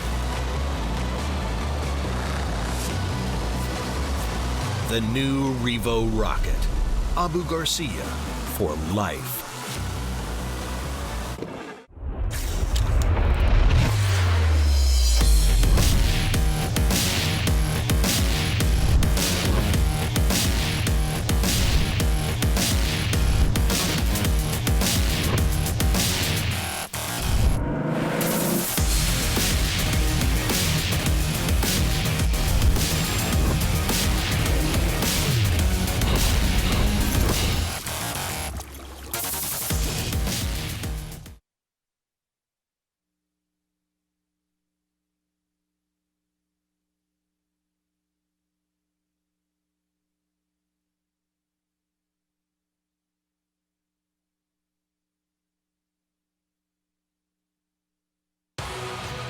You're watching the Sight 1 Bassmaster Elite at St. Lawrence River, being brought to you live by Mercury. Big day here on the St. Lawrence, day 3 of the Sight 1 Bassmaster Elite. Big night tonight. If you love the fight game, it's the final July UFC Fight Night from Fight Island in Abu Dhabi with another fantastic main event. You see it right there. Number 1 ranked middleweight contender Robert Whittaker taking on number 5 Darren Till. Main card starting 8 Eastern, 5 Pacific. Prelims get going at 5 Eastern, 2 Pacific. ESPN, ESPN Deportes, and the ESPN app. Meanwhile, we got plenty going on right here. Take a look at our leaderboard. These are unofficial weights right now, but still very close. Among the top 2, of course, Chris Johnston and Paul MUELLER, Chad Morgenthaler, Clark Wendland, Corey Johnson. Big move. 2 Johnstons in the top 5 right now. What makes the world go round here? Well, one of the things that makes the world go round is a tasty treat for a smallmouth bass. There he is right there. Yeah. Since 1990, these little guys have made the trip over from what we call Asia Minor in oil tankers and so forth. And they now live, they're Americans. They're full-fledged Americans and Canadians right now for several generations. And they provide a tasty, tasty treat for all of these smallmouth bass. The reason the smallmouth bass population has exploded. And for a little bit more of a taste in that, well, let's turn it over to our men at the screen of knowledge. I'm going to give you an arm bar if you don't give me a winner of that fight tonight, Tommy it's Sanders. Coming. We got time. Sorry. I got time. Sorry. Wanted to bring it into the monitor for Skeeter Boats Taste the Bait and to break down that goby a little bit more. An invasive creature, like you said, Tommy, 1990 they got here, but they have changed the dynamic of not only the St. Lawrence River, but all of the Great Lakes. And this is what we're looking at, what we're dealing with. And really what they've done is they've changed the size of a smallmouth, where an average, a big smallmouth back in the day on the St. Lawrence River or Lake Ontario was a 3-pounder. Now you see multiple 5s, 6, 5s, and that's what a goby looks like. He's a very docile little creature. He lives on the bottom. You don't see gobies swimming up on the surface. If you kind of just keep panning there, Ron, you see this on this goby ate a Berkeley Max scent worm, but you notice why a lot of guys are using worms like this. It just mimics exactly what these little guys look like. Very high in protein. We have a lot of fun with it and say, It's like eating just a plate of cheese sticks over and over, and that's where you've seen the size of smallmouth bass explode. From there, that's why a lot of guys are using, look, a lot of people say drop shot tournaments are they're boring. Your weight is on the bottom if you keep going. And look at this right here, this animation. This is kind of what it looks like on the bottom. When you look at a drop shot, your weight is on the bottom and your bait is above it. You see this smallmouth. I see he's got a little bit of an underbite right there. But what makes that drop shot so efficient, okay? Over, a lot of people have said, why aren't these guys throwing tubes or Ned rigs out on the lake? You have a lot of zebra mussels that encrust these rocks, and they're just like razor blades, and they'll break your line. The great thing with a drop shot is, with your bait being above your weight, pretty much you're not dealing with a lot of those razor blades on those rocks. That's your Skeeter Boats Taste the Bait. Not only the baits that the anglers are using out on the St. Lawrence River in Ontario, but why they're using them and the forage that it replicates. Whitaker or Till? Tommy won't give me anything. Can you give me something, Ron? I'm still working on it. I think still Till working will. on it. And our anglers are still working on making it to the top 10. We just saw Brock MOSLEY catch a giant largemouth. Man, oh man, we're getting variety here. We're getting giant smallmouth, giant largemouth. Is that, they say that's Davey? No, that's not Davey Hyde. Z, I'd love to see you put Tommy in an armbar. I just want to see your technique. I mean, did it it's like one night, bragging. actually, just southwest of Clayton. Yeah, it just bounced me off the turnbuckle. It was not pretty, but the locals seemed to like it. We ain't too far from making a move.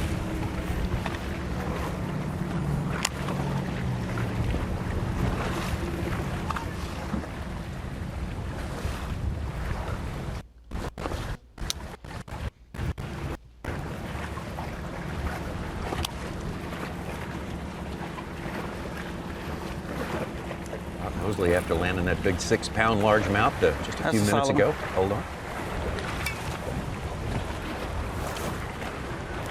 A little help right there for Brock MOSLEY.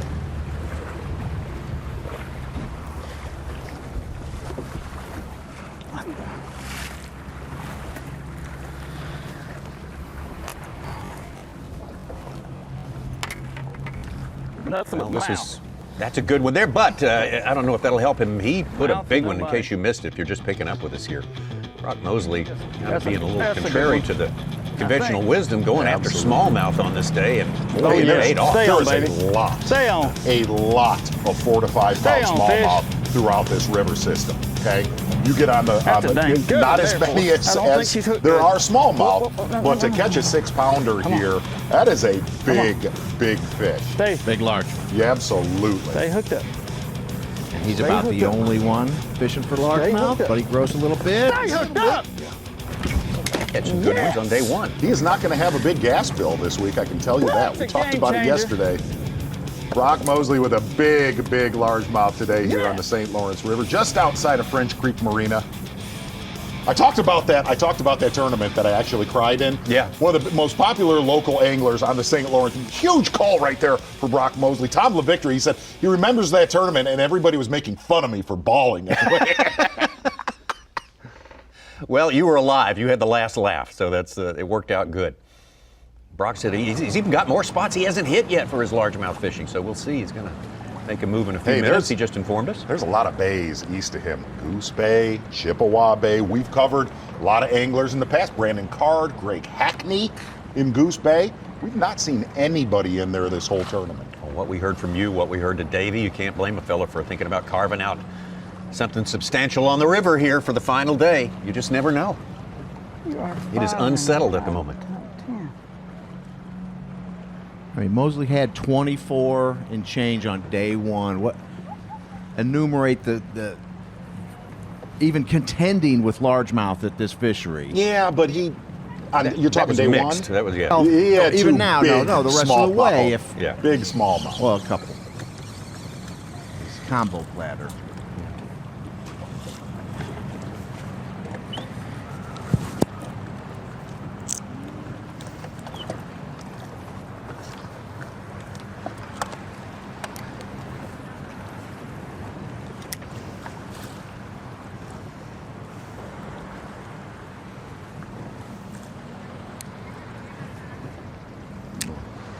getting pretty rough in the river right now for Clifford Perch. Wind blowing the same direction as the current. I think And Clifford it's Perch picked up recently too. Clifford Perch really fishing pretty close to our takeoff also. Just looking at the background right there.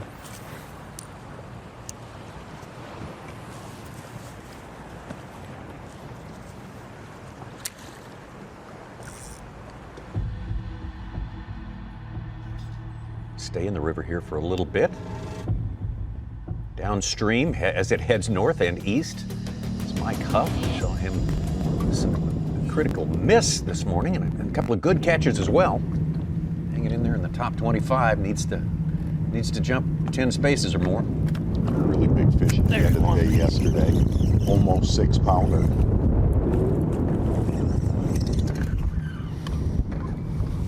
Funny talking to you, Such, about the different colors of smallmouth on this river. A lot of the real light ones, dark ones. Listening to Gene Gillian, our conservation director from Bass, talks about them being chameleons. He's exactly right. You take one of those jet black smallmouth, you put them in your live well, it's minutes, just minutes, and they will turn colors. He said in their live release boat. Really? And he did go back to the brown with the black mottled. Yeah. Yeah. The ones that even came in dark.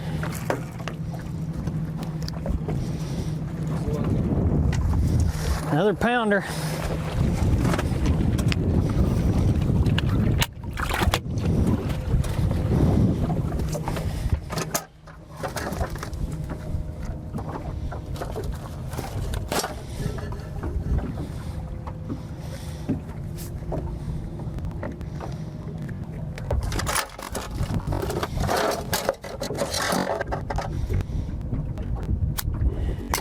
Second year, Bassmaster Elite Series. Product of the Carhartt Bassmaster College Series, just like the man on the right there, Brock MOSLEY. Getting a We still got time though. look of the 81 bridge right there. Morning, mid-afternoon. Alexandria Bay, a lot of history there with the Bassmasters.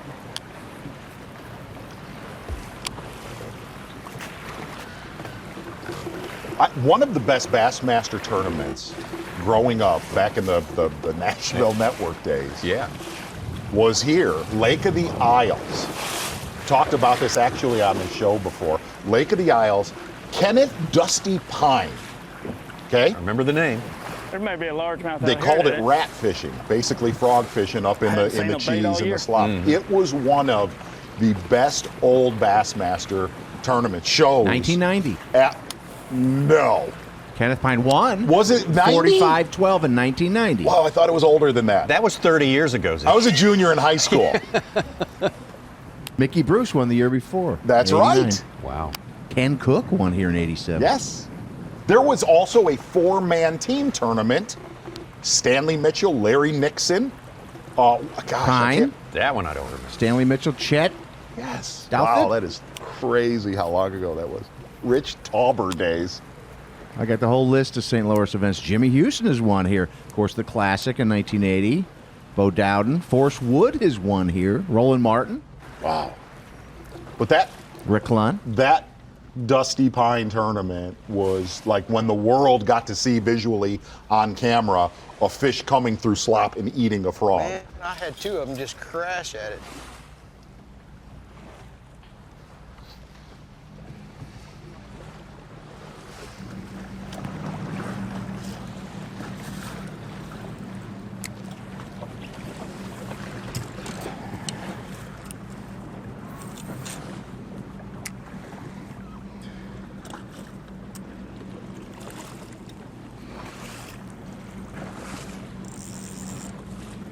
Chad Morgenthaler still living way out in the lake at Glue Island.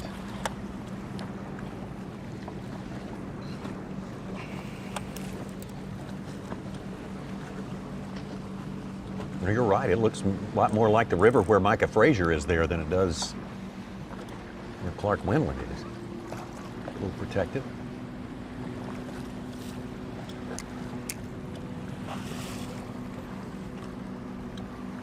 And so funny, you look where Clifford Perch is right there. You see the different shades and you can see the bottom, but That's how clear this water is. If you've never been to the St. Lawrence River or Lake Ontario, that you can be in 15 to 25 feet of water and literally see fish swimming.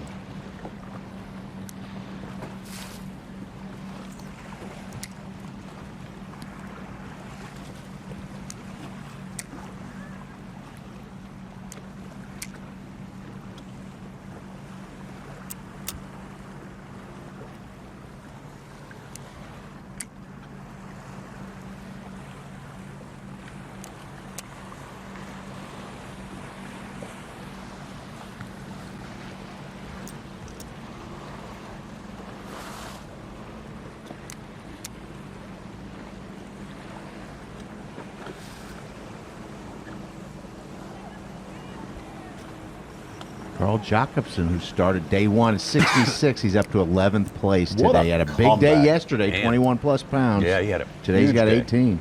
He's 11th. What a comeback for Carl. Clark Wendlandt hooked up.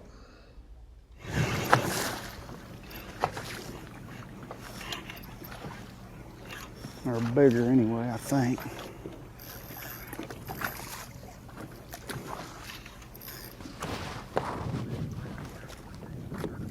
No, they're not much bigger.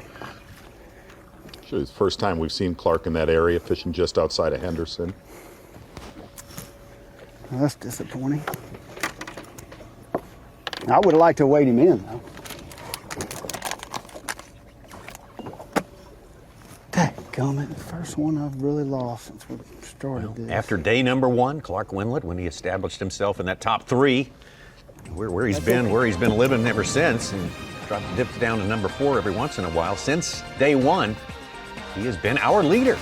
2020 Bassmaster Angler of the Year points. You see him right now with a bit of a margin, 19 points ahead of Buddy Gross. Scott Canterbury came here to the river with the lead, and he had a bit of a struggle, just barely made it. Salvaged a bunch of points yesterday. Yeah, he did. He got himself yeah. back up big time, back up closer. Matt Airy, Drew Benton, all the rest. Taku Ito also in the top 10.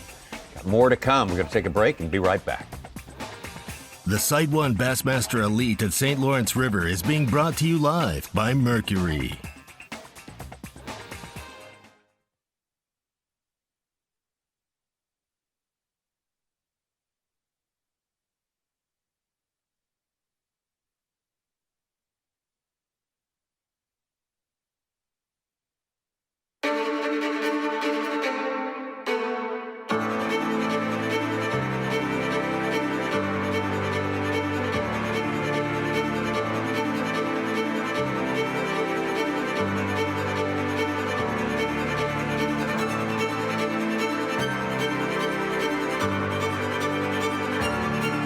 You don't know their names yet,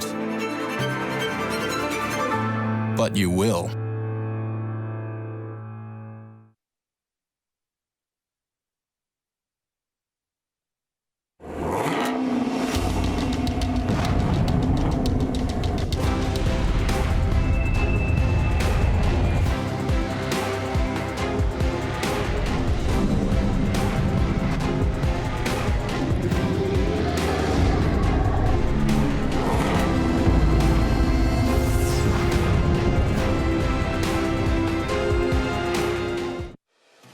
It's been said that a bad day of fishing is better than a good day at work. Getting you to that fishing spot is key. And Bully Dog gets your truck road ready. No matter where, we give you the horsepower and towing torque right when you need it. We make getting there better. Make your ride a Bully Dog.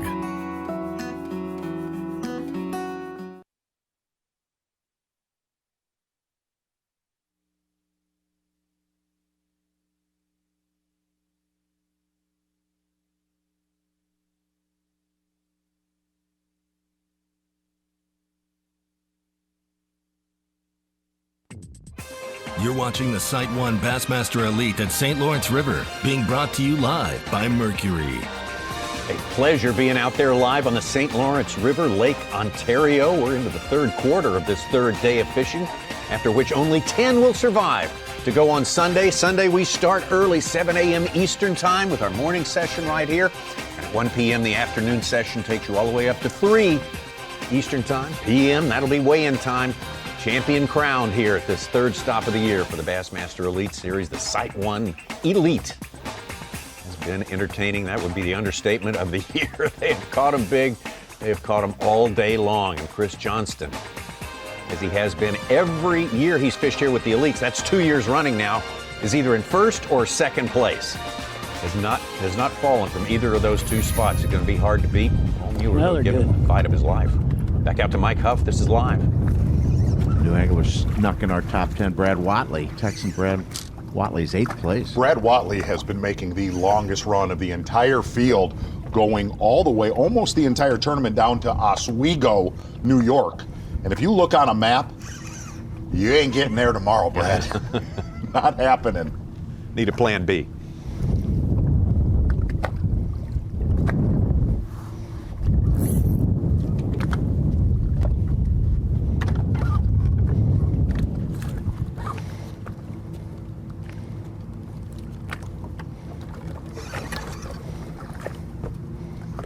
One of the interesting things to really watch going into the final day, you see Corey Johnston with a huge bag today, 24 pounds. And if it says 24 pounds, he has more. Okay. Fair? Like his brother Ben. Like other anglers on the Elite Series, see guys like Matt Airy, Scott Canterbury, guys that work together and share information. Chris Johnston and Corey Johnston, good one right there. Dude, for finally. Mike Yeah, Huff. rough day.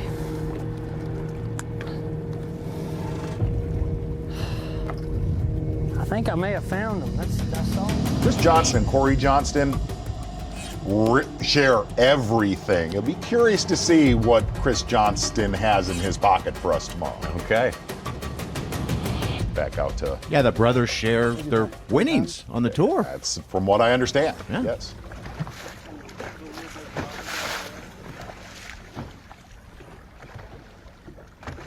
That's still not what I came here to catch, so.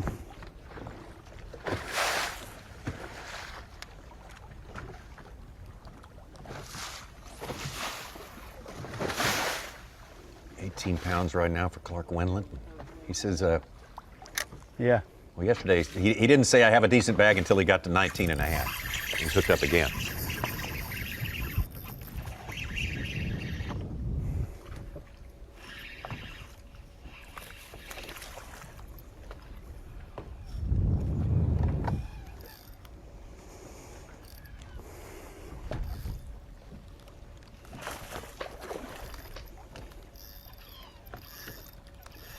Clark's pretty close to an area that we've seen a Bassmaster Elite Series tournament won right now. Ah. Very, Okay. very close. Okay.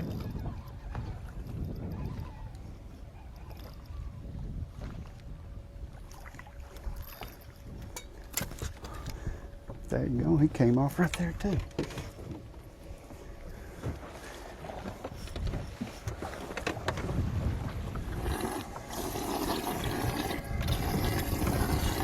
Sure, that's going to be a big upgrade for Clark Wendlandt. Got 2 3/4 one in there. Yeah, it's pretty close.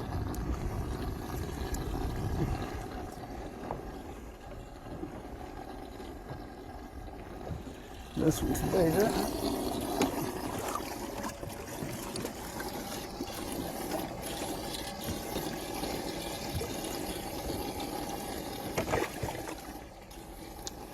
Just making an ounce or two cull right there for Clark Wendlandt. Clifford Perch up in the river. We said the river, it's going to get windy in there, and it is going to get busy in there, especially that 3-mile stretch of the river from French Creek Marina to Alexandria Bay. Turns into a bit of a zoo. It's that time of year. It's that time of year, and it will get absolutely nuts there for the rest of the weekend. There you go. Wow. Exactly. Supposed to be getting away from that in the river. Now, wait a minute. Yeah. That might not be wind induced. You've got freighter traffic coming through there, but they also, we talked about it yesterday, if they get that poker run going. Oh, man. Oh, man. So do you think that tomorrow, with the already predicted bad weather, that the boats might not be out as much? No, they'll be out. The boats will be out in the river. They're never not out in the river on the weekends. You got to realize the summer lasts like 4 hours here. They will be out this weekend. Back to Micah Frazier, Bassmaster Live.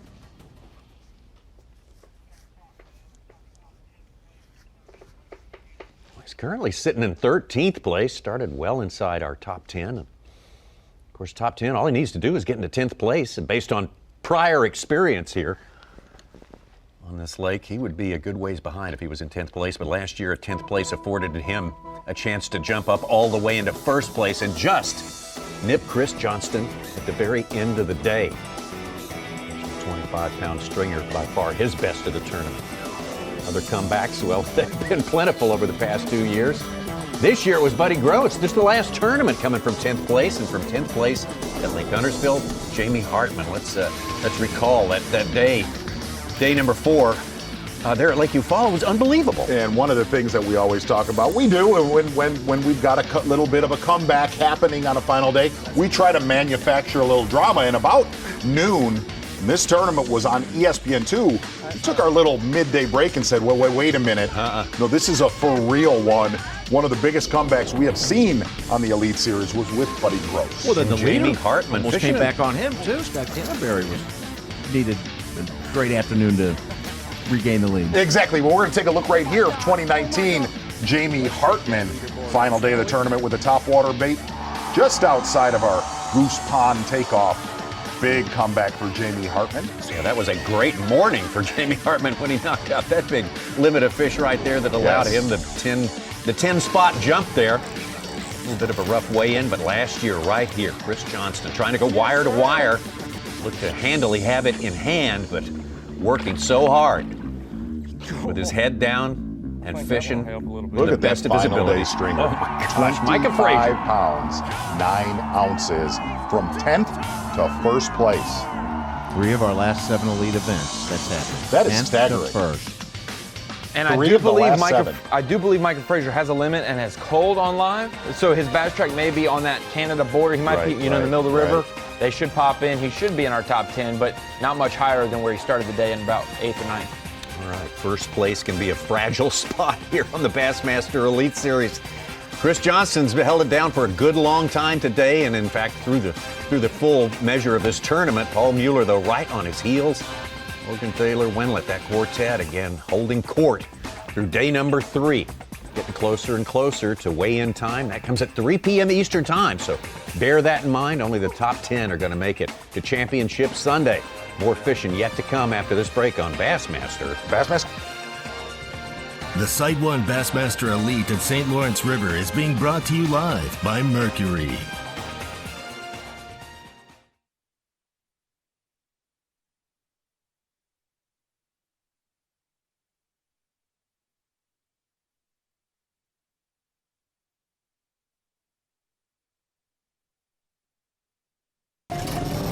Wherever the trail gets rough and the mud gets deep, you'll find a Toyota Tacoma. It's the best-selling compact pickup in America for 12 years. And it's not because we baby them. If you want to play, you need a Tacoma.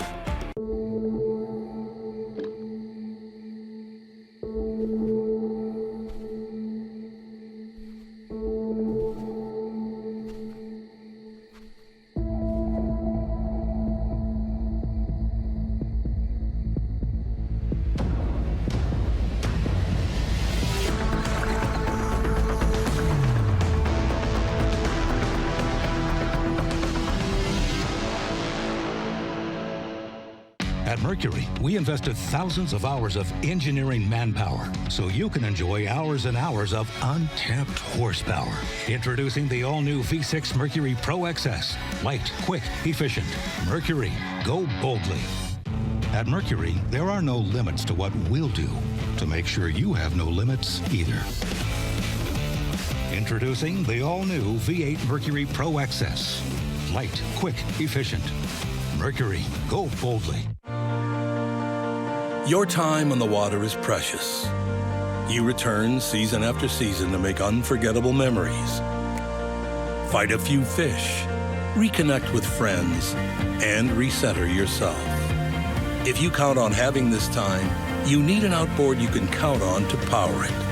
That's why boaters stay with Yamaha for the long run, for life. They know reliability starts here.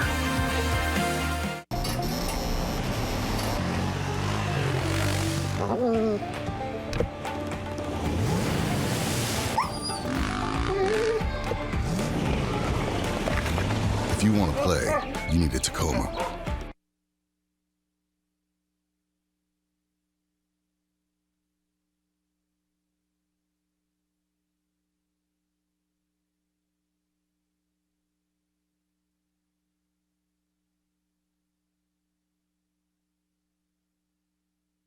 You're watching the Site 1 Bassmaster Elite at St. Lawrence River, being brought to you live by Mercury.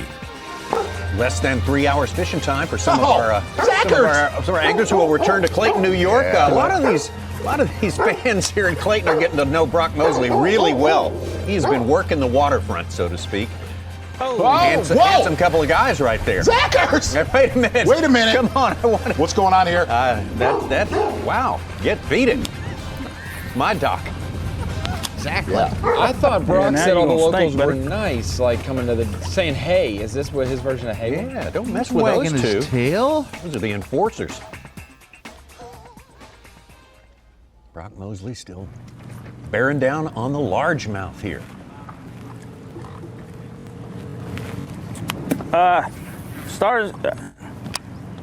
Started fishing new water. Water I've touched in practice and caught one or two decent fish and got out of, and it's a little shallower than I've been fishing, but it's still holding fish. You can see them swimming around. The water's so clear, but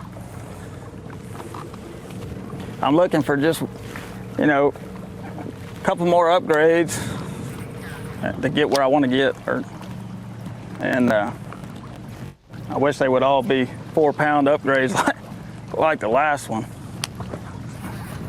but that don't happen every day. Been doing this a long time, and I don't even know if I've ever done a 4.5-pound upgrade before. I'm having to cover a lot of water. Doing what I'm doing. My mind frame is, I'm keying on two different things. One of them's docks and one of them's chunk rock between docks. And I'm covering a lot of water, keeping my trolling motor on high. And tell you what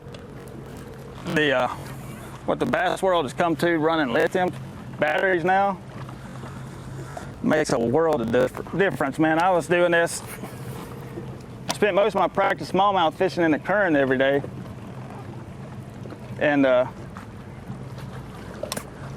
practiced from 5:30 in the morning till 9 o'clock at night when the sun went down. And I would plug my batteries in and pull up my app for my PowerFold charge. And my lithium batteries, Dakota lithium batteries, was still showing 95%. And that's fishing all day in the strong current, or doing what I'm doing now, covering a ton of water. I don't even have to charge them if I don't want to for multiple days. I can run 3 or 4 days on a single charge. Because I remember 2 years ago, I came here before I started running lithium batteries, and I actually had 2 batteries go bad that week when I was running gel cell. What poundage are you at? I'm about 17.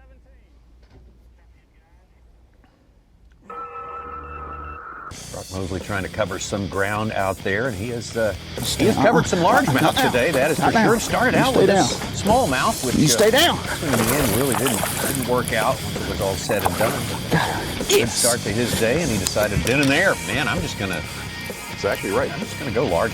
Went largemouth fishing, been fishing a bladed jig, and that's really been the recipe for the majority of the big largemouth that he's caught. That bladed jig, he's able to cover, a lot of people have asked, well, why doesn't he slow down and throw a weightless stick bait or throw a jig, skip a jig? The thing is, it's a law of averages. Fishing as many boat docks, chunk rock bait that and slate rock bank that Brock Mosley has fished. It's really a law of averages.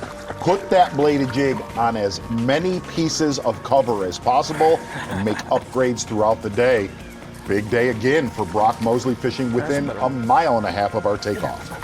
Started the day with 3.5 pounder, added 2 smaller fish, and No.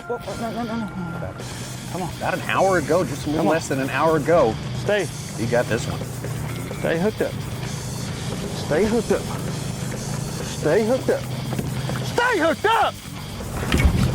Yes!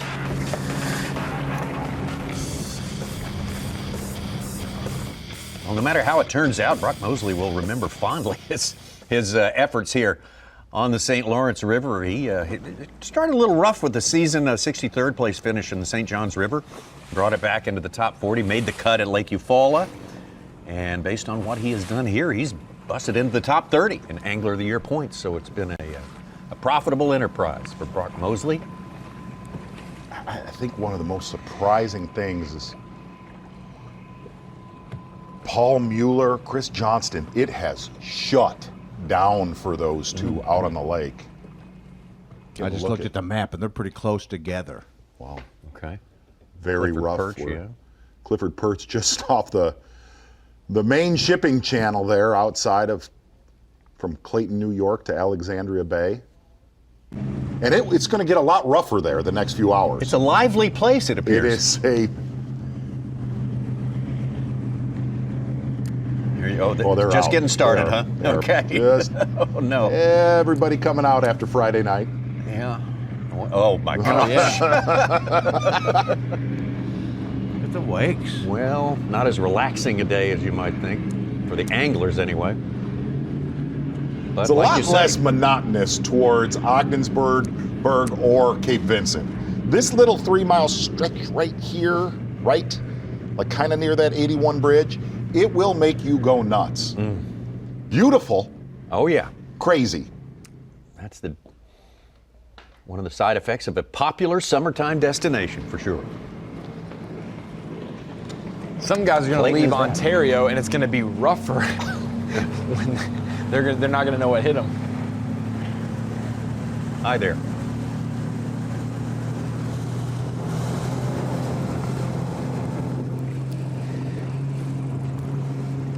Man, I'm really needing Clifford Perch to catch him. That's a little disconcerting for my pick to win. Should have gone with Corey Johnson. I know, I should have.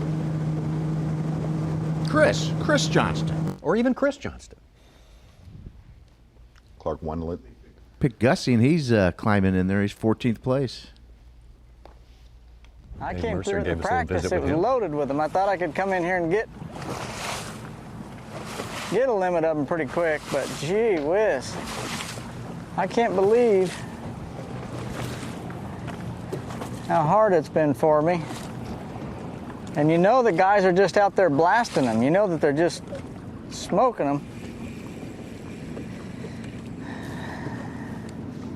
But we haven't landed on them yet.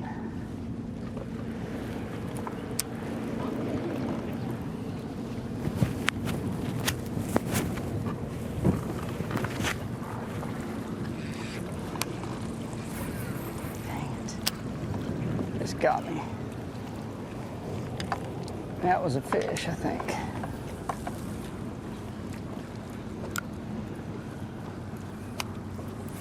Such about how far would you say that Paul MUELLER and Chris Johnston are apart? Couple casts. Wow, very close. It looks on the map that they're only, Get back out. talk to each other. North side of Glue Island. Chad Morgenthaler. Big morning. Chad Morgenthaler.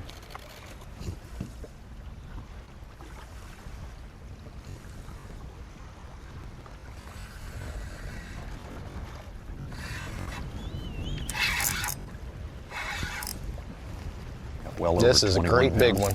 one. That's going to change. Here he comes, too.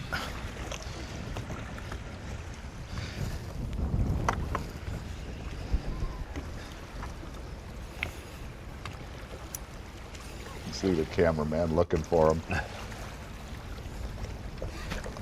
Just come off. Ay, ay, ay. Unreal.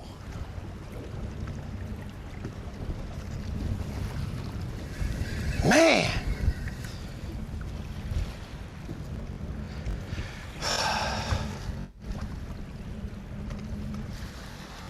That was a good one. That was a good one.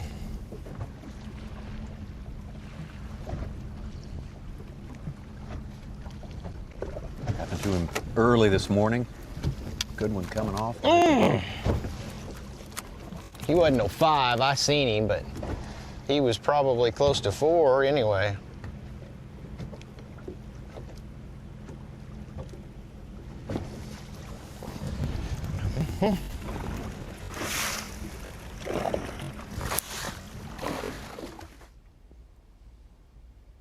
Good one there for Chad Morgenthaler. See a charter boat in the background.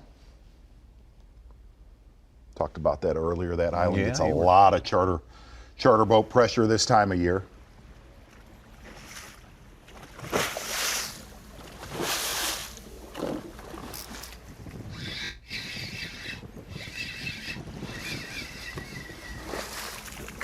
How about that? Catch them all day long.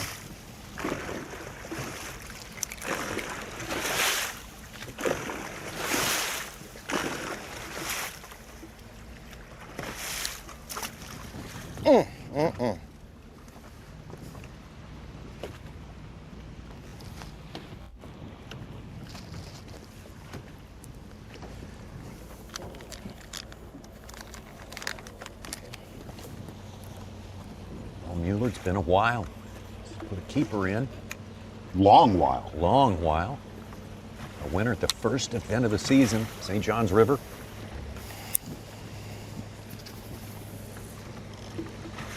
About 2 hours long. It was 11:18.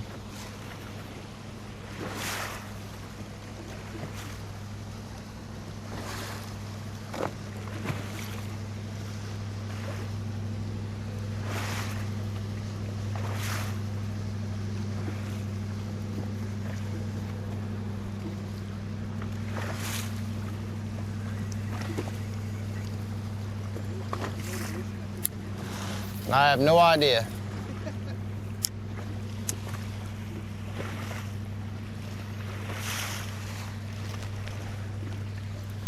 Something's definitely happened with when that wind picked up. If you watch Mueller and Chris Johnston in the mouth of Chameau Bay, granted, Chris did not start there. See Morgenthaler hooked up.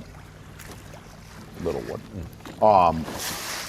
Well, when that wind got kicking, it surprisingly shut down. Whether those fish reposition, usually, you know, if you fish out on that lake, that generally helps that bite.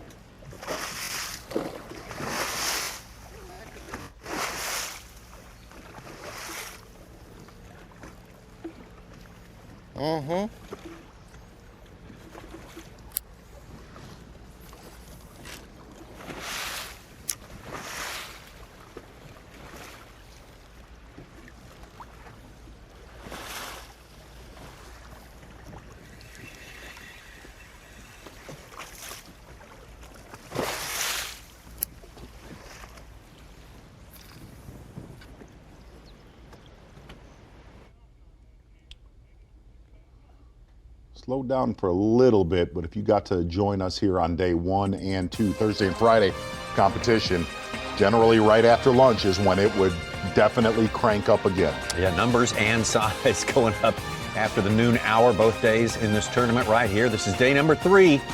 40 anglers out there. We started with 86 the first 2 days. Going to get it down to 10 today. Chris Johnston hanging in there and Paul MUELLER, both of these guys. A little bit of a drought, as we mentioned there. Chad Morgenthaler. We saw him miss a good one right there, just right at the boat. It got off. And Corey Johnson, big move today by him. We'll be right back with more of Bassmaster Live. The Site 1 Bassmaster Elite at St. Lawrence River is being brought to you live by Mercury.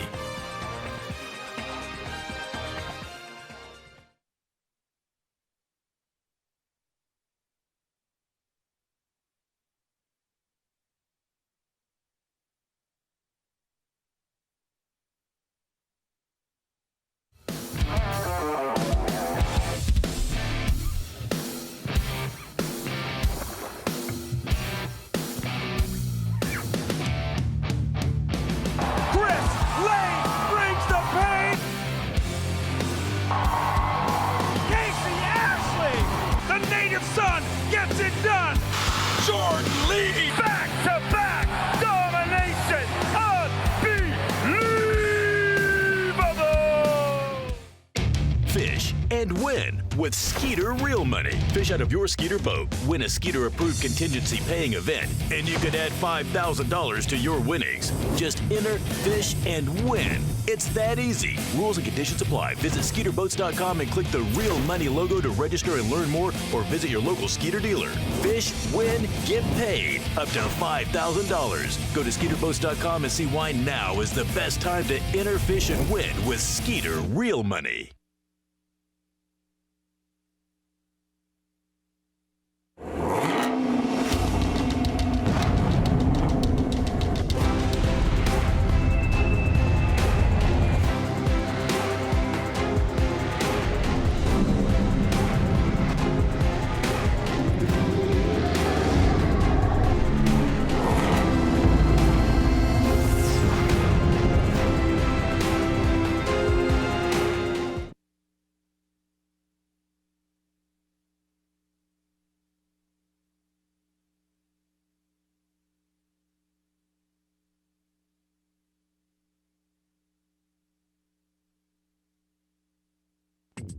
You're watching the Site 1 Bassmaster Elite at St. Lawrence River, being brought to you live by Mercury.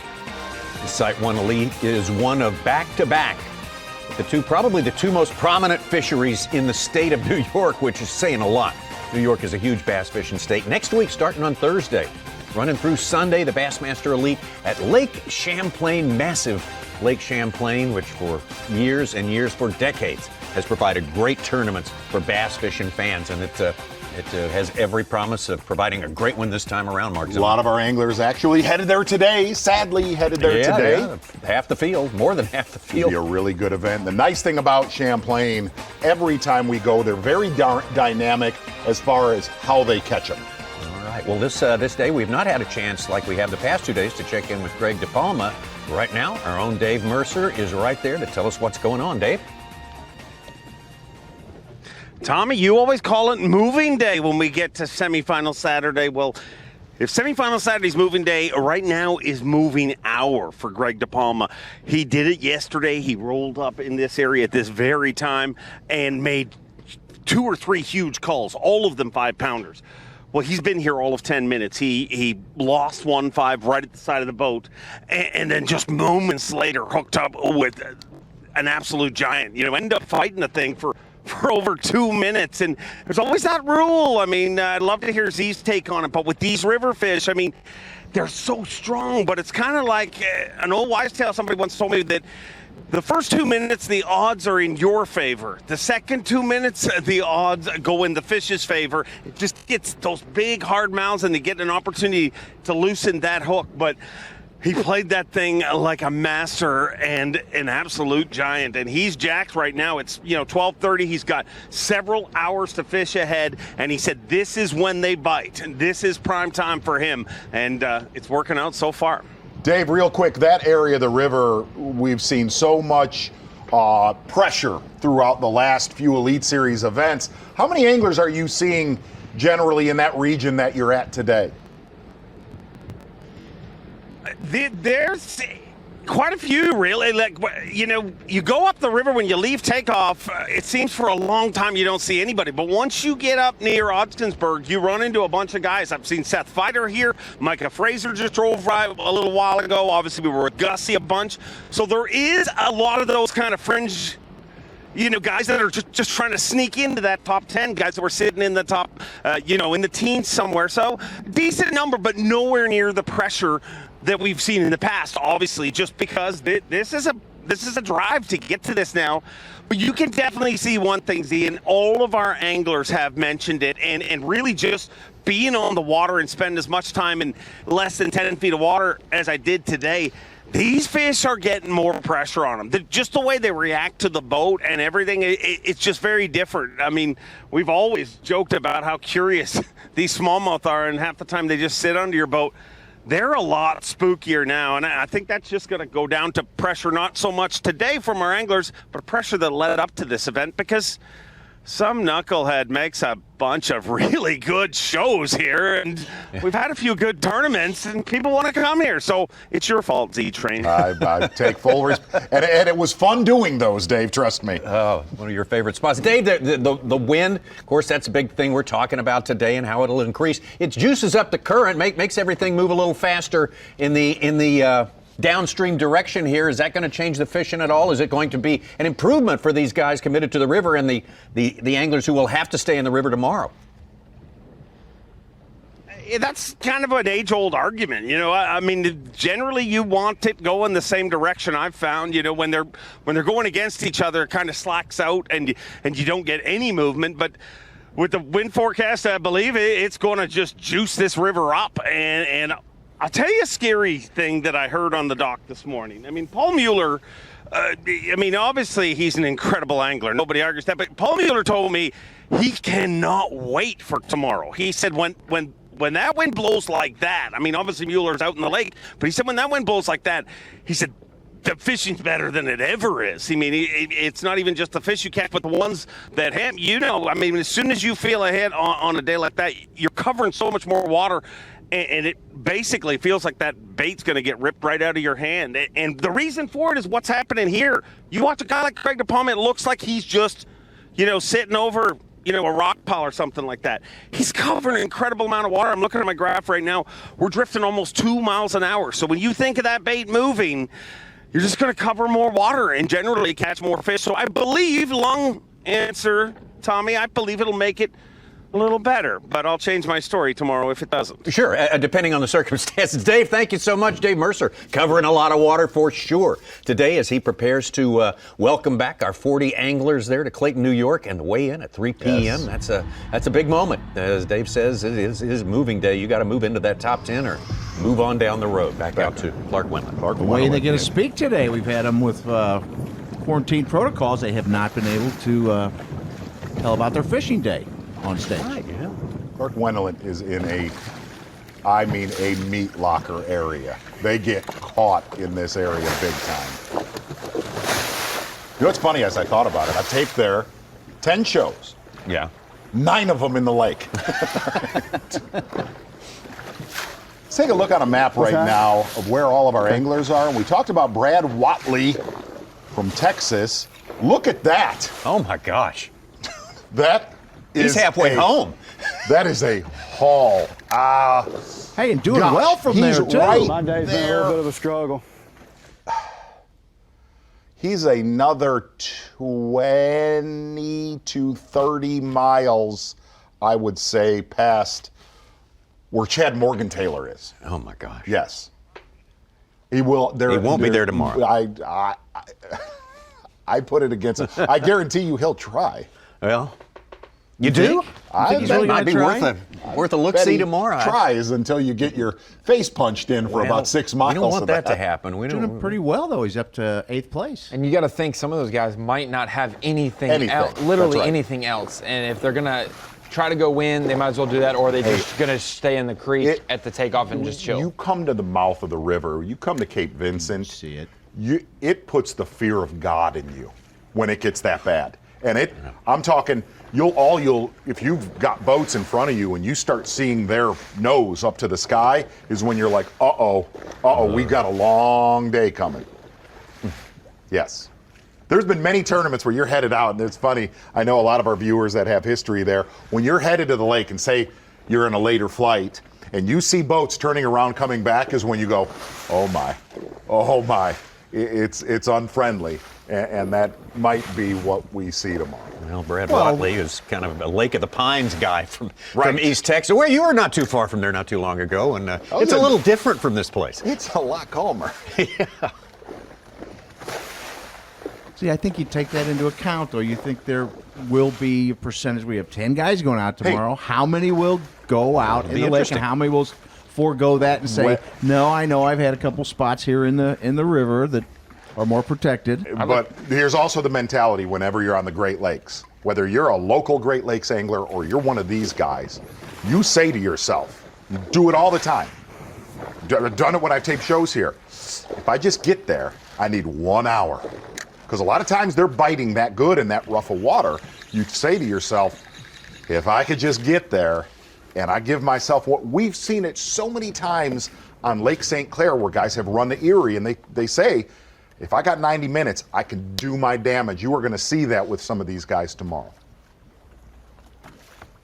Trying to remember what the wind speed was in 2013. And Brandon Polinick came down here for a very short interlude of fishing that was enough to win the tournament. He even said, coming from Waddington, he said in our interview the week before this event, he said, dude, if I had 45 minutes, I would make that run. And that was coming from 70 more miles away. And so I feel like guys will have a little bit more patience with it. Yes. And they will endure an hour-and-a-half run, because that's what you would have had anyways on a calm day, coming from Waddington. We're still going to have a lot of guys in the lake tomorrow. Yeah, and you got to wonder, there might not be a dude from the river that makes the top 10. You know, you would like to, a Micah Frazier, a Mike Huff, a Brock Mosley, but there might not be a person from the river that makes the top 10. Well, some have made some stops there, yeah, but when you look at the map and the leaders are colored, most of them are right down there in Lake Ontario. Yeah. If you smell you have a prayer to win this event or be in the top 3, you're going. Okay. You're going.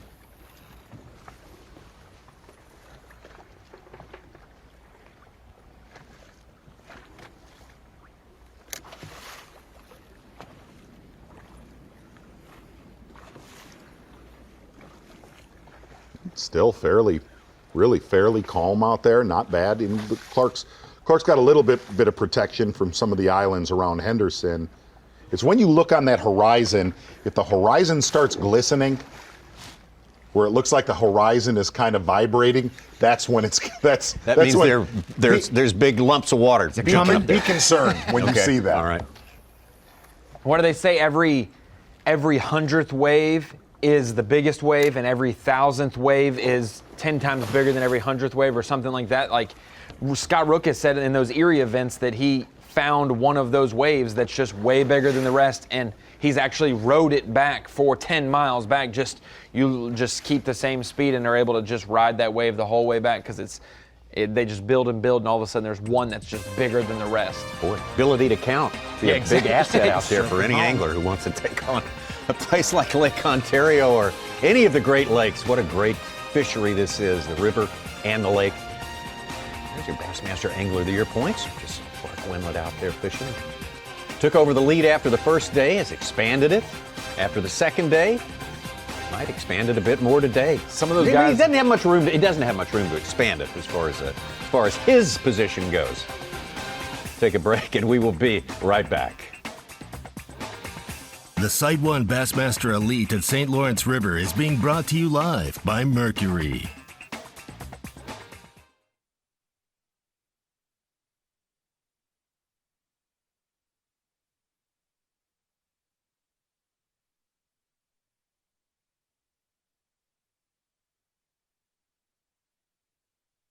I'm pro angler Andy Montgomery. I've been making my living with Strike King products for a long time. So when they showed me the new tour grade line, I was all in. I knew I could trust it. What I didn't know was how easy it was to use.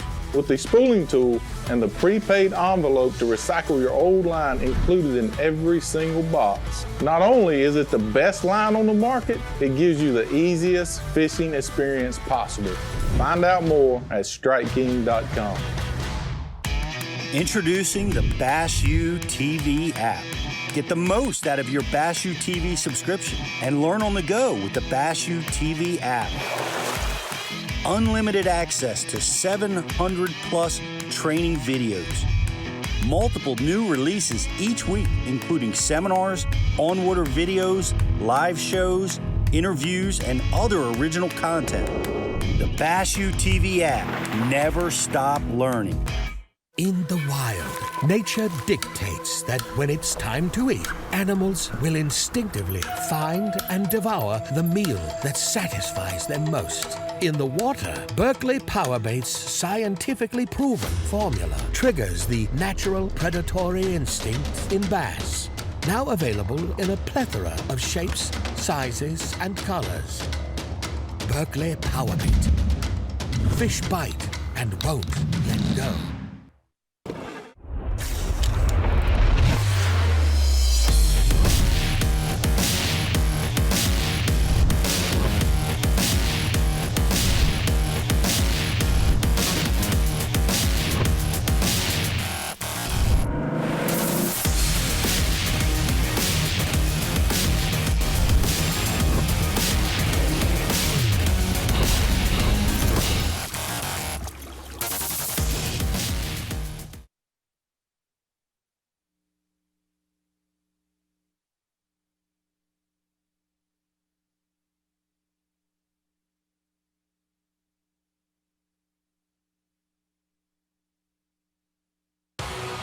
You're watching the Site 1 Bassmaster Elite at St. Lawrence River, being brought to you live by Mercury. Heck of a fight going on the lake right now. Third day of action. Heck of a fight tonight for fight fans. The final July UFC Fight Night from Fight Island in Abu Dhabi with another fantastic main event. Number 1 ranked middleweight contender Robert Whittaker takes on number 5 Darren Till. Main card, 8 Eastern, 5 Pacific. Prelims get underway. Good prelims, too. 5 Eastern, 2 Pacific on ESPN, ESPN Deportes, and the ESPN app. I'm telling you, I'm going to take Whittaker now. What? I am. You are, aren't you? I'm just because you've got. Yeah, he is the favorite. Is it because Till got stabbed 2 times in the back? That plays into it a little bit. Yeah. If you can't defend yourself from that, and I'm just kidding, Z. I'm just kidding. I know. I'm staying with Darren Till. All right. Yes. I'm locked in. I've been there all week long, all tournament long. So you'll jump off right before the fight later?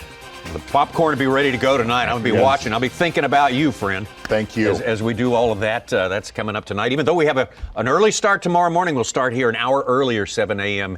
Eastern time. But right now, let's see where we've been today. It has been it was so much going on this morning. It was hard to process it all. But I think we can sort it out for everybody. If we take a look at the Toyota midday report, right there is our playing field.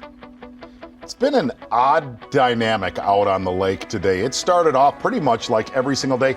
Taking a look at Lake Ontario. See our takeoff up there, Clayton, New York. About 15 miles from our takeoff in Clayton out to Lake Ontario. The Toyota midday report, really, we saw literally a little bit of wind early this morning. Taku Ito. And it was going. Oh, man, just one after the other. It was a catch going on for about 2 hours straight, one place or another on the lake. Looking at Taku Ito, said he has lived out on the lake the last 2 days. Started this tournament in the St. Lawrence River. Made his way out to Lake Ontario yesterday with a good stringer of bass. And I think we have him a little bit light compared to really what he caught this morning. Some good ones he brought in this morning. Very light line. Yes. Very light line. Yes.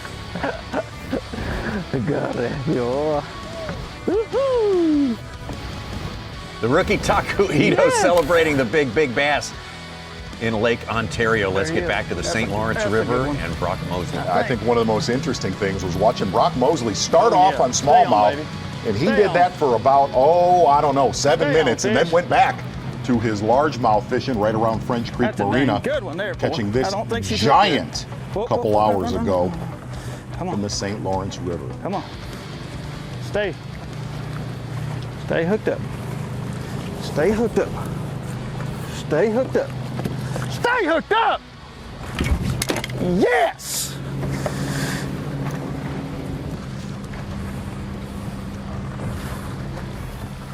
Six-pounder. How about that largemouth from Brock Mosley? Chad Morgenthaler having his best tournament of the year so far, and he just kept the momentum going to start the day. Exactly right. Good day for Chad Morgenthaler fishing in Black River Bay. Actually, he's been camping there all week, so a lot of his practice time was learning that bay. Oh, yeah. Especially That's with what the I'm big talking winds about that we right had there. in practice. Yes.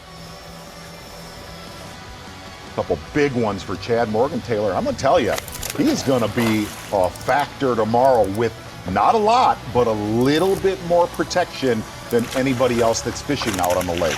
He's just one good smallmouth keeper away from the top 2 guys right now. I mean, he's right in the thick of it. Absolutely. And what you're saying,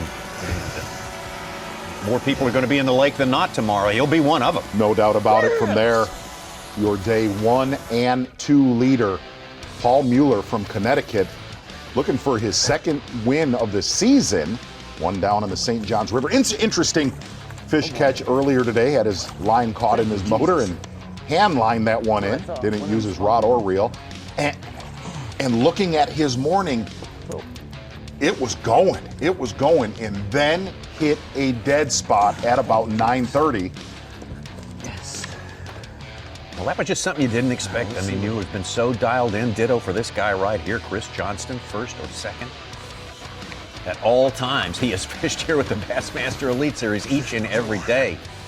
Chris Johnston was slow and steady this morning. Very, very solid stringer in his live well. Have him unofficially at 21 pounds, 4 ounces. Starting near the mouth of the river, he was still in the lake early this morning. Said he was saving a lot of spots for later today. Trading blows all week long with Paul MUELLER. Chris Johnston with a very, very solid day 3 so far.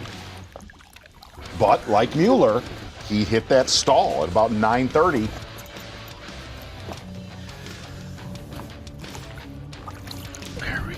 Visited one of the places he was really counting on later in the morning and just did not find the numbers there that he had left sitting there at the end of yesterday. Hey, Mueller's feed was frozen up, but he just landed a 5-pounder to get the latest blow. He's taken back the lead. He's got like 21 and a half today, 73.10 total. Wow. About 10 ounces ahead of Chris Johnston. A lot of that grouping right there. A lot of anglers right around the mouth of Chameau Bay as it funnels into the lake. And somebody we have not talked to in a smallmouth tournament this week. Yeah, that's right. We talk to him in every tournament. We basically camp out with this guy, Chris Zaldain. He's always there, and yet again we find him just right there in the thick of things, right there. And Chris, tell us about your day and how did you happen to land at this particular spot? Yeah, it's been weird. It's day 3, and here we are checking in. Fishing shallow right now. I kind of started out shallow each and every day, catch a quick limit, and I decided to reverse my rotation. And I started towards the mouth and had a real good morning. I drop shot at a couple of 3.5s, and then caught a 5 and a couple of 4-plussers fishing shallow. So that was the whole goal today, was to fish shallow before the wind came. As you can see here, I'm on a shallow flat, isolated boulders, huge boulders, casting a hard spy bait and a soft spy bait, like a little swim bait, at these isolated boulders and picking off just giants out here. So if I make it to tomorrow, I probably have, 18, 19 pounds. I need one more big one or so to get close. If I make it tomorrow, this is all unfishable. So I'm burning each and every shallow spot I have. And I haven't missed a single year since we first came here, in 2013. I've been up here every summer, so I've got all these shallow spots picked out all along the east shore of Lake Ontario. So it's been a fun morning. Chris, you make the comment that you're going to burn all of your shallow fish today with what is coming at us tomorrow. What do you do tomorrow? Yeah, if I make the cut, I'll probably fish all the stuff I fished last year. So last year we were cut off at the mouth of the river, and I've got a bunch of spots out there at the mouth, and I stayed away from it because I knew there was going to be a lot of fishing pressure there, and I know some guys have caught them in that mouth. If I make it tomorrow and if it blows, I'm going to fish every waypoint I have at the mouth. Whether it's been beat up or not, that's where I would stay if I make it tomorrow. Are you seeing a lot shallow today? Yes, I am seeing a lot shallow. I ended yesterday shallow, and I saw a bunch of them sprinkled all over from 6 to 8 feet. Isolated boulders are the key. If you had some sand mixed in, it's that much better. But each and every day I've been fishing shallow, kind of nickel and diming them, one here, one there. But it seems like there's been a real solid push in the afternoons, and you start seeing a bunch of them after about noon. Chris, you talk about your practice and preparation. As a percentage, what percentage was spent out here in the lake? How much in the river? Yeah, I probably spent an hour and a half in the river, then I relaunched out in the lake. Historically, there's just so many big fish out here. it seems like the big fish numbers are down a little bit, whether they migrate out away from the east end, but there are still some absolute giants out here, and it's showing at the top of the leaderboard. I just haven't been around those absolute giants. You know, I never really found a school out deep. That's probably how the tournament's going to be won. But there are still some big giant ones shallow. So I'm just picking off these 4.5, these 5s. I had a 6 come up and eat my swim bait the first day. I missed that one, and that would have helped. But again, I'm just trying to pick them off shallow, one here, one there. It's a lot of hard work, especially when the wind blows. Chris, last question real quick. A lot of those real shallow ones out on the east side of the lake are not in the best of moods when you hit them, when you hook them. How has execution been for you?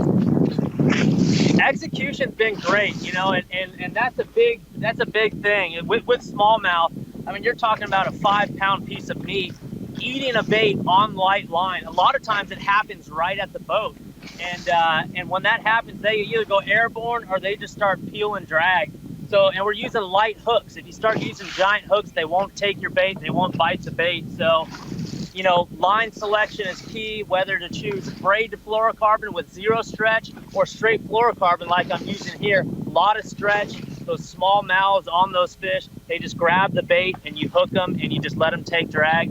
So my hookup to land percentage has actually been pretty good considering the body of water we're at this week. Chris, thanks so much for spending a few minutes. You're working hard to secure your place there in the top 10. We'll be seeing Chris out there tomorrow. He has provided us with some thrills and some spills through the tournaments last year in 2019. 5 top 10 finishes. That is just remarkable. And so many of those tournaments, especially this one here that was won by Paul MUELLER, this one that absolutely in his wheelhouse, but it really seemed like we were covering him every single tournament, not for the top 10, but for the win. Absolutely, and the last half of every final day, boy, he would mount a charge that you could not take your eyes off of. Exactly right from there. Just down the road from here, Cayuga Lake, one of the Finger Lakes in New York, kind of mixing largemouth, big smallmouth. Couldn't seal the deal there. Lake 10 killer, boy, tough fishing. But what a select few busted through there. The weirdest part of that is, and we talked about this, Scott Canterbury won the Angler of the Year. You look at that season he had, and you're like, how did you not win Angler of the Year? Absolutely. He even had a great run the final day of the Classic, up until the final day especially. 2019. Chad Morgenthaler out at Glue Island. Had one good bite out here a short time ago. Did not execute on that one. I should say that was our B&W trailer hitches live on the line with Chris Zaldane. Yep. I'd like to point that out.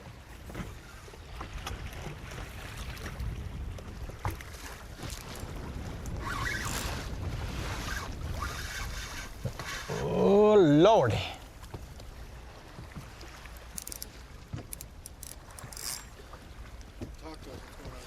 I got a big one hooked up is what's going on, and I'm hoping to gosh he stays on. And I seen him. He's a good one. There's MUELLER. Paul MUELLER. This is just like yesterday. Yeah. It's like the lake takes a little time out and then starts to growl again. No, you're fine.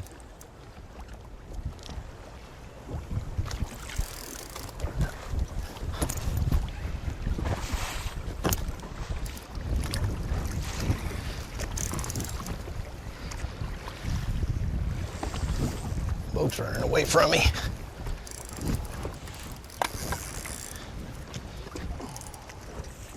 You could tell. All you can do this time is hope that he's hooked good, because it's a big one. The way Morgenthaler's fighting that one, and Paul MUELLER, you could tell when both of them, especially MUELLER, gets a different demeanor when he hooks a good one. Doesn't talk much when he hooks a real good one, that's for sure. Oh, that is a good one for Chad. Well, he's not a 5, but he's a good 4, I'll bet you. He's definitely going to help me. And he stayed hooked up. God love you, little baby. That's a 4. He can net a half a pound out of this exchange here.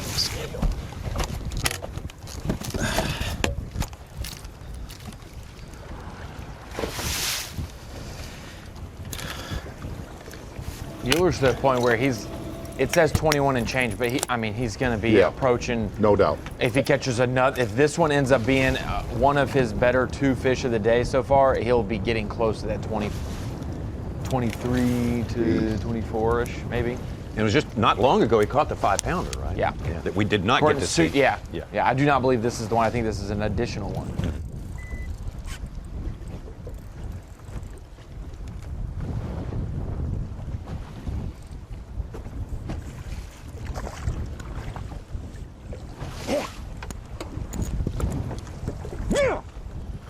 Wow. Mueller quiet the whole catch. Yeah. Scary. Because it was a big one, big. and then there's a couple fist pumps later, you know. Oh, good stuff. Look at that. Greg Ballman out there getting it going. Paul Mueller scoring again. 2 big strikes in the last 15 Real minutes. big strikes. Yeah, Yes. yeah. Important to the grand scheme of things here on the 3rd day. Who's going to have the lead when it's all over? All will be found out. Starting at 3 p.m. Eastern Time. That's when the weigh-in comes your way. Dave Mercer will be there to bring it all to us. The Sight 1 Bassmaster Elite at St. Lawrence River is being brought to you live by Mercury.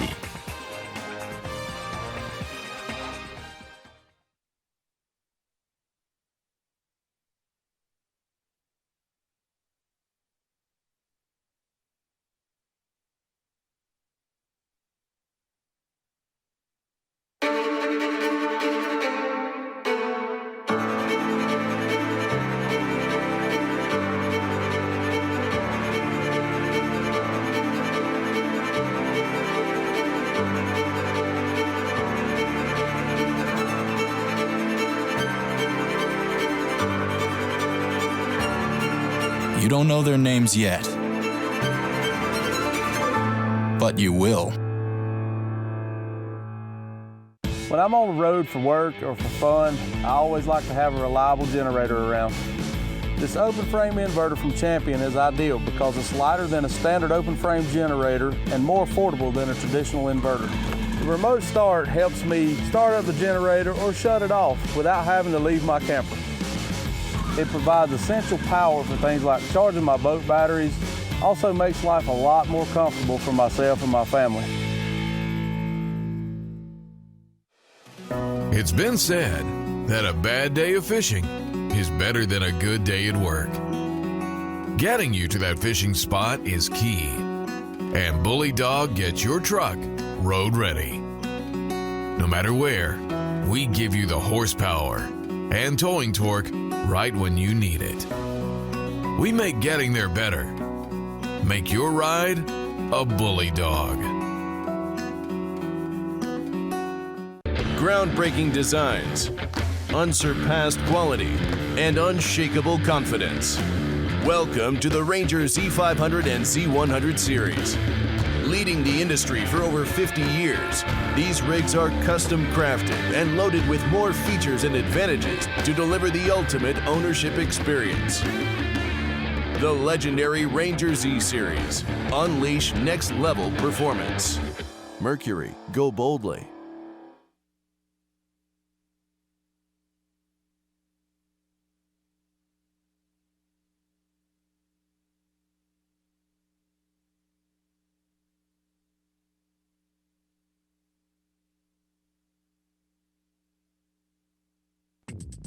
You're watching the Sight 1 Bassmaster Elite at St. Lawrence River, being brought to you live by Mercury.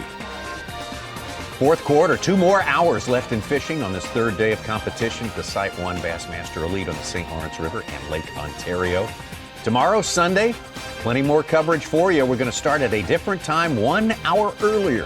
Might want to make note of that. Start at 7 a.m. Eastern Time. The second session will start at 1 p.m.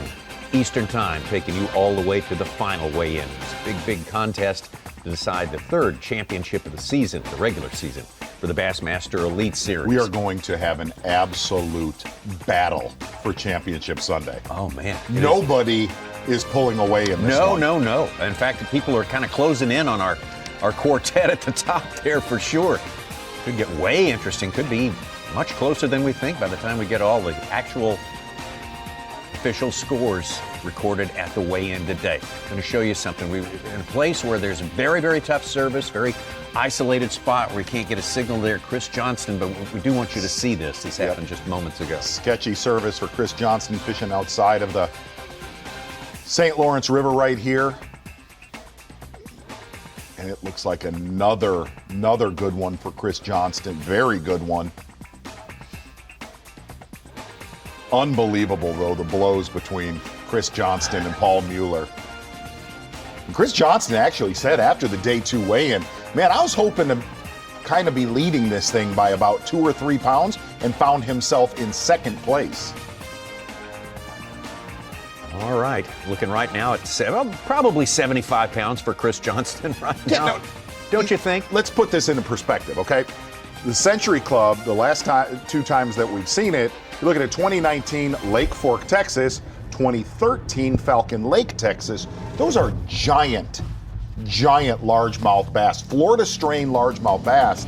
Now we have 2 anglers with the potential to do that on smallmouth for a 4-day event. That does put it into perspective how absolutely remarkable to achieve that goal for 4 days of fishing and 100 pounds of smallmouth. And at 75 maybe pounds for both MUELLER and Johnston, well within their reach. Something that we talked about yesterday, our anglers not able to go into Canada, where Chris and Corey Johnston are from. They grew up cutting their teeth on the Canadian waters of Lake Ontario. Imagine where we'd be sitting. Oh, gosh. I might be 15 pounds away from it right now. What? My sunglasses. You lose them?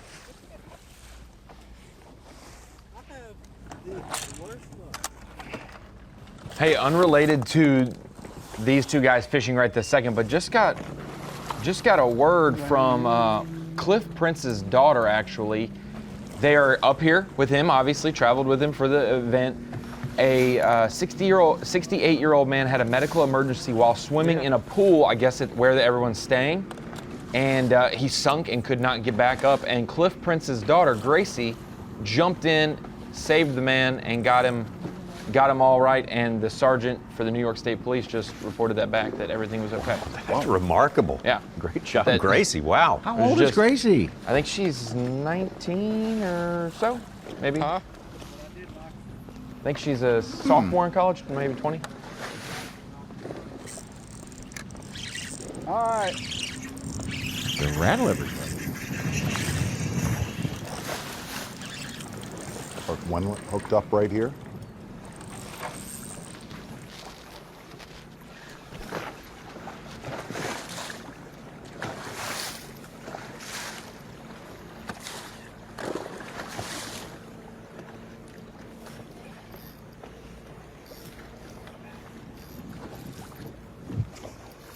Not going to be one that helps him.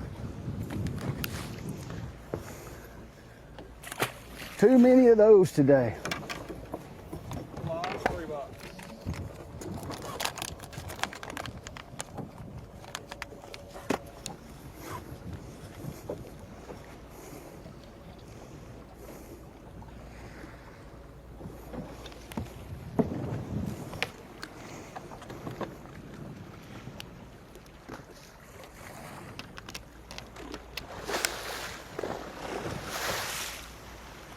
One of the interesting things about this tournament and looking at those weights, this is really within, we talked about this actually on day 1 of this tournament.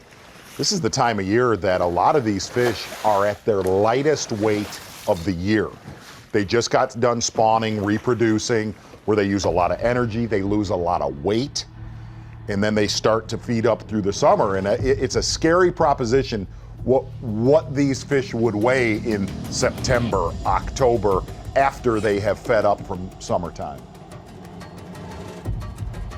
Head back over to Micah Frazier in the St. Lawrence River.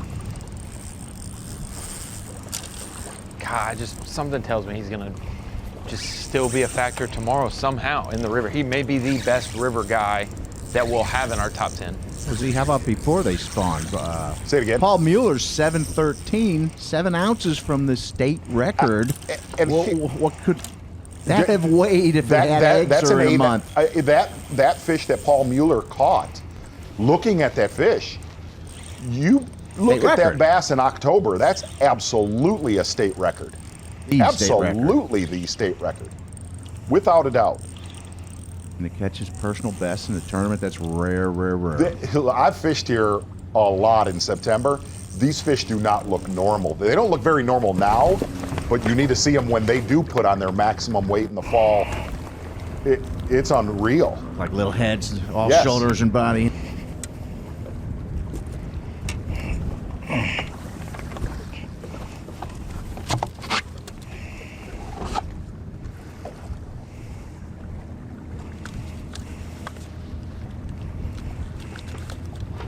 Rick Clunn's going to hate this, but after his 21-pound first day, on his 74th birthday, he got 4 fish for 7 pounds, 4 ounces. Weird numerology there. And guess where he finished? Second buzz kill right there, Such. Oh, yeah, in the space of an hour. On a guy's birthday, bud. On a guy's birthday. Yesterday. On a legend's birthday. On a legend's birthday, Such. I mean, you know, you get on that on ESPN too. When he had 21 and he was climbing up, you didn't want to pay attention to Come on, man. Come on. Right there at the top, the slugfest, Paul Mueller and Chris Johnston continues with plenty more time for upgrades, although it will be by small increments due to the weight that they already have in their live wells. Morgenthaler, ditto for him, and Clark Wendlandt as well. We've got plenty more fishing on the way, almost 2 hours worth here on Bassmaster. Live. The Site 1 Bassmaster Elite at St. Lawrence River is being brought to you live by Mercury.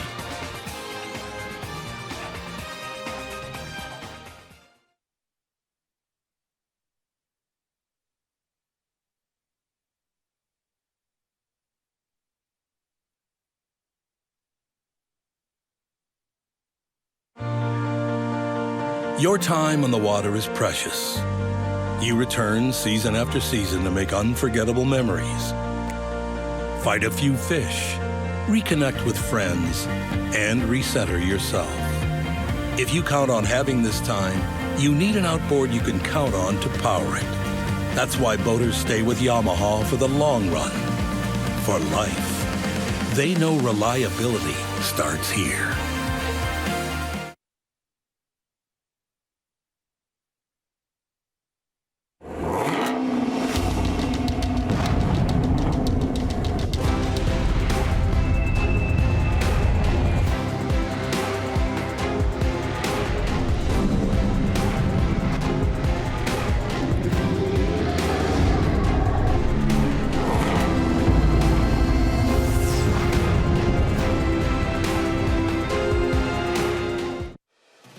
It's been said that a bad day of fishing is better than a good day at work. Getting you to that fishing spot is key. And Bully Dog gets your truck road ready. No matter where, we give you the horsepower and towing torque right when you need it. We make getting there better. Make your ride a Bully Dog. At Mercury, we invested thousands of hours of engineering manpower so you can enjoy hours and hours of untapped horsepower. Introducing the all-new V6 Mercury Pro XS. Light, quick, efficient. Mercury, go boldly.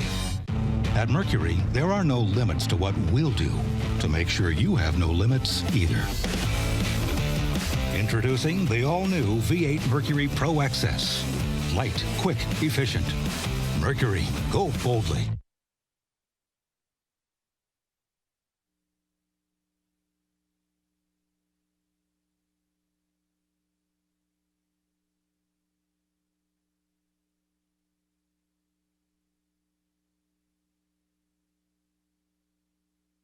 You're watching the Site 1 Bassmaster Elite at St. Lawrence River, being brought to you live by Mercury.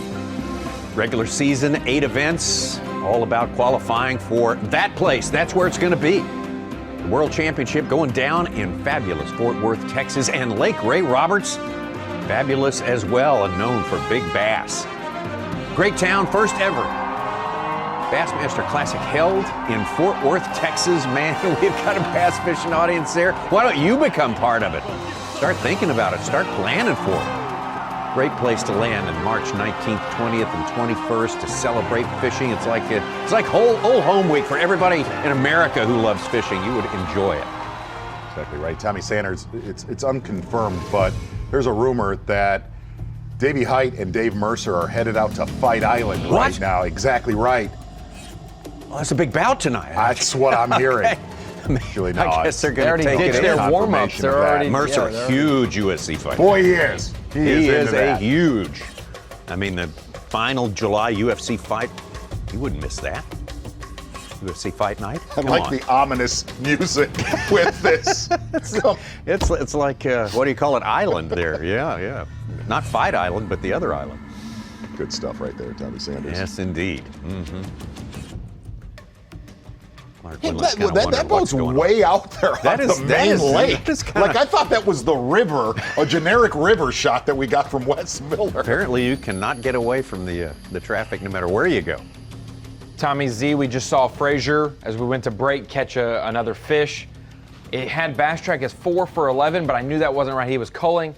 It has since popped in. He has 17.5 at least on Bass Track into the top 7, approaching, or he's eclipsed 60 pounds overall. So I do think you're going to have 20 pounds a day to be in the top 10. Or scare the heck out of you. You got to be 59 and change if you don't get there. For the top 10. Yeah, Yep. That's strong. But you still might be 15 pounds behind. I try. What's that? Well,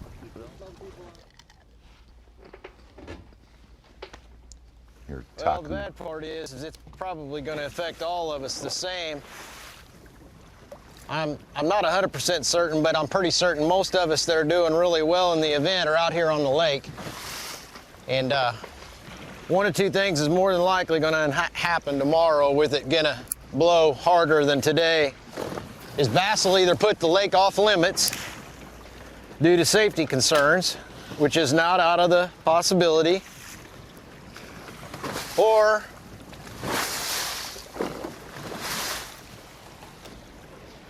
that dang Canadian that's used to this stuff may absolutely pound us in this. That's Chris Johnston, by the way, that I'm talking about. He's used to it, you know, a lot of us aren't, and that does make a difference. But for me tomorrow, if it's real bad, I mean, I'm not gonna go it. I've got something else up my sleeve I'll try tomorrow that I think I can catch them pretty good.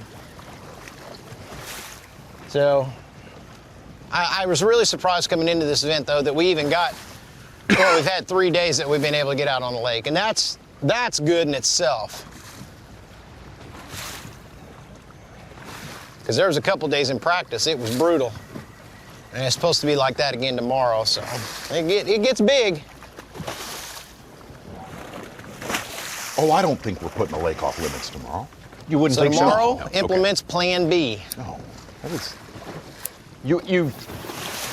I can't say we couldn't, but I don't think you would if you allow it to be open the whole time. I don't think that they would. Not at a 10 to 20 mile per hour. No, they would. No, that's part of the game. Got an update here. What? Paul MUELLER has increased his lead. He's out of range. He's dying. His cell's dying, but 512. He's up to 23 1/4. He's over 75 pounds right now. Wow. He's still got a 4-pounder there, so he can upgrade significantly still. Trying to win twice in 3 tournaments this season.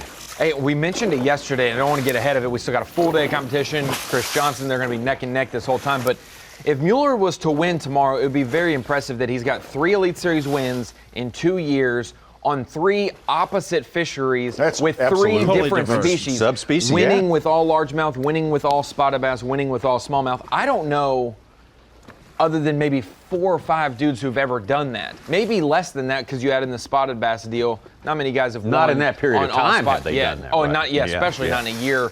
Yeah. In a 12 event streak.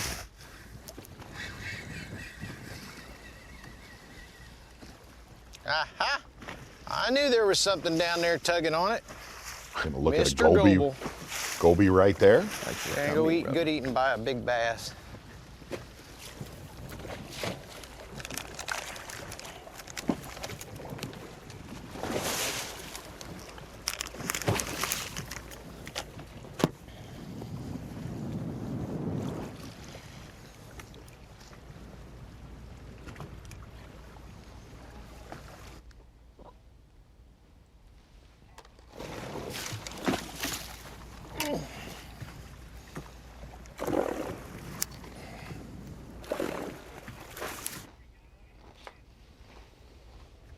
we're talking about, you said they won't cancel. Of course, everybody has their own individual initiative. They can cancel if they want to go into the lake, to Lake Ontario. Yeah, let's that's not for do sure. That. Let's not Yeah, absolutely do that. I'd take a look at our hummingbird lay of the lake right here. The river's no pleasure either, No, Tommy it's Sanders. It's not a Swiss picnic, as they say. But a little bit more man-made waves from French Creek Marina, call it Chippewa Bay.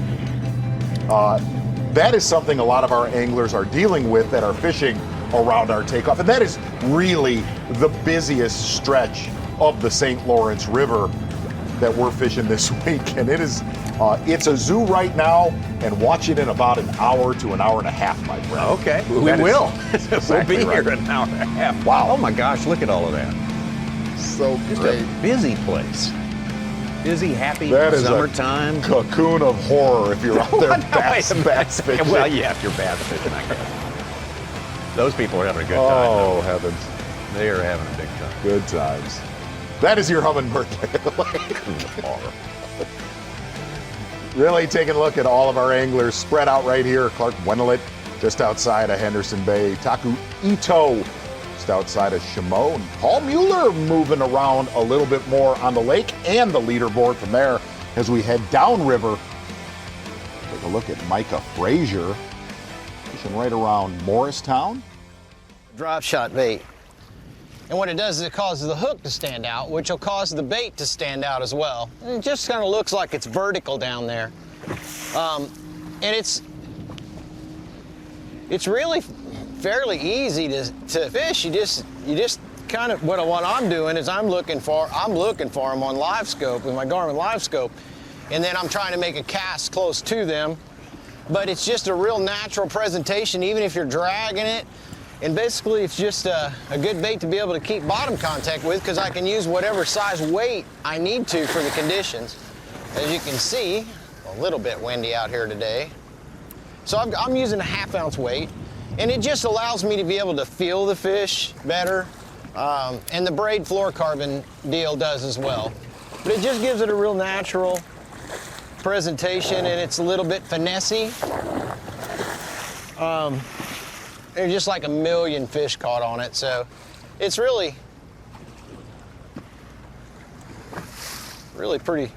pretty simple. The one thing that most people do with the drop shot is just give it too much action, and I'm very guilty of that a lot too.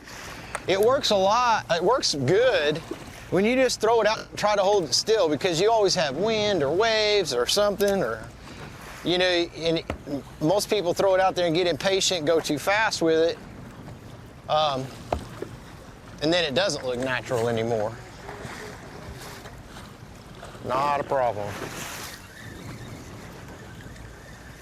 Yeah, that's the AFTCO Taste the Bait there from Chad Morgenthaler. Still going. He's going to show it to us. Pretty simple.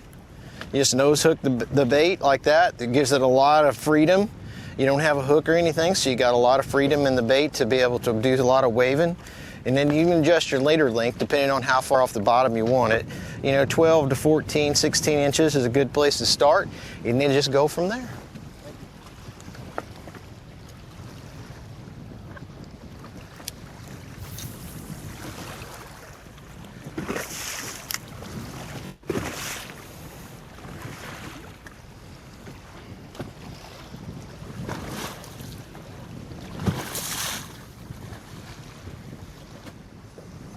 Slate rock down there, granite boulders. You described that bottom for us on day one of this tournament, and the uplifting and down cracking through the years has created little pathways where these little gobies get ambushed, right? Yeah, absolutely. And it's funny, whether it's deep or shallow, there's a lot of that slate rock on this lake. Shallow, a lot of that rock will break and grow milfoil in it, and those fish will use that milfoil as an ambush point or a highway. But also deep, you'll have a lot of that slate rock broke. You can see it on your side imaging, and those fish will use that just like a high. You've seen it with your eyes, where you'll see a crack. Oh, yeah. It'll be very light, and you'll see that crack, and it'll go for 100 yards, and they will literally ride that crack like a highway.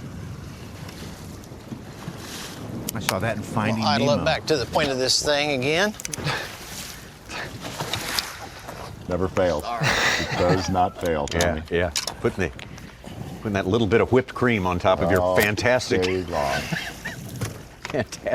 outline. What's going on down there? You know, one of the things that we got to talk about this week that makes, you know, we talked about it earlier in the broadcast and the event, is that makes this place unique from a lot of the other Great Lakes is this time of year.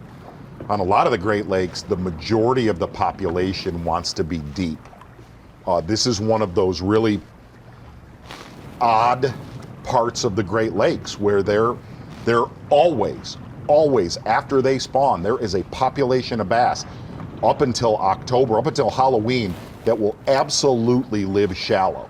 There's like 2 different populations of bass here on Lake Ontario, deep fish and shallow ones. Ones that, to me, are born, they live deep, they stay deep, you don't see them come shallow, and then there's the polar opposite that just want to be up there in a foot to 3 feet of water on Lake Ontario. Wow, Team Canada, Jeff Gustafson jumps into 10th place. You got Gord Johnston 5th and Chris in 2nd. Dave Mercer. Heaven. Oh my gosh, Heaven. Celebratory. Hey, we'll need to call him on it though. I asked him to pick one winner, and he just texted me the Canadian flag, and then I said choose one, and he said Canadian flag again. Yeah, I switched my pick to the American flag. Yeah, exactly. We'll take the field. Take the field. Yeah. What's the I'll Connecticut take a field flag? bet if you don't mind. Yeah. Look that up, I'll take a human being. Huh? A human race for 20.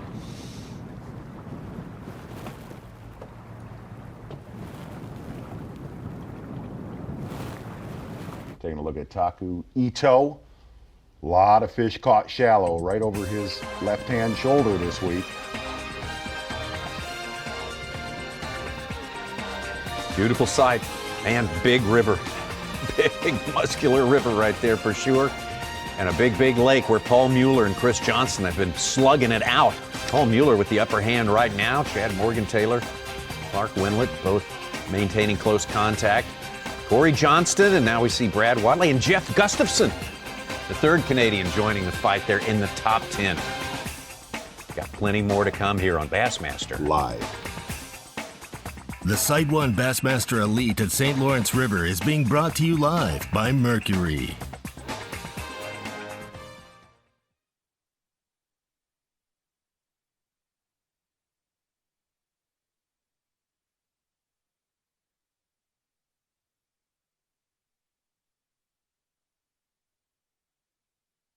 Groundbreaking designs, unsurpassed quality, and unshakable confidence. Welcome to the Ranger Z500 and Z100 series. Leading the industry for over 50 years, these rigs are custom crafted and loaded with more features and advantages to deliver the ultimate ownership experience. The legendary Ranger Z series. Unleash next level performance. Mercury, go boldly.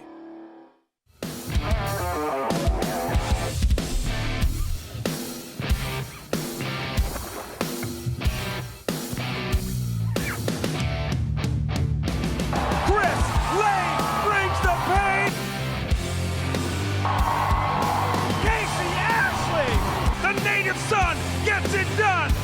Jordan Lee, back-to-back domination, unbelievable. Fish and win with Skeeter Real Money. Fish out of your Skeeter boat, win a Skeeter-approved contingency paying event, and you could add $5,000 to your winnings. Just enter, fish, and win. It's that easy. Rules and conditions apply. Visit SkeeterBoats.com and click the Real Money logo to register and learn more, or visit your local Skeeter dealer. Fish, win, get paid. Up to $5,000. Go to SkeeterBoats.com and see why now is the best time to enter, fish, and win with Skeeter Real Money.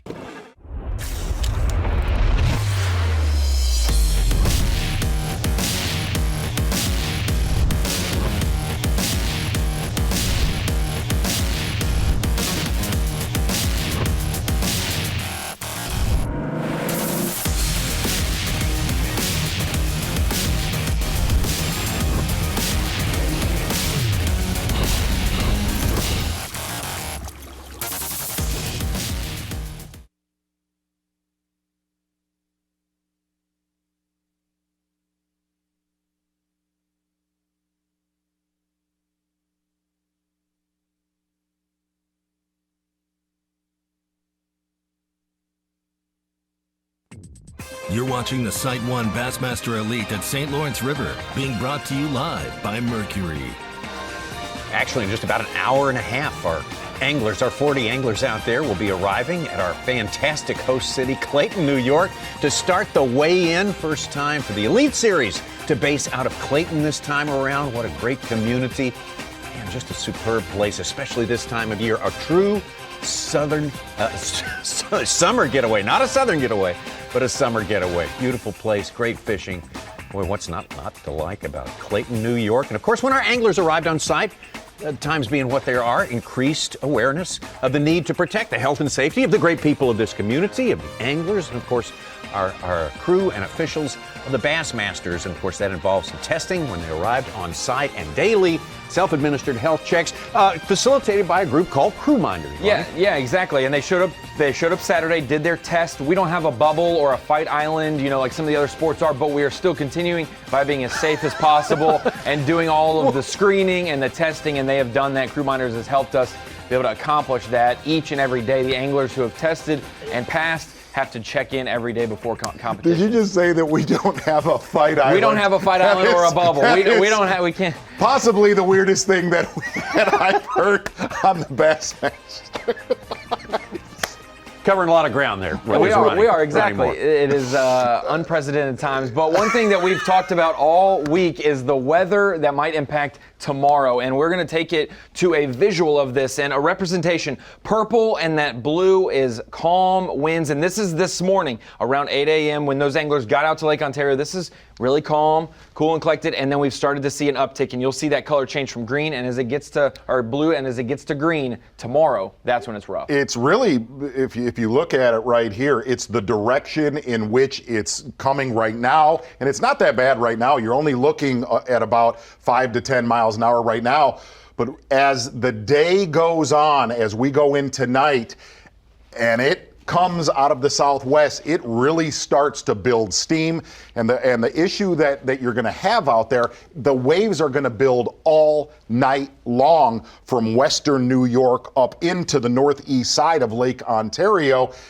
And at about midday tomorrow is when it's going to be at its maximum. And to me, listening to Chad Morgenthaler out there at Galoo Island made the comment, that's where guys like Chris Johnston, guys like Paul MUELLER that cut their teeth on rough water, that's where they're going to have a distinct advantage. And there's going to be some of those guys like Zaldane that are fishing shallow that it won't be conducive. They might risk it and do it, but it's just not going to be good, so they're going to have to back up. I'm going to tell you, I've followed the Johnstons their entire career. They grew up on water like that. He has a big advantage tomorrow. Well, guys, Chad mentioned the possibility that they might put this. Will they put this thing off limits tomorrow because of wind? Put the lake off limits because of wind? You're dealing with you're dealing with guys that planned for this, that practiced out in those conditions earlier this week. I don't see that happening unless we get to a 25 to 30 mile per hour wind. That's my opinion. And one thing that tournament director Trip Weldon has to take into account is not when they leave the dock, but also throughout the day and when they get back. And you look at it, it was calmer tomorrow morning, and it gets up to that 11 o'clock region. It gets really bad, but then it tones it back down before weigh-in. All right, guys, thanks a lot. A super enhanced edition of the TH Marine Weather Watch. That's part of the platinum package right there with the great wind direction and speed. He was trying to spin me out there on the TH Marine Weather Watch. The other side is, if you just look at a weather map, when those ISO bars get tight, when they're tight together, ISO bars get tight, is when the winds truly maximize. Yes, ISO bars. ISO bars. Boy, you guys are on fire. No, listen. I've grown up studying wind where I live. Well, one thing I've known from observing you for 15, 60, however many years, the first thing you do every morning when I see you, you are staring out the window of whatever hotel we're staying at and looking at flags. You're exactly right. You are looking at flags. You are seeing. And I will tell you, there's been many times I've been at motels in Clayton, New York, stuck my head out, and then went back inside and started crying. Sobbing. Yes. Silently sobbing on the floor of a motel room. Well, it's all part of the picture. Back out to Micah Frazier, last year's champion. Got some good ones here. Last little bit. Moved himself from out of the top. Started in the top 10, fell out. Now he's back up there in 7th place, as a matter of fact.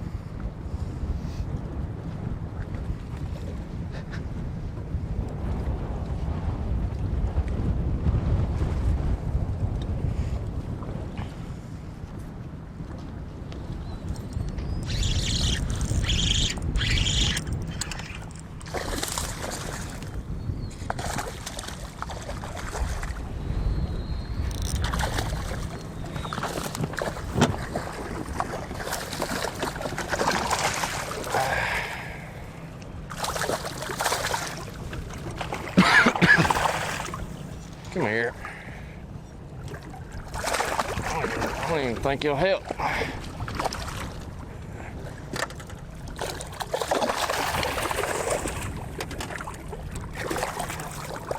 Oh, he will. I think he will.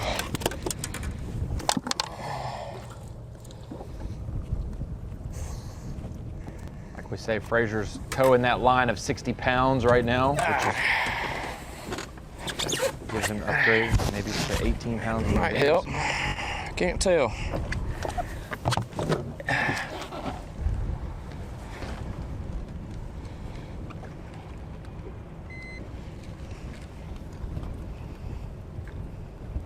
Got a 3-pounder in the live well. We'll see what this one weighs. It's going to help big time. If we can. 3 and 2 3 1/4.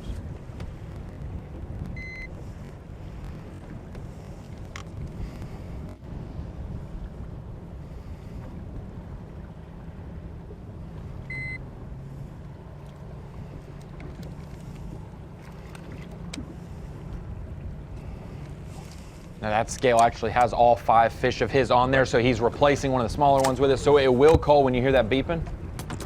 All right, I got a fizzy. We're gonna do some fish care there and take care of that one. Upgrade. Been out here a few years now, a 6th year now. It's an Elite Series pro for the angler from Noonan, Georgia, in the Atlanta area. Still very young, age 32, and he's done a lot for a young man. He's Pretty won good himself one of average these of things. top 10s for only fishing 60 tournaments. I guess I didn't know that sweet stat, Tommy Sanders. Yeah, very good. He is doing well for himself out there, and man, oh man, big breakthrough last year, of course, right here on the St. Lawrence River. Won that one from 10th place, coming from 10th place on the final day. Pretty dramatic. His 6th year on the Bassmaster Elite Series, but he's been a pro for basically a decade, maybe 12 years. But he's well seasoned for being such a young angler. Now that's Dave Mercer. Is that Dave Mercer? Yeah. Clifford Davey Birch High? still fishing. Sand kayaking is big up here, I've noticed, and people seem to enjoy it. In between French Creek Marina and Alexandria Bay.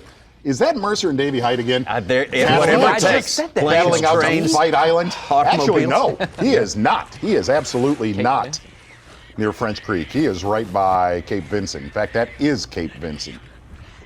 He had probably had enough of where he was for an hour. It was busy.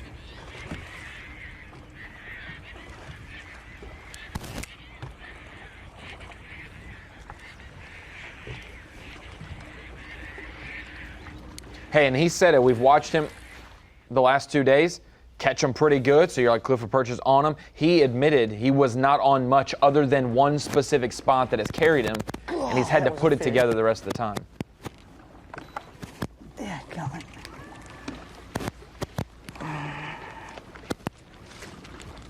Got a really, really good message, good text from our friend from Bass University. One of our advertisers here, Pete Glusek, made a comment. He said, something you guys have not brought up. As insane as these smallmouth go when you hook them in deep water, multiply that when there's 4 to 6 foot waves on trying to land them, which will be a great circus act for us in studio to watch tomorrow. Great point. They legitimately could ride a wave into the boat if they wanted to. Or very far away from you. Yeah. Earlier today with Clifford Birch. On my buzzkill duties, Birch was 5th, and I was falling to 30th with only 2 fish. Because I know guys are killing them Not been handed to him today for sure. He has struggled. That river has really been feast or famine. I don't know how many guys have had some famine in the lake. The lake seems to have been not as much of a letdown for guys. The river definitely has been do or die. Great start, almost 25 pounds on day 1. He ain't giant. It's a great start to last year down at the St. John's River. Got in on that slugfest down there in a big way. Gave us some fantastic moments from the St. John's River. But the Birch said he was really relying on that one spot at Carlton Island that got a lot of pressure. Definitely a lot slower today. Clifford Birch trying to turn it around. He's going to have to get some good work done quickly. Well, it's been a fun week. Today's just been a little bit tougher, but mainly I've been drop shotting with a Phoenix medium. It's a 7.7 or 7.6 medium action rod. It's nice and soft. I'm using really light line, and so you know, when they take it in, a lot of times these smallmouth are biting really finicky this week. So when they take it in, it has enough softness for them to take it, you know, where you don't pull it out of their mouth, and then you just let it bow up and catch them. But that's been a way I've been catching a lot of them. And then I had a little jig that was working the first day that I thought was going to be a deal, but it's gotten too windy for me to get them on it, and it's made it a little bit harder. But it's been a fun week. This is a great place to come and fish. They're not just everywhere, because it always looks really easy, but it's actually, you know, there's just certain areas that have them. So obviously today we haven't connected with them well. Fish have either left or not biting, but I still see some on the graph, but they could be some other kind of fish that just kind of sets up like bass on the bottom. So it's hard to say, but we got a little bit of time. It really doesn't take that long. One little flurry, you know, 3 4-pounders, 3 5-pounders, something like that.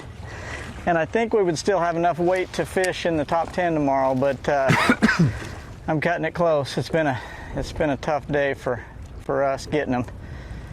But it could happen. I mean, you never quit. I mean, it could happen in the last 5 minutes, last 10 minutes. They kind of take a long time to catch those smallies on the light line. You know, you got to fight them for a while. So it's not like you boat flip them on a flipping stick, but you can still do it in 10, 15 minutes. So we got time.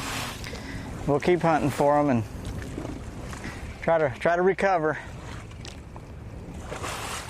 Great having Cliff Birch on our show. Every time we get to spend some time with Cliff, we learn a lot of stuff, as so many of our anglers do. All of them have great info to offer to us. They share it willingly when the time is right. Yes, Tommy, exactly right. Just got word from Davey Height out there at the venue on the lake, said they will not make the lake off limits. They will monitor to see if it's too bad, you know, and pause it or whatever we have to do, but they will not make it river only. Good to know. So monitor that, make the information available to everybody. Yeah. That sounds like a great plan for tomorrow. Did Crewminder send that out?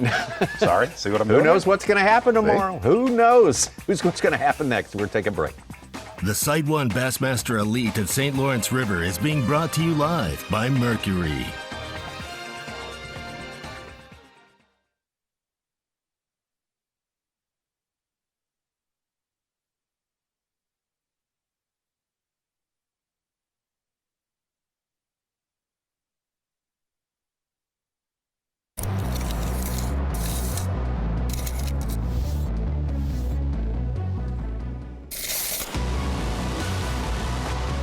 This reel allows you to cover more water, make more casts, giving you more opportunities to catch more fish. The new Revo Rocket, Abu Garcia for life. Introducing the Bass U TV app. Get the most out of your Bass U TV subscription and learn on the go with the Bass U TV app. Unlimited access to 700 plus training videos. Multiple new releases each week, including seminars, on-water videos, live shows, interviews, and other original content. The Bass U TV app. Never stop learning. I'm pro angler Andy Montgomery. I've been making my living with Strike King products for a long time. So when they showed me the new tour grade line, I was all in. I knew I could trust it. What I didn't know was how easy it was to use. With the spooling tool and the prepaid envelope to recycle your old line included in every single box. Not only is it the best line on the market, it gives you the easiest fishing experience possible. Find out more at StrikeKing.com.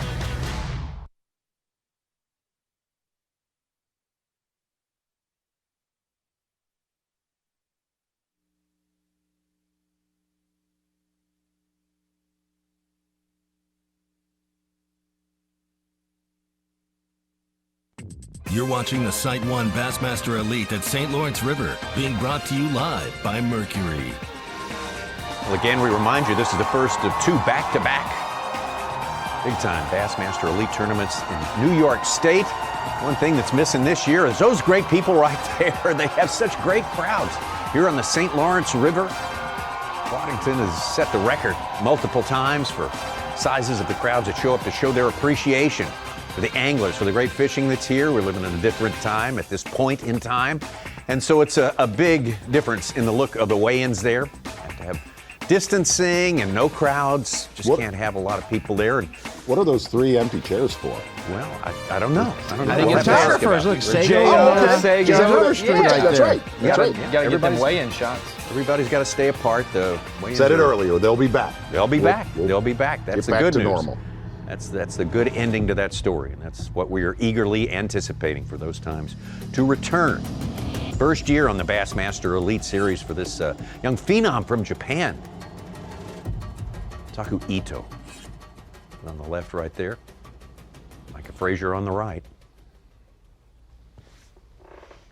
Taku doing his job. I'm telling you, watching him fish today, he's the real deal. Very meticulous, takes his time landing his fish, takes his time working on tackle.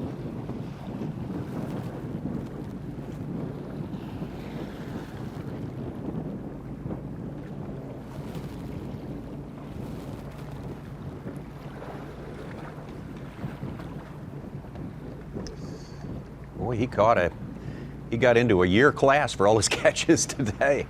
All in the 3.5. I think we're still going to end up, we'll be with him tomorrow. Okay. Yep. Well, I've got him a little heavier than those. Said they're all 3. Very unofficial weights. He said everything he caught was 3 pounds, and I am absolutely very nice young man, but not going to agree with what he said. So will you rebuke him in between laughing tonight on the phone? We had a very interesting conversation last night. And we stayed on the phone together for a long while. Yeah. Yes. He had one of the better bags yesterday at 23 pounds, and he started day 1 with 20.5 pounds. Very enjoyable to talk to, though. Really enjoyable. Had a funny moment this morning. One of his very first catches. Bull stack. Wow. The old smallmouth pulled the other side of the boat trick on him there. Yep. Yeah, what is going on back there?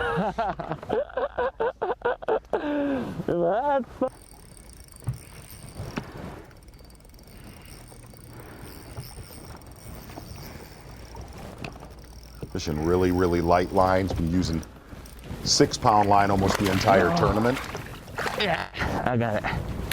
Curious to see who is his inspiration to get into tournament bass fishing. Who's that? No. Can you ask him tonight, maybe? Sure.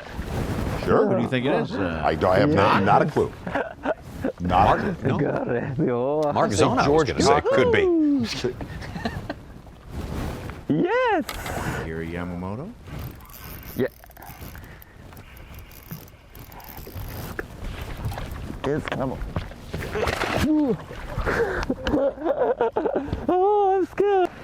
Yeah. And the events that he qualified for the elites from were Smith Lake, a Grand Lake in the fall, a Mississippi River.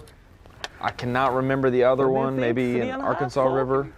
Shallow water. Not the easiest conditions for what he's, But he was, the one thing he was adamant about talking about last night, he does not like being shallow.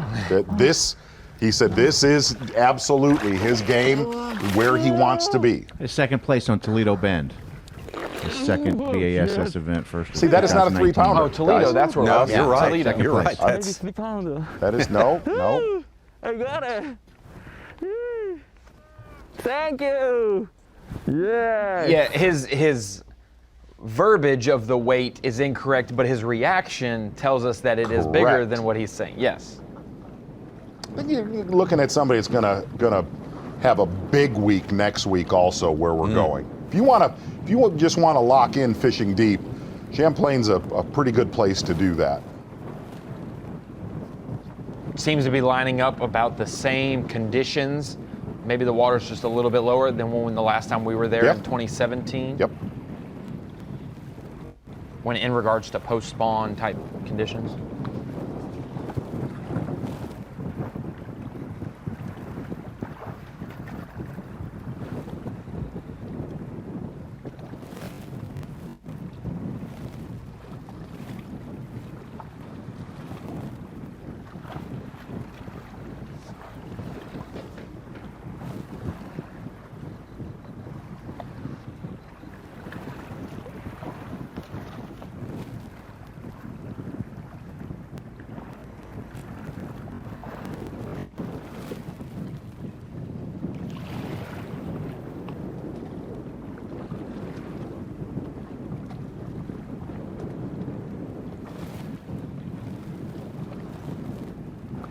big day for Corey Johnston.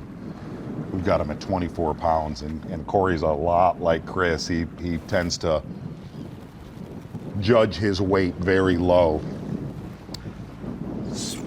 So if he's at a 27, he'll be still possibly 10 pounds behind him, his brother, and Paul MUELLER. Is that doable? Micah Frazier was 4.5 behind in 10th last year. The disparity in 1st to 10th is going to be much greater this year. 1st to 6th is going to be much greater. Yep. Yeah, 10 pounds is going to be... You're going to need them to really struggle in the waves and whatnot, yeah. Yet, he's fishing out in the waves, too. Yeah, exactly. So, yeah.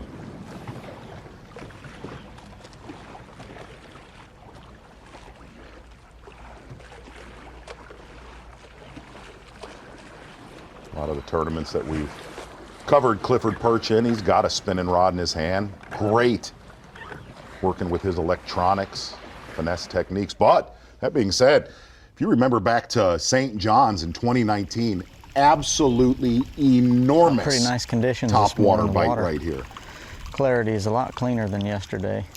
Listen for the bite right here. Listen, sounds like a kid jumping in the water. Wind angle, and just trying to figure out what phase they're in, what's going on with it.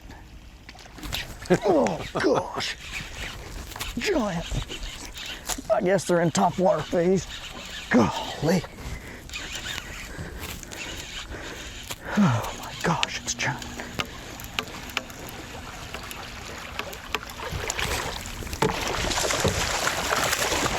Golly.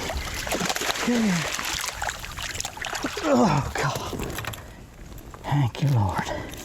Wow. We may have figured out what phase they're in.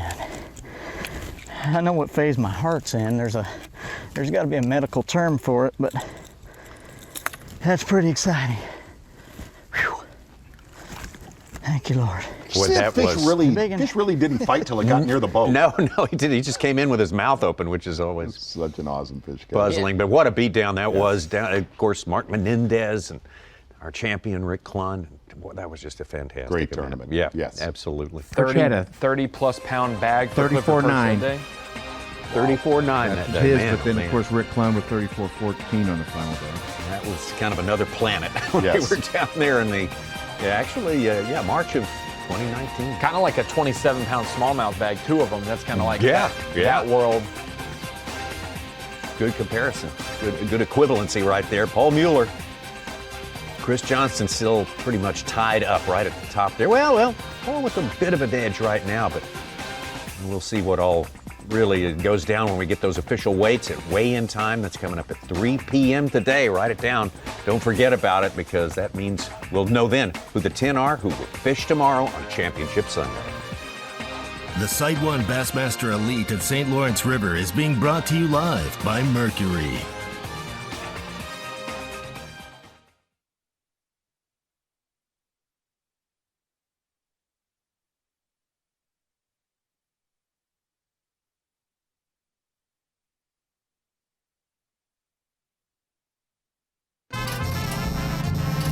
What do a taco and a taco truck have in common?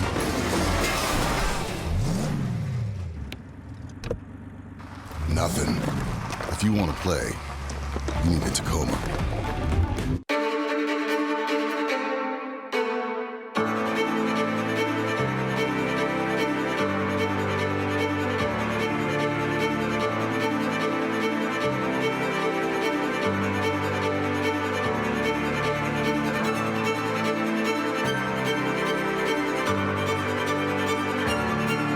You don't know their names yet, but you will.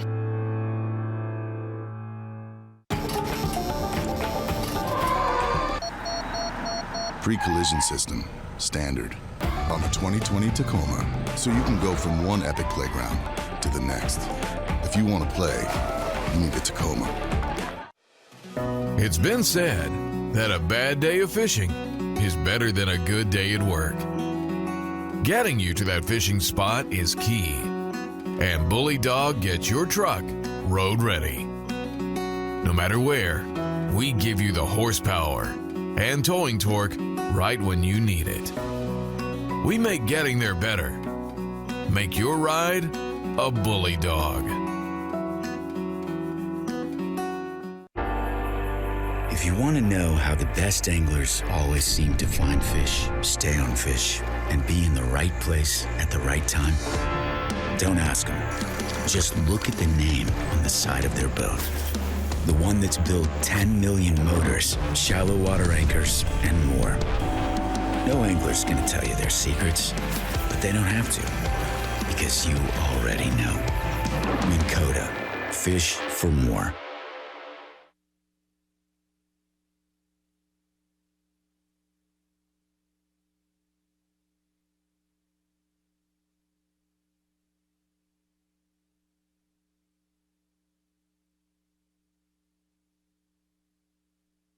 You're watching the Sight 1 Bassmaster Elite at St. Lawrence River, being brought to you live by Mercury. Getting ready to slide into our last hour of fishing, last hour of coverage here for Bassmaster Live, and real joy to be out there and see everything that's gone down on Lake Ontario, on the St. Lawrence River today. Tomorrow, back with more. The coverage starts an hour early, 7 a.m. Eastern Time. Got an afternoon session that starts at 1 p.m., takes you all the way to 3 p.m. That's weigh-in time tomorrow and today. Tomorrow's Championship Sunday, moving day today. We'll take her down to 10 anglers.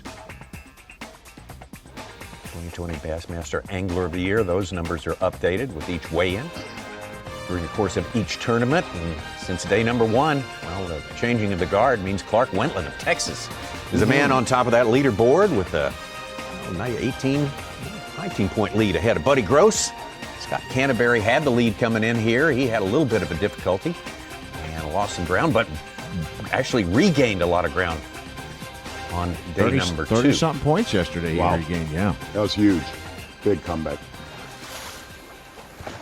There's Clark Wentland. Well, it's gotten rough out here, but this is where the big ones are, so I just feel like you got to come out here. We have not really cold much the last few hours, so maybe one cull, and caught probably last 2 hours we've caught probably 15, but they just didn't help us any.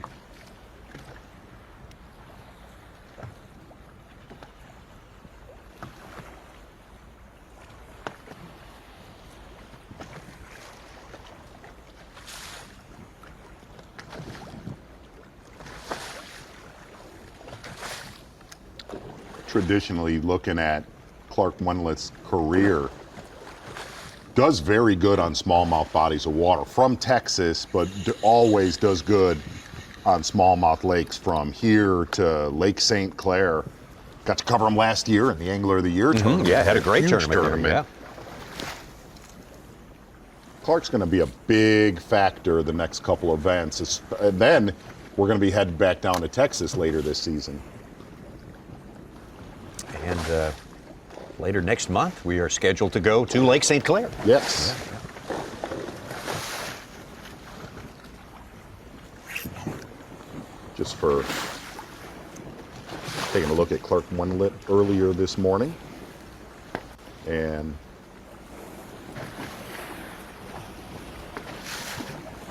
a lot slower day for Clark compared to days 1 and 2 so far out here. One thing that we did notice that Clark never went shallow today. He went shallow for a while yesterday. Did some good up shallow. Yes. Yeah.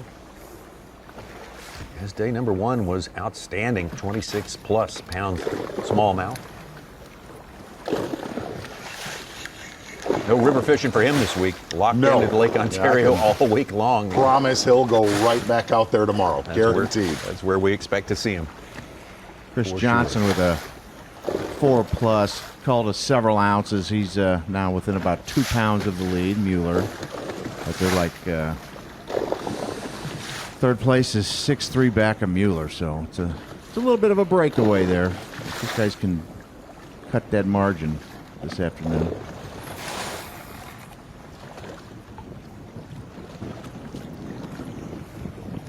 Got some time to fish, but these fellas down here, further you are down in Lake Ontario, the longer your run.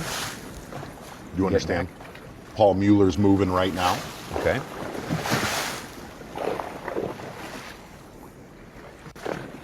Most of them will have a stop or two to make once they get in the river, as they make their way back, if they can be on or a little ahead of schedule. We do still have Chris Johnston out in the lake. Not very good service where he's fishing right now. Well, that is getting a look at Clark Wendlett's boat. That is a sign of what's coming for the next 24 hours.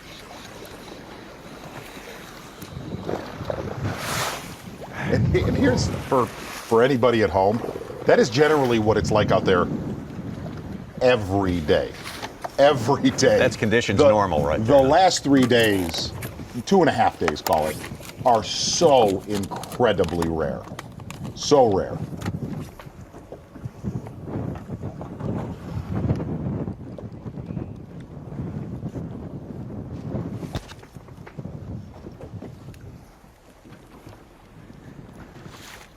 Again, this is the first time since 2013, we've been allowing fishing on Lake Ontario.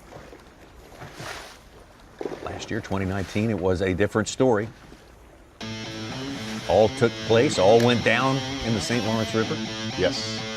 And really, here was the difference last year. Number one, Waddington, New York, many miles. You're looking at, what are you talking, 60 miles basically from Clayton, I believe, correct? About that. 60 miles from Clayton, 65 miles from Clayton, New York.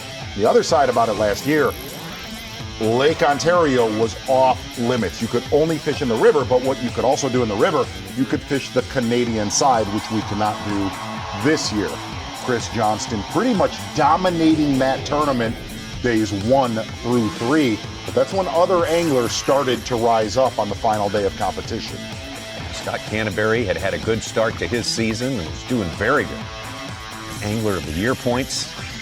Big question mark as we moved north was with his Alabama fishing career, Alabama-based fishing career, translating to good smallmouth fishing. It did. It absolutely did. And one of the things that we saw in that tournament, there was a 2 to 3 mile stretch that better than average size bass came from on the river, and it was really from, kind of call it Morristown to Ogdensburg, okay? A little bit more than a few mile stretch there. Yeah. Taking a look at Micah Frazier with an enormous final day. But really right around Ogdensburg was the main player on the New York side and the Canadian side. Micah Frazier with a giant final day, 25 pounds and 9 ounces. Coming from 10th place was Micah Frazier.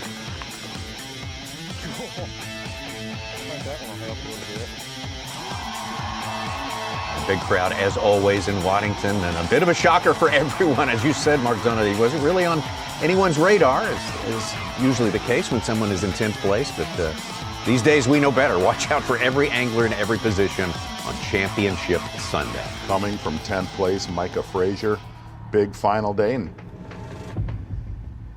getting a look right here. Those are the two that we're going to have our eyes on. Not saying that they're running away with it, but days 1 and 2 leader Paul Mueller has already made his way back into the river. Could be close to done for the day. Earlier today, Chris Johnston fishing just outside of the St. Lawrence River into Lake Ontario. And both of them just really traded blows all morning long. Really been a 8 lead changes between the two of them. Say that again. 8 lead changes. Back and forth. Lead changes today. These two guys, Chris Johnston just those two. And Paul Mueller.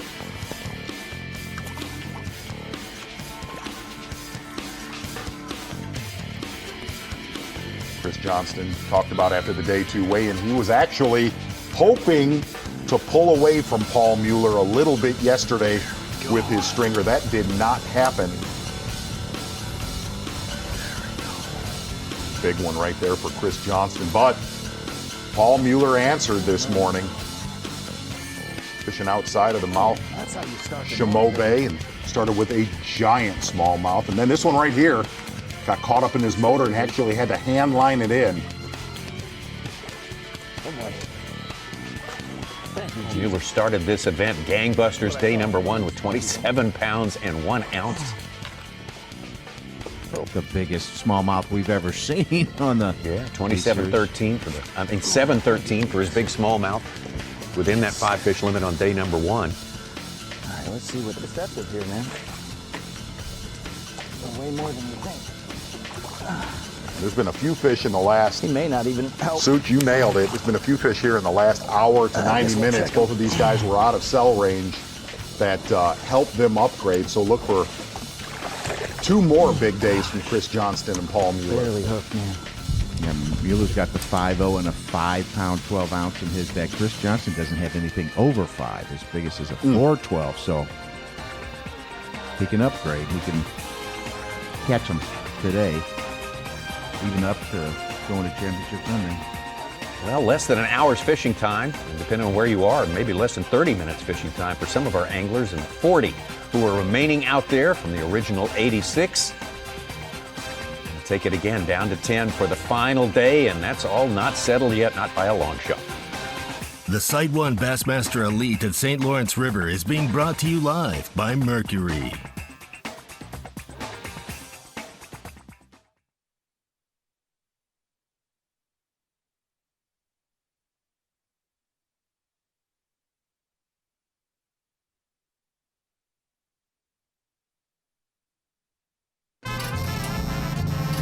What do a taco and a taco truck have in common?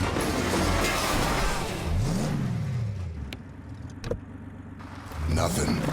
If you want to play, you need a Tacoma.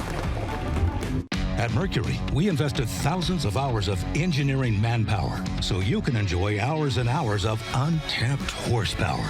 Introducing the all-new V6 Mercury Pro XS. Light, quick, efficient. Mercury, go boldly.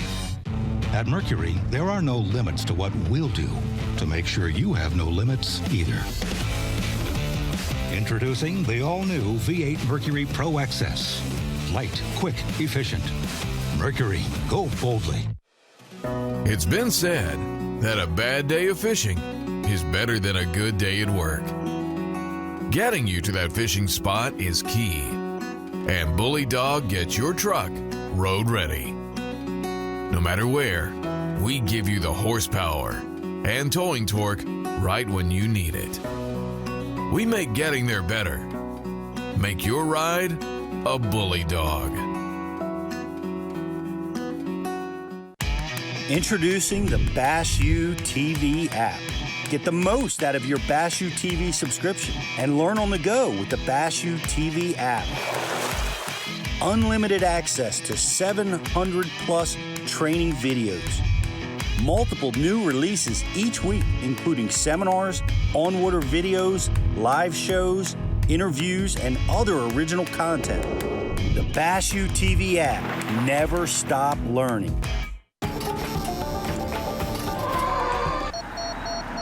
Pre-collision system, standard, on the 2020 Tacoma, so you can go from one epic playground to the next. If you want to play, you need a Tacoma.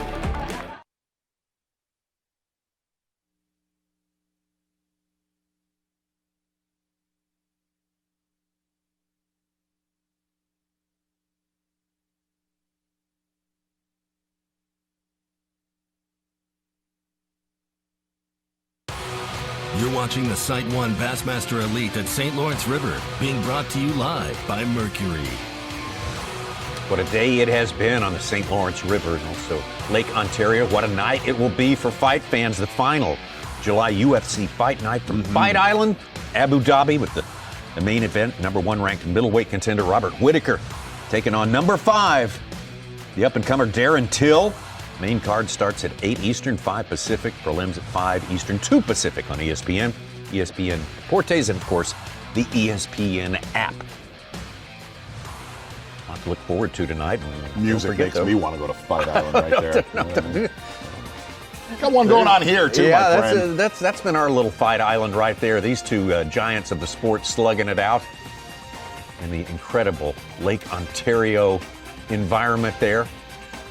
Zona sits here. And, see, I told you there was a Fight Island in bass fishing, Z. You were laughing at the Yeah, monitor there over is. here. I was talking about There it is. right here. It's called Galoo Island. Galoo, that little Galoo. Exactly right. Good matchups. And here's the interesting thing about this, looking at this screen right here. Paul MUELLER basically has made his way back into the St. Lawrence River. We said it, Chris Johnston was going to push it. He is absolutely, just looking at our mapping, still out in the lake, knowing he probably needs 1 or 2 good calls today. Well, those two going to battle it out tomorrow. Also in the battle, we are expecting to see Taku Ito and Micah Frazier, last year's champion. Taku Ito, the rookie on the Bassmaster Elite Series from Japan. I wonder how many times Chris Johnston's gone back to his live well today and pour mouth the 4-pounders he's had in there because he needs 1 more 5-pounder. Talking about the rookie, a pretty tough rookie class. A little bit. That's been the case for the last several years. It's some very accomplished rookies, very talented, both newcomers and seasoned fishermen who just happen to be rookies with their first year on the Bassmaster Elite Series. Let's take a look at our standings for Bassmaster Rookie of the Year right now, of course, on the strength of his win at Lake Eufaula. Our last regular season event's going to be Buddy Gross. Man, oh man, he's certainly got all the qualifications, everything necessary, and right behind him, Taku Ito.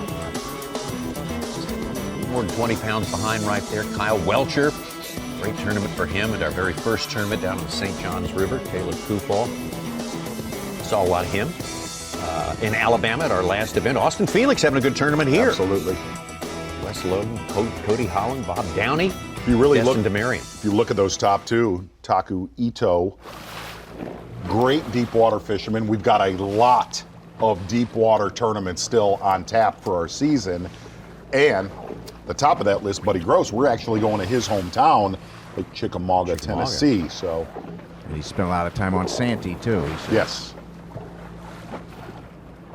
Those will be coming up in the fall. It should be a totally different look for those places. Boy, those will be different. Yeah. Different. Santee, Cooper, Chickamauga, going to Lake Fork where guys like Keith Combs have done so well. Keith Combs making the prediction that tournament will absolutely go over 100 pounds. Really? Yes. That's in November. November was when that's scheduled. Well, we've heard Seth Feider say he's going to shoot for it at St. Clair this year for the event, remember? Still on pace to do it here. You know, the weights, St. Clair have been a little bit down this year comparatively since a little bit off so far.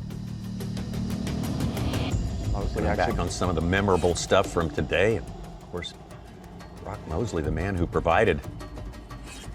Stay on, baby. Certainly was. Stay on. One of the highlights of our day. Stay on, casting his lot with largemouth. Staying shallow, staying very close to the good launch. one there, boy. I don't think she's hooked good. Whoa, whoa, whoa, no. Come on. Come on. Stay hooked up. Stay hooked up. Stay hooked up. Stay hooked up! Yes!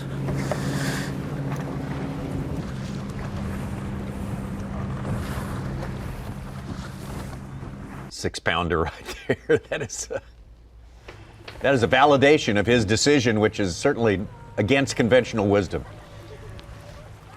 here on St. Lawrence. The largemouth are there, and he proved it.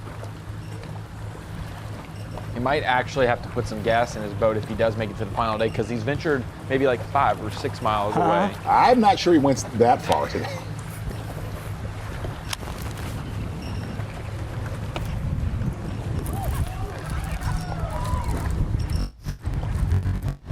Be good. I think it is. I think it's gonna help. Nope. Yeah, it will too.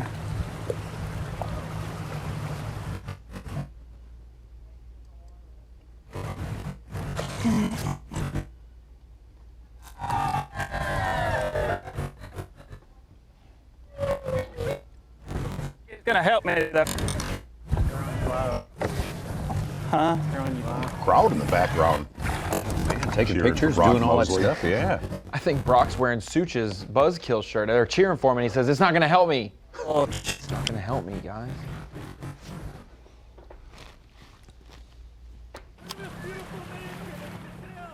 Just Keeping it real, I Ronnie. think happy hour started a little early. Not early enough. Which that area is also known for. Tommy, we've been up there together. Hey, if it's got happy in the name, how bad can it be? Right. That's a nice. It's going to be good. Deck. Look at that. Great That's beautiful. spot. That's a primo spot right there, yeah. Hanging in there in the top 10 with his largemouth, Brock MOSLEY. Over the 60-pound mark.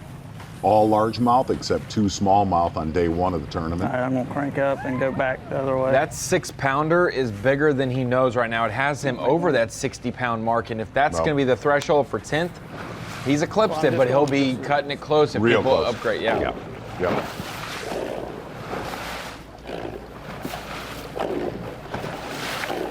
Now Jeff Gustafson's just above the bubble in 10th place.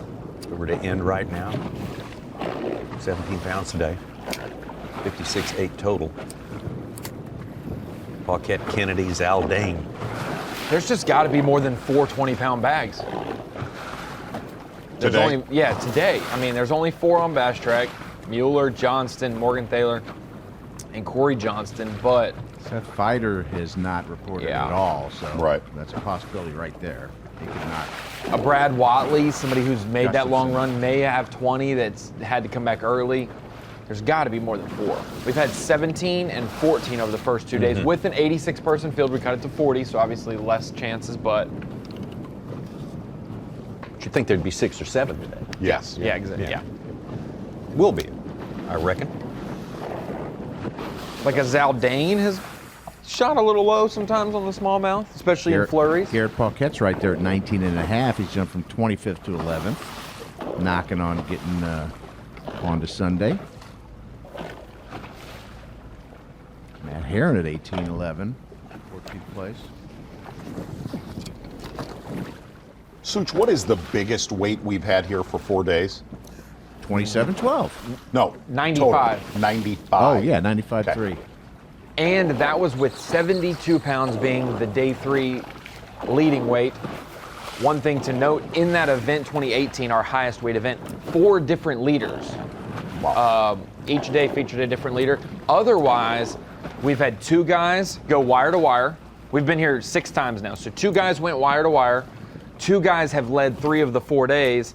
We've had a different leader every day, and then so far we've had the same leader for 2 days, possibly 3 here. So it's one of those, hey, if you're on them, you'll let them know real quick, or 2018 where they're just biting that good. You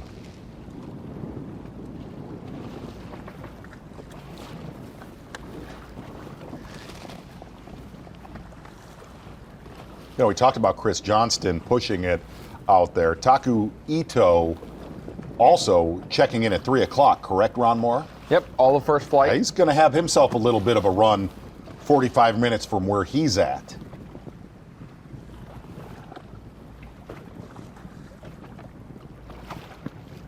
Listed in 8th place, listed at 16 pounds, but we think more. Yes, more. Put him more in That's the... a... Does not want to He might have risk 20. being late. I'm going to put him more in the 19 Yeah, pound range. he might push close to that.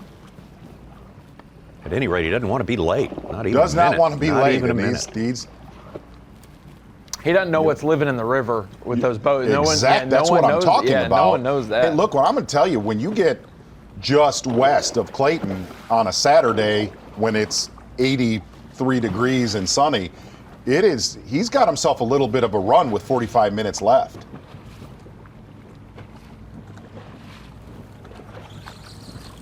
I mean, he's got 5 miles of lake that he has to make up, and about another 15 to 16 of river, and it's going to be.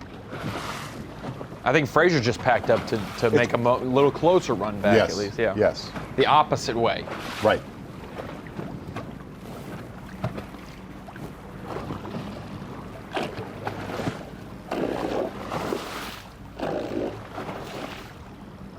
And we actually still have one angler. Okay, you're looking at about, call it, gosh, actually, he's more than 5, 6, 7, 6. about 8 miles, Hold isn't on. 6.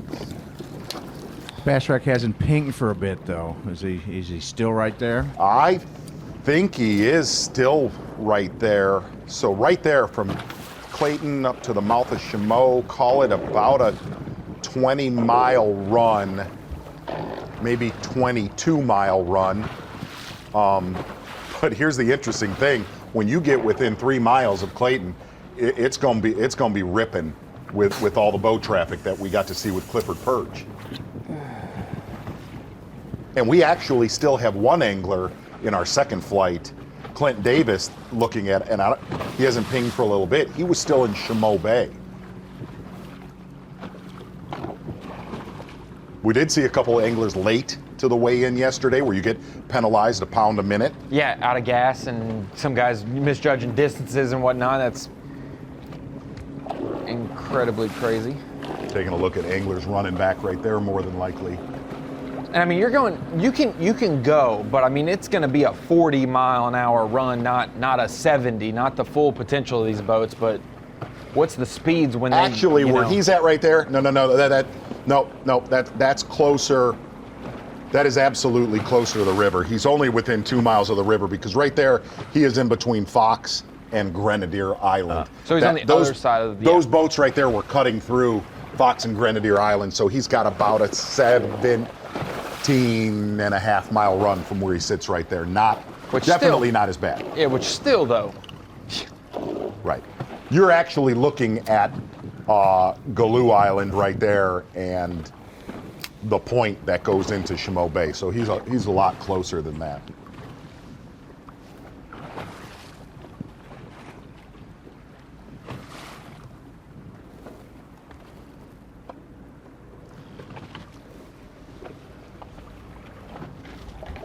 Clark actually still out in the lake. Where he was the last time we... Wow. Yep. Actually not very far from Ito, where he sits right there. This has got to be a good thing, but also a frustrating thing for Clark. The last event at Lake Eufaula, if you guys watched it on ESPN2, then had a shot to win that event fishing offshore and just kind of petered out going into that final day. It was a tough day 3, and then he didn't have much day 4. He's going to be close again, and he's just like, I've got to be able to break through. This one a little bit different, though, just because it's been so top heavy with Chris Johnston and Paul MUELLER. But it's going to be an anything can happen situation tomorrow with that weather element. Take a look at our Humminbird lay of the lake, and all of our anglers in the field today. Top 40 got to fish here on semifinal Saturday. You see Clint Davis all the way back into Chameau Bay. Probably needs to think about coming home pretty soon. Clark Wendell on the face of Fox Island, Taku Ito, and pretty much every other one of our anglers has made their way into the St. Lawrence right there. You see Brandon Polinick, Ed Loughran, Bill Lowen, and Chris Zaldane, all outside of Cape Vincent as you go up past Carlton Island. A lot of our anglers making their way back to Clayton, New York.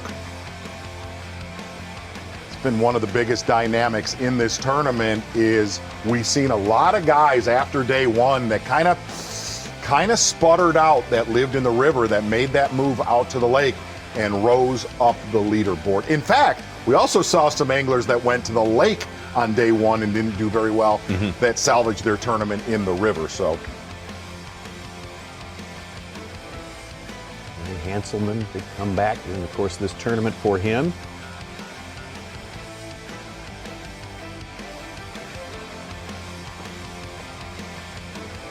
Still have some anglers on the other side of French Creek Marina there in Clayton, New York. Brock MOSLEY and Matt Herron, Micah Frazier, all around that Chippewa Bay area. You get near Morristown and Ogdensburg. Still have a few anglers that never pinged. Yeah. That's on our radar today. The full story will not be told until we get done with our weigh-in coming. And it won't take a long time. We have half the field out there than what we've had day 1 and 2, so definitely make plans to check out that weigh-in at 3 o'clock with Dave Mercer in the city of Clayton right there. Paul MUELLER, Chris Johnston, still got them listed on top. A lot of anglers en route back to Clayton, New York. We're going to Take a break and be right back. The Site 1 Bassmaster Elite at St. Lawrence River is being brought to you live by Mercury.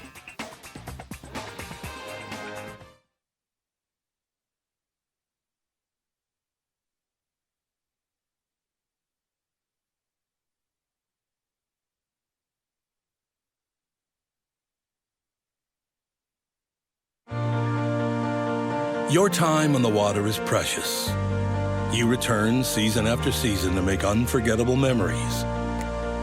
Fight a few fish, reconnect with friends, and recenter yourself. If you count on having this time, you need an outboard you can count on to power it. That's why boaters stay with Yamaha for the long run, for life. They know reliability starts here. Groundbreaking designs, unsurpassed quality, and unshakable confidence. Welcome to the Ranger Z500 and Z100 series. Leading the industry for over 50 years, these rigs are custom crafted and loaded with more features and advantages to deliver the ultimate ownership experience. The legendary Ranger Z series. Unleash next level performance. Mercury, go boldly.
You're watching the Site 1 Bassmaster Elite at St. Lawrence River, being brought to you live by Mercury.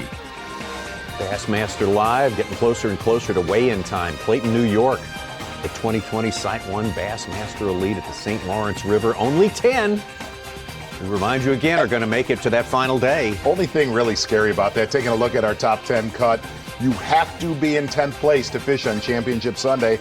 Garrett Paquette from Michigan, Jeff Gustafson from Canada. Dave Mercer calls him the Canadian snow leopard. He does, doesn't he? Look at that weight right there, 54.12, 55.3, 55.8, 55.11, 55.13. Everybody's so close. Any disparity, they could be in the top 10. That's a rounding error right there, basically separating those guys. And as you said, though, Ron Moore, good point to make here. Whoever's in 10th place is going to be about, get ready, hold on, wait for it, about 20 pounds behind our leader. Exactly. More than likely. But we will say they're still in the game, though. This is an imposing tournament there for sure. Take a look at our anglers that we've spent our day with, 6 hours plus with, early we went to Takumi Ito, the rookie from Japan, very impressive young angler, very light line out there in Lake Ontario. Exactly right, Tommy Sanders. Takumi Ito fishing in between really Grenadier Island and call it the mouth of Chameau Bay. One of those anglers that we talked about, did not fish out in the lake the first day, decided to stay in the river. Conditions got a lot calmer yesterday, made his way in the lake, caught a huge stringer yesterday, and a very, very solid stringer today. Fair to say we have him quite a bit heavier than 16 pounds that he has unofficially on that catch card. Yeah. Seems to have a good bit more than that, so you expect him to hold his place in the top 10. You expect to spend some time. It's one of the things that, we did not get with Corey Johnston. I know Davey Height has been on the water all week long. Corey Johnston was not far from this area. Be very curious to see that Corey Johnston was one of those anglers that decided to go up shallow. We never saw, the only angler we saw up shallow today out on the lake was Chris Zaldain. That's right, that's right.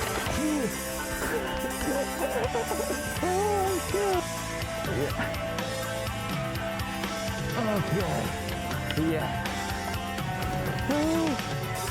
Yeah, that's good one.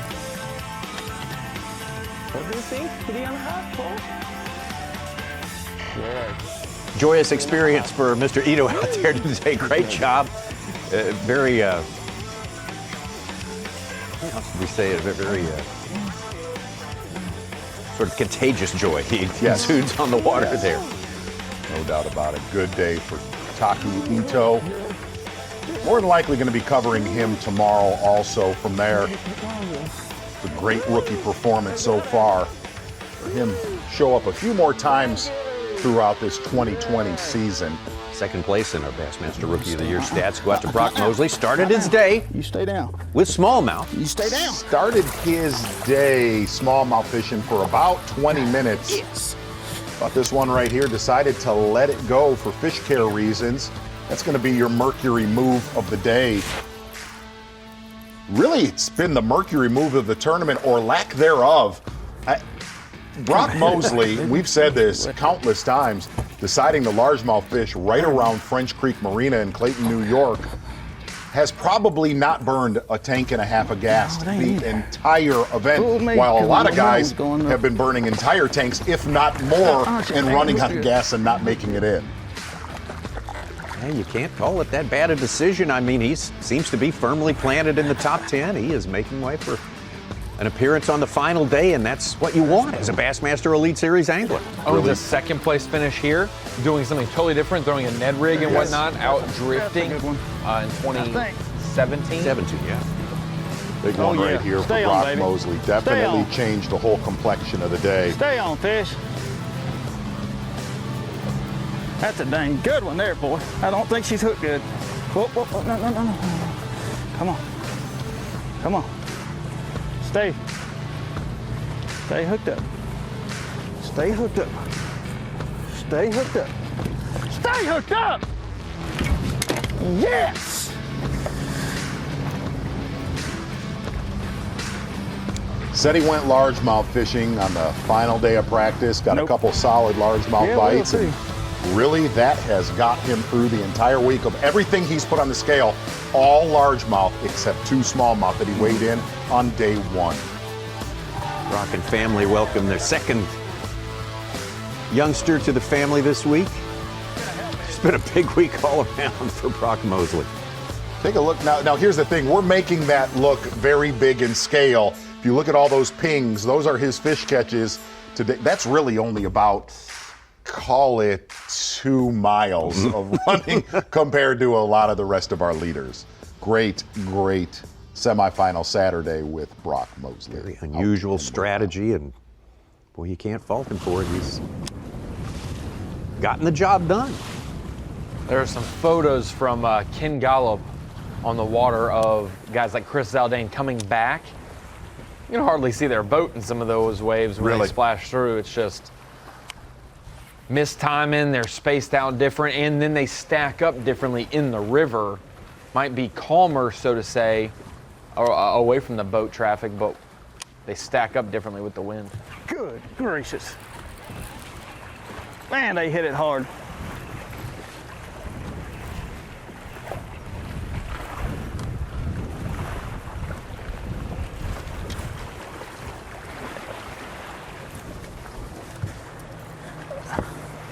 I don't know what made that fish pull so hard. These fish are strong.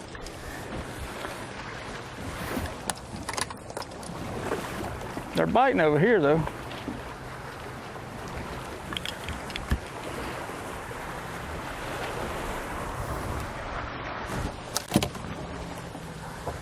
Can't see.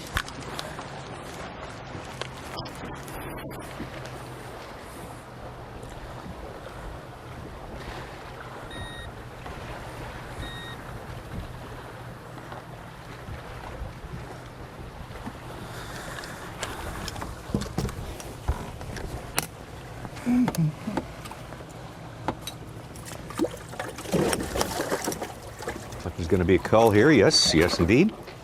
A little upgrade for Brock Mosley. For missing scales, buddy. It was a little rough back through there.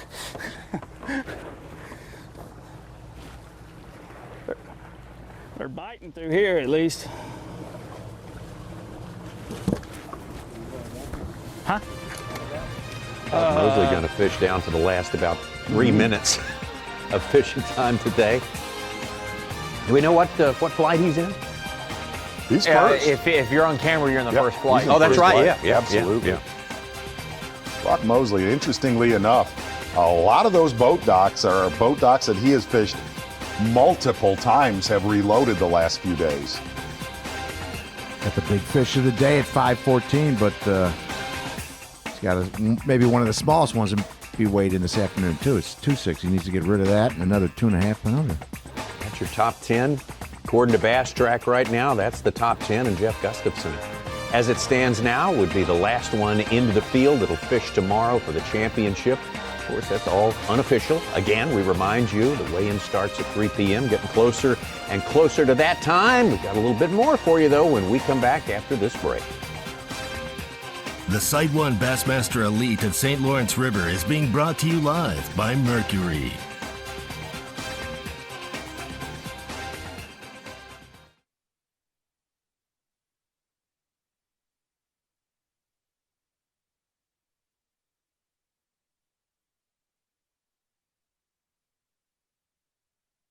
I'm pro angler Andy Montgomery.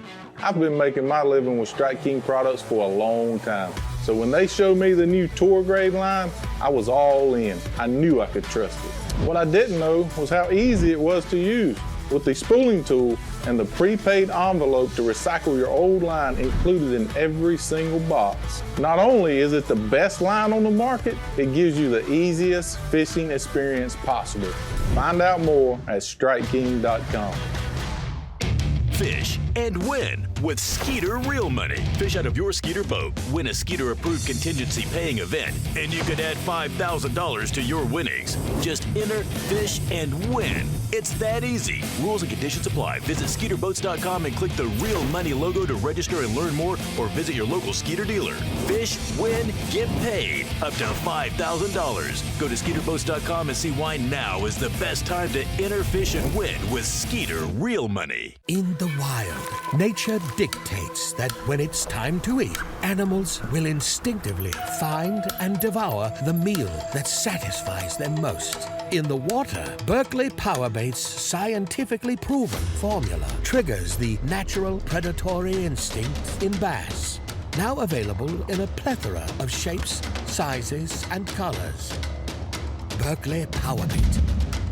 Fish bite and won't let go.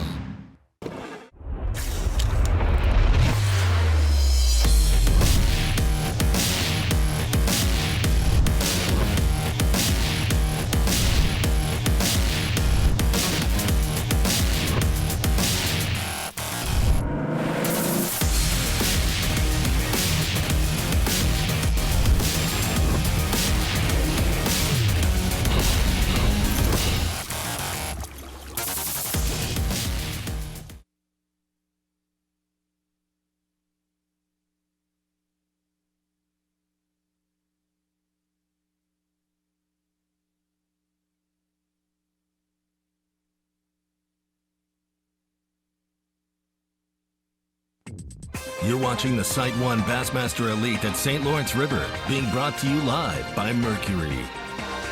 Getting down to those few final minutes of fishing for some of these anglers who have a chance to fish, others still en route, making their runs. We'll wrap up today, and after today, only 10 anglers, as we mentioned, will make it into tomorrow's final Championship Sunday. That starts at a different time, 1 hour earlier than it has the past 3 days, 7 a.m. Eastern Time. And then we'll go with our final afternoon session starting at 1 p.m. for a couple of hours, taking you all the way up to weigh-in time tomorrow for the championship day. Let's take one more look at our Bassmaster Angler of the Year stats. That was as of this morning. Clark Winlet firmly in control right there. Buddy Gross in second place, and Scott Canterbury, who came to this event, in the lead. A little bit of a shake-up at the very top right there. Airy, Drew Benton, Chad Pipkins. He's done well here. Danny Hartman, Paul MUELLER, who's pushed himself into the top 10. Of course, he started the year off with a victory down on the St. Johns River. We can get a look at Clark Wendlandt. Angler made his way back in the river. Clark Wendlandt fishing very shallow right there. Well, it's not all been all that great a day for me. I haven't caught very many big ones, but you know, hoping I got teens somewhere, 17 maybe or so. So, I mean, it's not just a terrible disaster. It's just I'd loved it to have been better. It's tough out there, though. I mean, it's, you know, I mean, I know there's huge fish, but gosh, they seem hard to get to bite sometimes. And I think a little bit of it is that my very best place, it's just, I've just beat it up, and it's, so now I'm just kind of winging, and I'm kind of looking forward to winging tomorrow because I kind of got everything I want that I might want to try out of the way and kind of know the area I'd like to concentrate in. So I know there's giant fish there, that's for sure, and lots of them.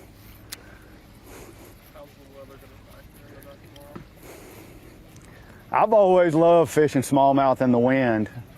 The only problem is I'm fishing so deep.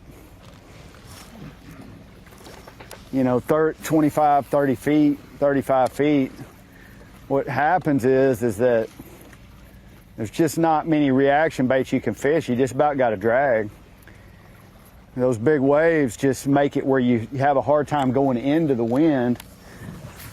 So, I don't know, we'll just see. I kind of look forward to the challenge. I don't think it's gonna, I mean, I know it's gonna be bad getting out there, but I've done it before when it was worse than it's supposed to be. So I know it's doable. And that's our day. We got to run in.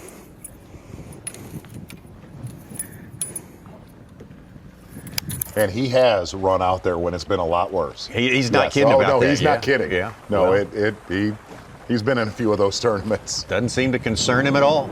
Yes. Yeah, he's not going to give this thing away. No. No. He's going to fight till the very last moment as we watch. Threw back that smallmouth, but you know, first thing in the morning. There's one. God, come on. Dang it.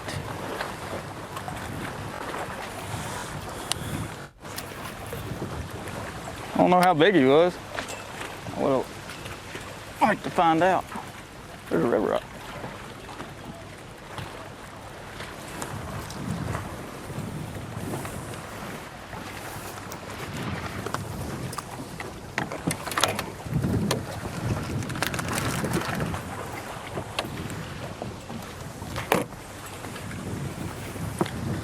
Getting bit consistently now. Just running out of time. I probably should have stayed here instead of going fishing all new water, but you know, you can always look back and tell what you should have done.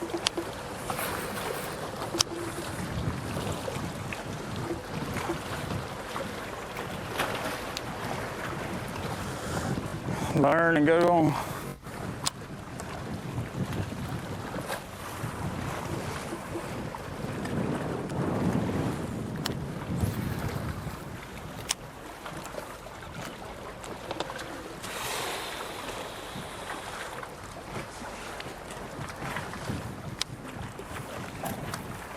Well, I'm guessing we're going to see Brock MOSLEY right in this environment right here all day tomorrow. That would be my prediction. So. And he's only probably about, you know, a mile, if that, from our takeoff. So I think we're going to see him in that region probably the entire day tomorrow. For all of our anglers we observed out on Lake Ontario today, have they got their minds made up now, or are they going to assess the thing tomorrow? They're going to take a good hard look at it tomorrow as they're launching and say, here's what I might do, and no, I'm going to scratch that. I'm going to do something else. I think if you're in the top 5, which it looks like the predominant amount really of our for sure top 4 are going to be, they will have been fishing in the lake.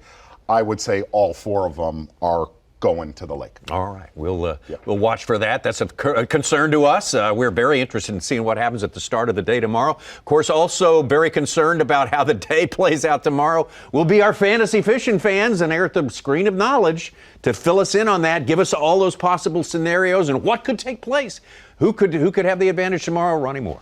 Well, all those rosters have been locked at the start of this event for Rapala Bassmaster Fantasy Fishing, but I wanted to take a little bit of a turn. We'll be able to break down the top 10, who makes the final day cut, and we'll be able to talk about who picked them for tomorrow. But before we do that, I wanted to talk about Lake Champlain, the second half of our New York swing. Kind of some picks if you've never played Bassmaster Fantasy Fishing, how to go about picking them, and you can go simply to bassmaster.com and click the Anglers tab and be able to see our anglers and some of the anglers that I think that will do well this week. Drew Benton, Scott Canterbury, those guys are going to be those grass anglers, but also experienced smallmouth up there as well. And then you got guys like a Keith Combs. He's going to be one to watch. You said it, Z. He's doing well in the Angler of the Year race. He's right there. The guys that I'm really looking at, two of them right here, Seth Feider and Austin Felix. We saw Seth Feider in 2017 almost win that event at Lake Champlain. Austin Felix, he's a first-year guy on the Bassmaster Elite Series, but he is a wizard at Lake Champlain. Even though he's from Minnesota, he does very well every single time he fishes there. And one other guy that I want to talk about, a guy that really should factor and win this event, should have a great chance, is Brian Schmidt. Brian Schmidt, he's from the Maryland region. He's one of those river guys, but he's great with grass, and Champlain has grass. He's mixed it up and caught smallmouth and largemouth there, and they both will factor. We've seen him a little bit factor here. Largemouth will be a big factor at Champlain, but smallmouth will factor as well. All right, with those fantasy players that have a player that's right in the thick of it, they don't have to worry about injury reports at the end of the weigh-in today. They'll know whether their guy is going to go tomorrow. So that's going to be a lot of fun to watch. Going to throw it to Chad Morgenthaler, making the tour take off now. Today started out very like I thought it would, with the exception of several lost fish, and that's not ever good, but at least I was able to recoup. I still caught over 20 today, which I'm sure that'll put me in the top 10 for tomorrow. I mean, the wind just got bad this afternoon, and my big fish spot did help me cold, but it was a grind once I left my primary area. You know, I had the bites to have a 23, 24 pound bag today. I feel like I got lucky considering. Now tomorrow though, my goal was to go out and catch at least 20 today so that I can make it to tomorrow. The problem is the wind. It's going to take everything that I've got out of play tomorrow on the lake. That's what got me here. But that's okay. It's going to do it for a lot of guys. So tomorrow I'm going to get to go fishing on some other stuff that I've found and see how it all comes out. All we can do is keep our fingers crossed. I mean, I got the opportunity to catch some really good fish tomorrow. I'm going to have to fight the wind, and I'm not going to do it in the lake. So that's pretty much it in a nutshell. That's an interesting development there. He's crossing it out. He's taken Lake Ontario out of play. A little bit surprised that he's made that call already. He might reconsider. He might. When you see 3 of the top 4 and you're one of the top 4 running out there, you might take a left out of French Creek tomorrow. Yeah, he reserves that right. He can do that. He can call it off on the lake tomorrow and call it back on when he gets up and launched and going. Really had a solid morning in Black River Bay. And what was funny was he caught all of these fish pretty much the first 2.5, 3 hours of competition this morning, and had a couple really big ones after this one. And then went to his big fish area, Galoo Island. We really only saw him catch hook one big one out there that he did not execute on. He's going to have a lot of decisions to make tonight. You think you are. He'll be grinding the gears, crunching the numbers in his mind all night, and probably when he wakes up in the morning. Boy, what a great opportunity, though. Better one. It stands right now. He's one super tanker, Oh, yeah. smallmouth away from the lead. That's what I'm talking about.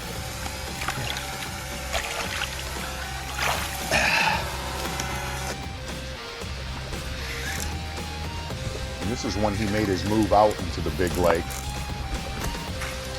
Z, I got a question. We know the sport's a lot of audibles and adjustments.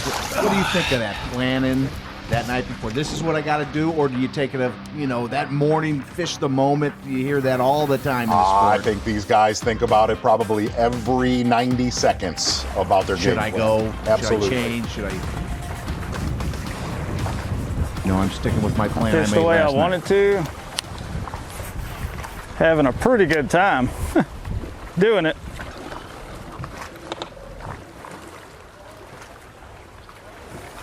So you can't really complain playing there.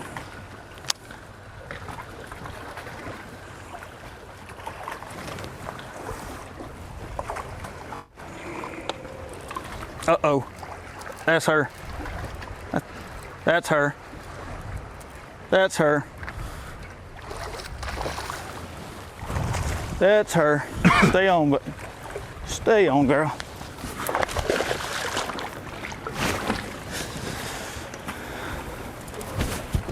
All day.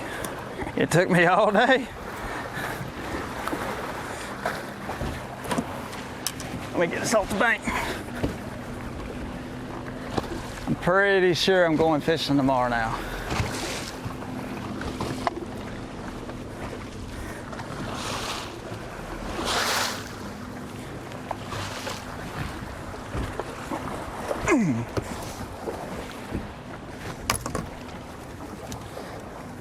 St. Lawrence River has some largemouth, if you didn't know. Dang good largemouth fishing.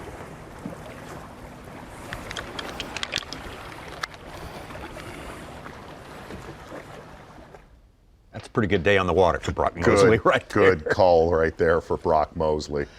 You might get a pound. Might get 2 pounds out of that call right there. You got a 2.6 in the live well. Just so over 4. Oh yeah. Yes.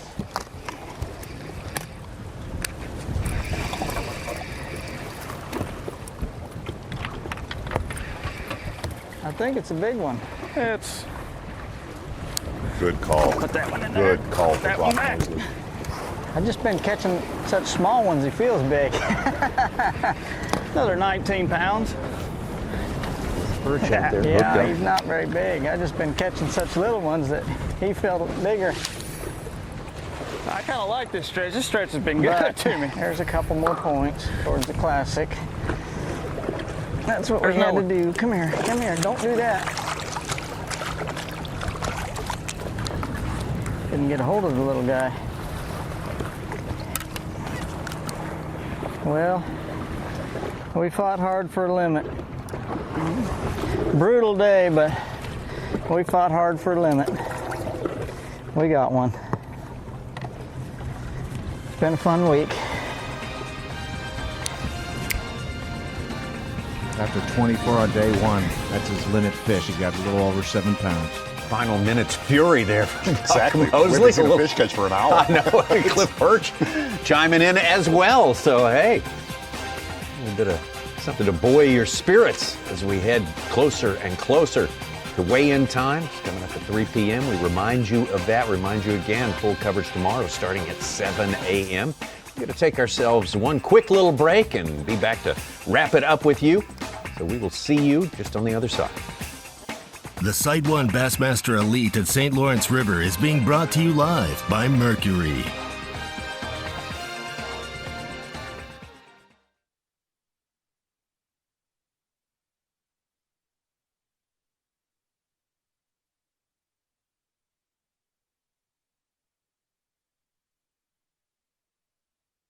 When I'm on the road for work or for fun, I always like to have a reliable generator around. This open frame inverter from Champion is ideal because it's lighter than a standard open frame generator and more affordable than a traditional inverter. The remote start helps me start up the generator or shut it off without having to leave my camper. It provides essential power for things like charging my boat batteries, also makes life a lot more comfortable for myself and my family.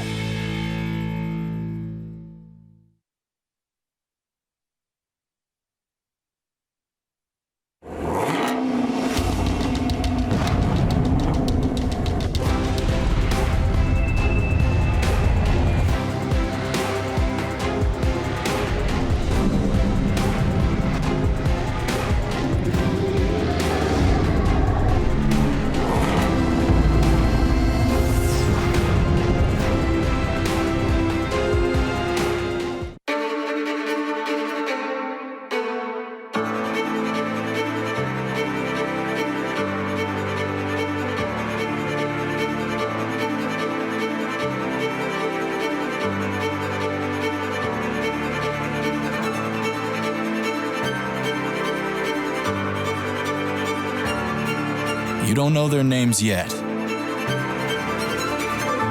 but you will.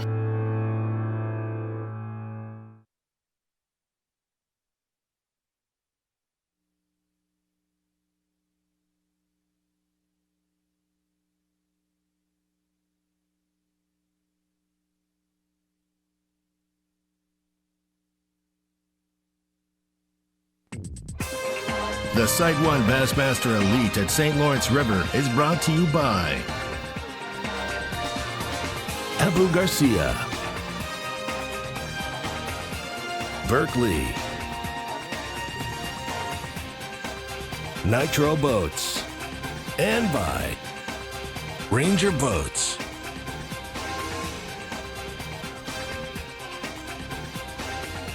Getting ready to put this one in the history books as the weigh-in is just minutes away from starting here at the 2020 Site 1 Bassmaster Elite at the St. Lawrence River. Paul MUELLER with the lead unofficially right now. Chris Johnston not that far behind. Morgenthaler, Wendlandt, those four have been really right at the top of everything all day long. Brock MOSLEY did his cause a little bit of good there in the final minute or two of fishing, and man, oh man, we've got a big day on the way tomorrow. That is for certain. Started off early, my friend, with an early power pole replay of the day. And we're going to have one late in the day. The power pole replay of the day, looking at that weight right now, we unofficially have him over 75 pounds. But when you're hand lining big smallmouth in early on semifinal Saturday, you're living right, things are going right. Paul MUELLER with yet another big stringer out on Lake Ontario, and possibly he has the potential to catch the biggest Bassmaster Elite Series 4-day smallmouth record we have ever seen. Paul MUELLER, you are the power pole replay of the day. Excellent. Well done. It's certainly within reach, what you said right there. 100 pounds. That's a possibility. You know, we have very, very unofficial weights so far today for Paul MUELLER and for Chris Johnston. But there is going to be that the weather that's coming is going to be the X factor tomorrow, because the dude that he's got to keep his eye on has more history here than any other angler in weather that's coming. This guy right here from Peterborough, Ontario, Chris Johnston. Chris Johnston, we made the comment, he is going to be a headache all the way into the weekend, and he will be exactly that. Starting off fast this morning, really what he's done, we talked about it early today, he has managed this tournament really since the first cast on what his game plan was. He's had a 5-pounder show up each and every day. The first 2 days did not have one show up today. That's really the only reason for his 2-pound deficit right now to Paul MUELLER. I'll say that he's probably got 1 or 2 in his You think life. so? Okay, I think he was going a little bit low on us there. Chris Johnston tends to play with us here in studio about some of his weights that are in his live well. He's not the only one that does that. Exactly right. And the other thing is that we did see today, Chris Johnston did not start. I'm going to tell you that fish is over 5 Tommy Sanders. Okay. That is not 412. Chris Johnston did not start on that Carlton Island spot that got so much pressure on day 1 and day 2. That could prove, as slow as his day became, the move that he made deciding to start in the lake today could prove to be a huge benefit and not burning time on Carlton Island. Okay. Well, that spot won't be as crowded tomorrow, as we'll only have 10 anglers in the mix tomorrow for every championship Sunday this year, the Bassmaster Elite Series. Good one right there for Chris Johnston. This is going to be a battle between those two guys. We get out right now with Clark Wendlandt just coming away in. It's a very, very solid day. You ready? Well, that was a struggle of a day. Winds picked up a lot and caught some, a few nice ones, but just wasn't as good as I wished it was. Still maybe got 17, hopefully, and I should be fishing tomorrow, I would think. I had a big, fairly good sized cushion on 10th place, so that's what it takes, top 10. Hopefully we'll do it again tomorrow.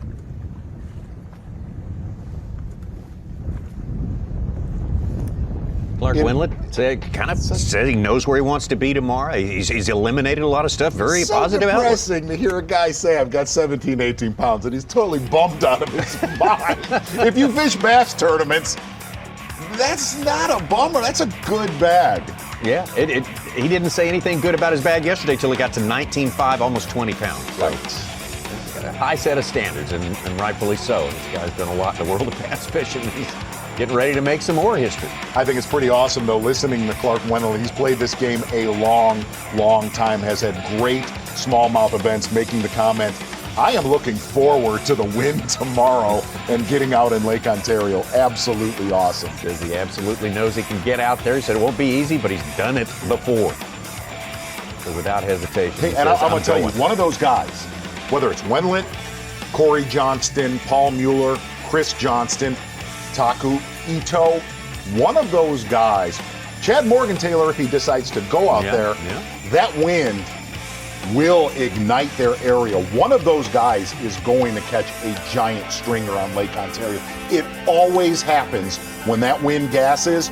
One of those deep water areas will fire tomorrow morning. Not necessarily all, but certainly there'll be certain places that they really go crazy. Okay.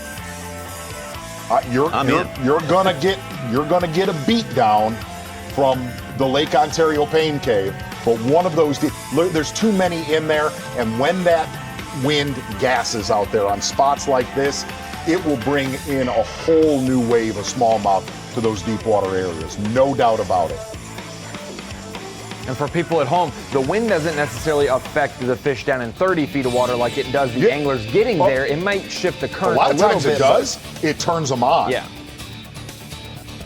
Boy, it's going to be a big day. Oh, man, what a big day it was today. Food for them, right? Yeah.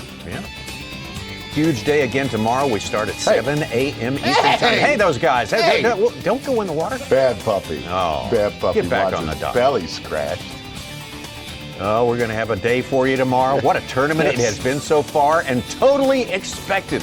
This place always stands out among the greatest fisheries in the world.